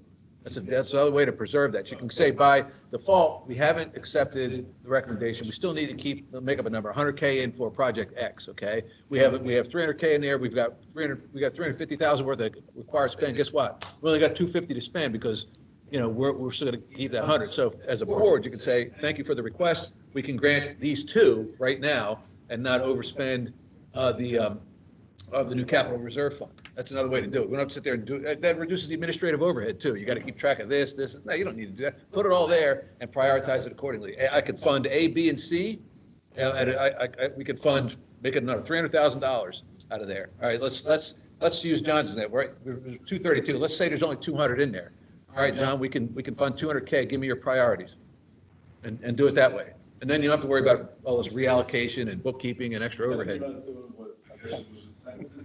Down the road, you have this fund that's building up. Right. Or we could say, in this example, we could say, John, we want to keep 100K in there for the sports core pool. You're asking a request for 232. You can spend 132. Which one do you want to do? One of the observations that was made when they first created this account back then was, gee, maybe the replacement reserves have been 10% too high on my assessment to begin with. If you could just swap it into something new. That was one of the criticisms that came about, or one of the observations that came about. Now, taking note of what Doug said about time being of the essence, if we're going to try to go this direction, these project proposals need to be ready for prime time for the board to be able to have the information they need to evaluate their costs, viability, whatever. I don't know if John is there yet with that, but that's certainly something that's going to have to happen if we're going to approve them in time for this budget to get approved. There's 3 rackets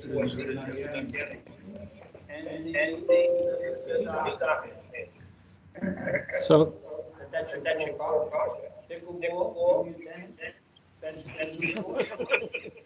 so we haven't even talked about all the projects yet, but we're talking about just the idea of doing all the projects.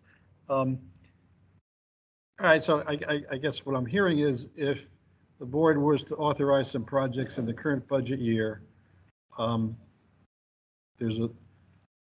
we can work with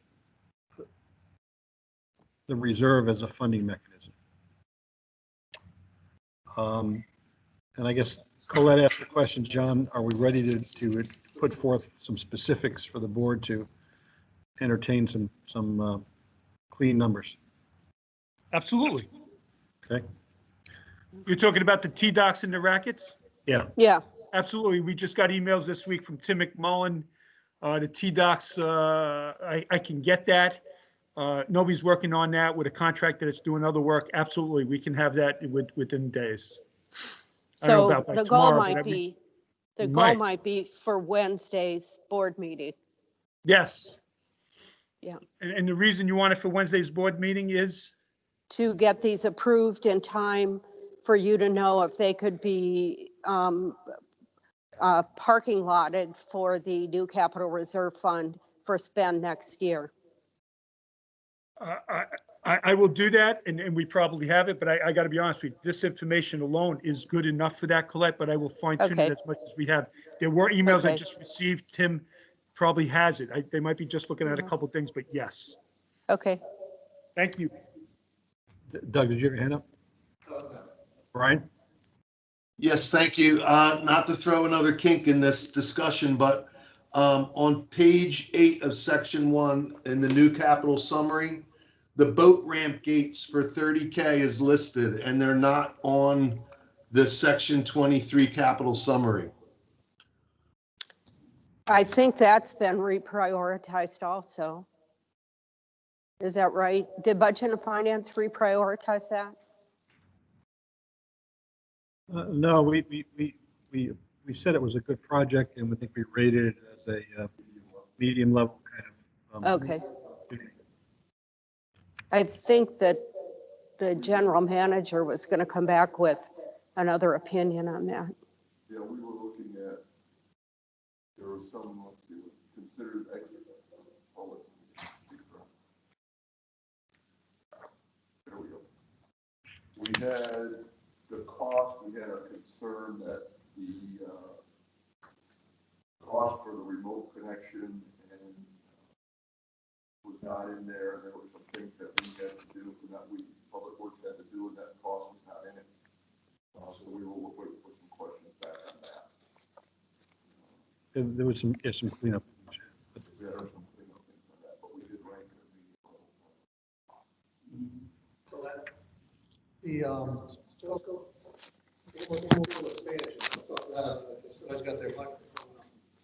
The quote from a company was $209,000, but there would be additional work being done by Public Works.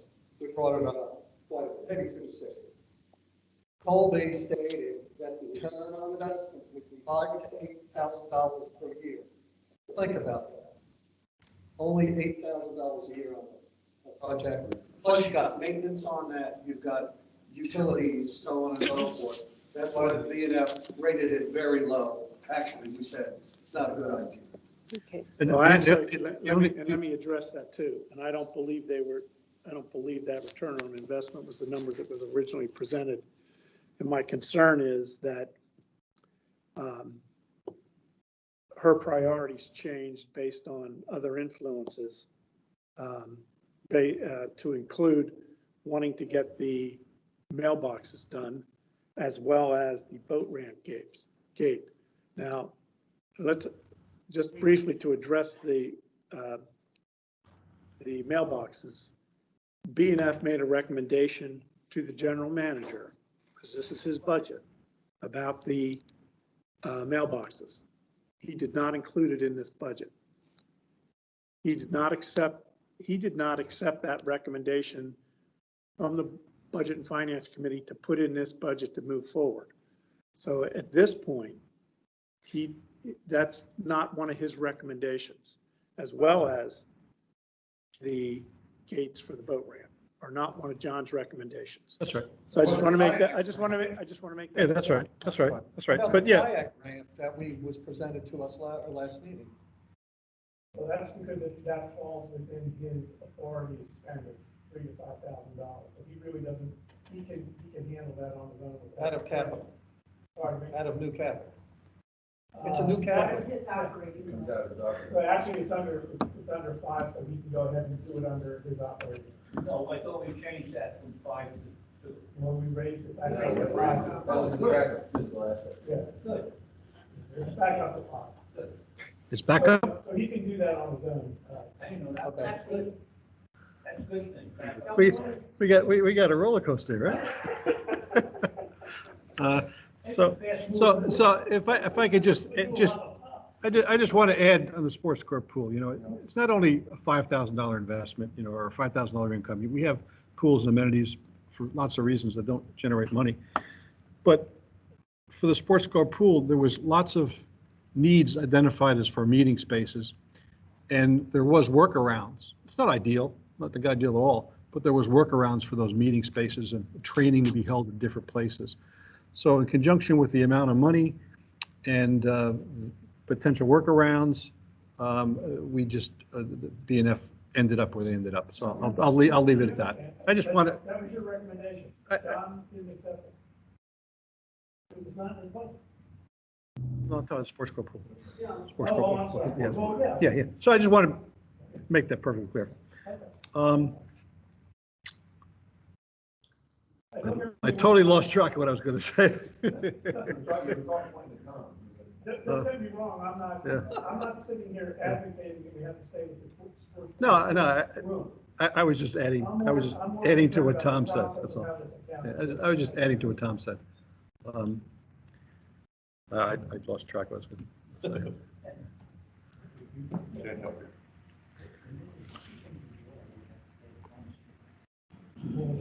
Oh, yeah, I understand. And now I know where I was going. As long as we're jumping around here, I'll jump ahead here. I know that the mailboxes.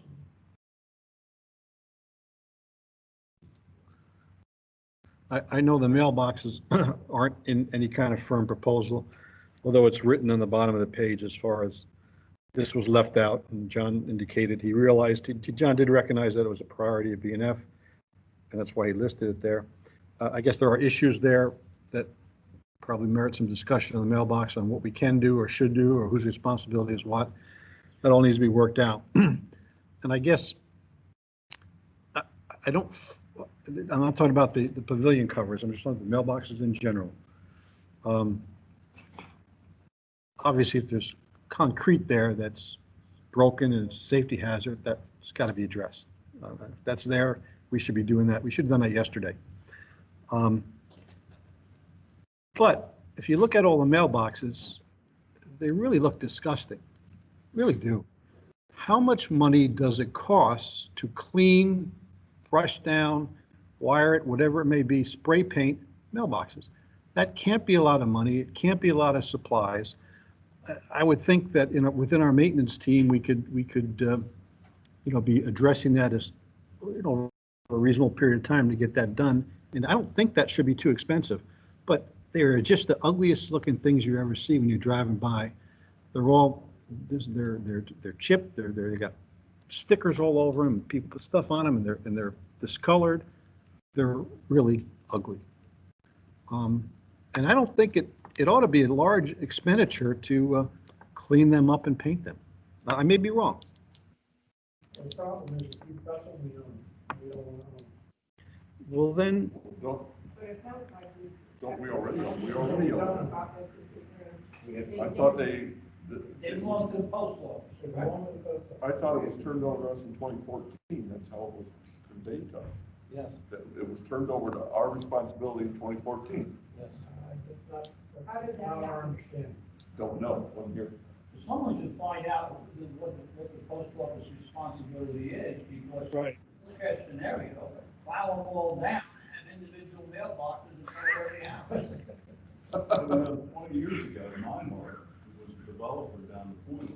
He was fighting for that. Yeah, he lost. He lost, but I don't know how he lost. Did he lose by the post office or ocean fines? Post office. Post office. Post office. So John Viola, do you have any input as far as what we can and can't do, or? Yeah, so okay, so I hear you talking about, I got to be honest with you, it is hard for me to hear, but I think what's happening as you lean back, you being any of you, it's very difficult for me to hear you all, and I think that's what's happening. But I want to say this politely. It sounds like after 40 minutes that you all have come around to where I was 40 minutes ago. So let me just break it down now, because I hear what you're saying with the mailboxes. And yes, give me a chance, give my team, let us go out there and maintain a few and everything this year, as opposed to jumping into something which kind of is a big number. And I'm even listening to a few of you now, and it, I still not have the complete picture. It was replacement, it wasn't, it's this, let's do that. Let us do that. I agree with you, Doug. That is actually what I put in there. Let us continue, let us put some type of maintenance. Let's learn from this, get some numbers and come back. In the meantime, the boat ramp, I put that, I believe, again, it was hard for me, but I heard you talking about it. BNF said that we really didn't have a lot of the right numbers or full impact of it. So I didn't include that. As far as the two items that I have there, the T-Docks and the racket sports, it sounds like what I hear Doug saying, everybody, it sounds like they're coming to where I was at and where John O was at. And I understand that there's these rules and regulations, and I'm not asking anybody to break them. What I'm asking them is to reallocate or relook at it, because as John O said, as I heard, you got this money there. Let's not start, keep, money here, money there, money there. It's no different, Larry, or anybody else, like you told me with the 5 FTEs when we got to look at something else. I get it. It's the same thing here. So hopefully you do come around. It's in BNF's hands now to let the recommendation, as Doug and Colette and other Larry said, and then let the board decide. I'll get those numbers, as Colette said. I was just on the phone trying to get them to speed it up, especially for the T-Docks. I believe we have the other numbers, and I'll get that. Colette, you said for this Wednesday? Did I hear that right? Because I thought the board meeting was the 20th. The 20th. So 2 weeks. So 2 weeks. Okay, yeah, so I'm sorry. I got my days that's what I figured. Okay, So we will John, get that. Yeah, John, the concept here is that we go through the approval process on those projects, just like we Yes. did with the Sports Corps pool. We Yes. get that approval this fiscal year, then the allocation can be made to the new capital reserve account next year, and you could get these done beginning May Great. 1st. Okay, I will, we're going to fine tune those estimates. I believe we have them for the racket sports. I'm working on that as we speak. Thank you. Okay, good. Okay, so we've gone through mechanics and logistics and how to do things. We've got the racquetball numbers there, and then we have the T-Dock number there. On the racquetball numbers, is there anything else we need to discuss more about the racquetball numbers that would You have the fence? add to the Yeah, picture? yeah, those racket sports numbers are pretty good. We just got the email this week with the updated numbers. We'll reconfirm them. And I believe the fence is in there. I was just checking. I saw an email on that. We were missing that. So those numbers. I believe from our BNF review meeting, we wholeheartedly supported this as a high-level endeavor. However, on T-Dock, there was some open questions on T-Dock, and I'm trying to recall all of what they were. Anybody please jump in and help me here? The one, Dick, was how are we gonna monitor the 2 hours? And we did ask that, and I think this morning, Ron said it's really not a possible way to do that. And the other one was the return on investment.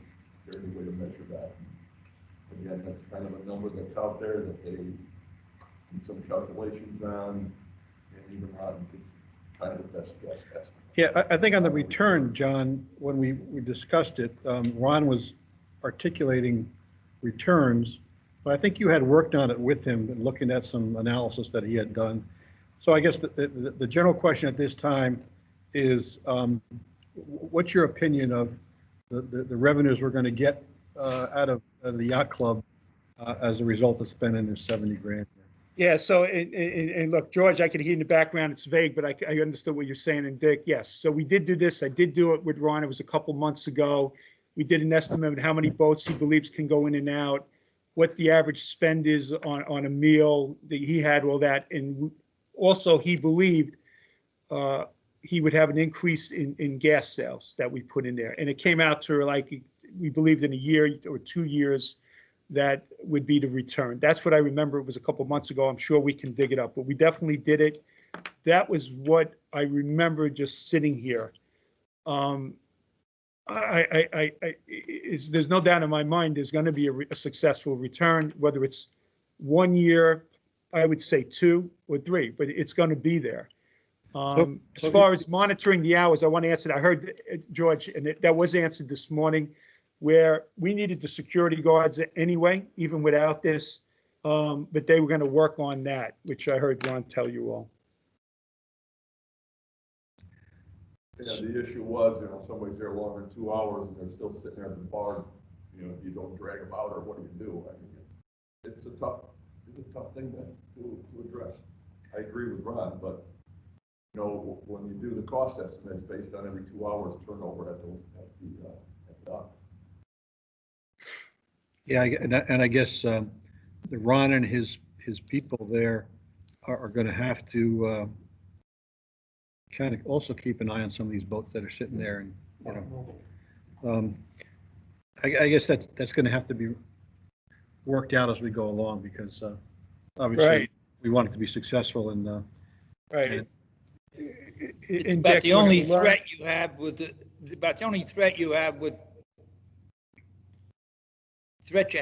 boats that stay too long, or the other problem, boats go into docks that are leased out to somebody else because they're empty. The only threat that is worth anything, they're going to be towed away at the owner's expense. Now, that only works if you tow them away. You can't just threaten to tow them away and they know you're not going to do it. You got to tow 1 or 2 and the word will get out. But that's the only way you can control it. You can't turn their boat loose on them and put them out in the water, and you can't drag them away from the bar, especially if there's 6 young guys up there, So, anyway. yeah. Well, it'll be tough enough just to figure out what time the boat got there, if it's even been there for 2 hours. It's a tough thing. I sympathize with you. I think it'll obviously get better because you have someone there policing it, but I guess that's a work in progress, and see how it goes and make improvements as you go along. So John, on the return on the T-Dock, you're saying 2 to 3 years of a return. That is, I remember from a couple of months ago, yes. How does BNF feel about that? I think it's good. It's just gonna be hard to measure. Okay. Yeah, it'll be hard to measure. But how do you feel? Did you feel like that's? Well, 2 to 3 years is fine. I don't have a problem with that, but it's just. Well, I think it's difficult excellent to measure. if the money's there. Tom, what do you think? I mean, the yacht club can't tell you the cost of a banquet. So how are they going to tell you how much profit on a given boat? Oh, I wasn't on mute. You know what Park Mobile is? The app on your phone for when you go to Ocean City. Yes. It's charged to your credit card and all that. Yep. If you overstay, they recharge. They have Boat Mobile to park your boat.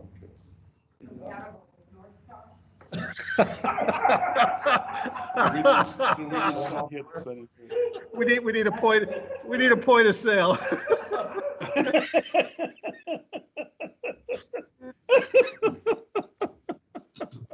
Actually, that's a very good. Maybe somebody who has a boat who just put $500 worth of gasoline in it is going in for something to eat. They're not going to worry about $10 to park the boat. So, if we had something like that, that might not be that might be a good thing to take a look at. You can't charge them. You can't charge them. Oh, you can't charge them? Even if you come in with a boat. Then why do you care about the time limit? Because you want to turn it over for revenue. For revenue, at the yacht club. Let's not get crazy. I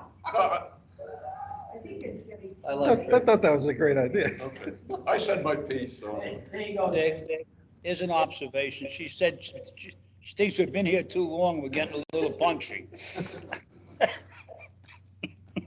Okay. I have the credentials to support that.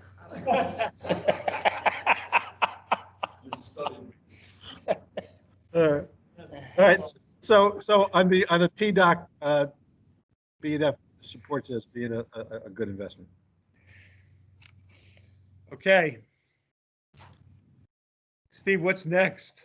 We have a cat controller. Cat controls cats. We have nothing next for today, do we? Well, we're just trying to get through this. I think we're done. Wait, Pretty much done. he's done the police vehicles. We talked about that this morning. It looks like the chief and I will be coming to the board on the 20th to try to get those vehicles for this current budget. He articulated why he needed them. Since it's going from one budget to the other, I'm still going to continue saying it here. I hope that everybody understands it when I go in front of the board with Chief on the 20th. He needs those cruisers. So that takes care of that. The equipment on the bottom, Eddie went through that this morning. If you go over to the far right, the roads, it's the 110. So obviously, Larry, you're right. You haven't said it yet, but you're right. In this budget, we do not have any road renovation, maintenance, whatever the term is. Correct, because again, and I understand I don't have the authority and I'm saying that, but I was like, hey, look, maybe we get through this. I'm not an advocate of doing this stuff, but a lot is hitting this year. As I told you yesterday, I'm just trying to balance everything out because I believe the next year, a lot of other things are going to be better. Amenities are going to bring in more money. But again, it's the board's going to have to decide that. I'm just laying it all out, spelling it all out, and there we're at. You know, Eddie told you that they reviewed the roads. They have a marking system. Can we get through it this year? Yes. If not, that's fine. We'll do the roads. okay. I think that's it on there. Am I missing Hey, anything? John, Yes. one quick question.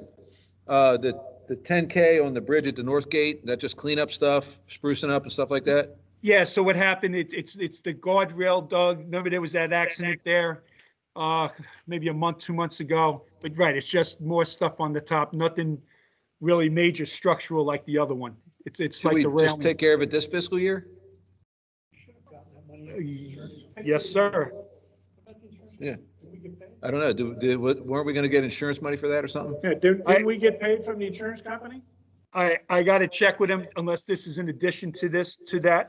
I could check. All right. He's got a whole schedule. I saw he had a whole schedule and we've seen it. Yeah, unless there's something I'm missing, and if it's just cleanup and not replacement of the existing asset, then just get it done. Okay. Okay. I'll double check on it. Yeah, okay. All right, good. All right, good stuff. I think that's it. So Dick, for tomorrow, you got aquatics, you will have racket sports, and then there'll be the Bainbridge project, okay, that drainage. That's the only one tomorrow. She has some good stuff that just happened. Some of you saw the emails. Even though it's for this current fiscal, it kind of affects the budget, so it's good to be explained and let her go through it with everybody. All right, and then the racket sports, and there's a couple new things that popped up this week that they'll present tomorrow. Outside of that, if you're all good, Dick, I'm good. We're all good. Thank you all very much. Okay, John, can I see you tomorrow on that jail tour? I want It's you a to little see late. it. Come on down, just call ahead and I'll make sure I'm here and I'll take you through it. Okay, good. Make It's sure, a major difference. make sure And the it came in under budget. Yeah. Okay. Thank you, everybody. Larry, Doug, Colette, thank you for assisting with BNF. Dick, thank you for having them as part of it, and everybody else on BNF. Thank you all. It was a good day. Thank you for your time, John and Steve. Thank you. Steve, where's Steve? All right. All right. Thanks, guys. All right. Take care, everybody. Good day, everyone.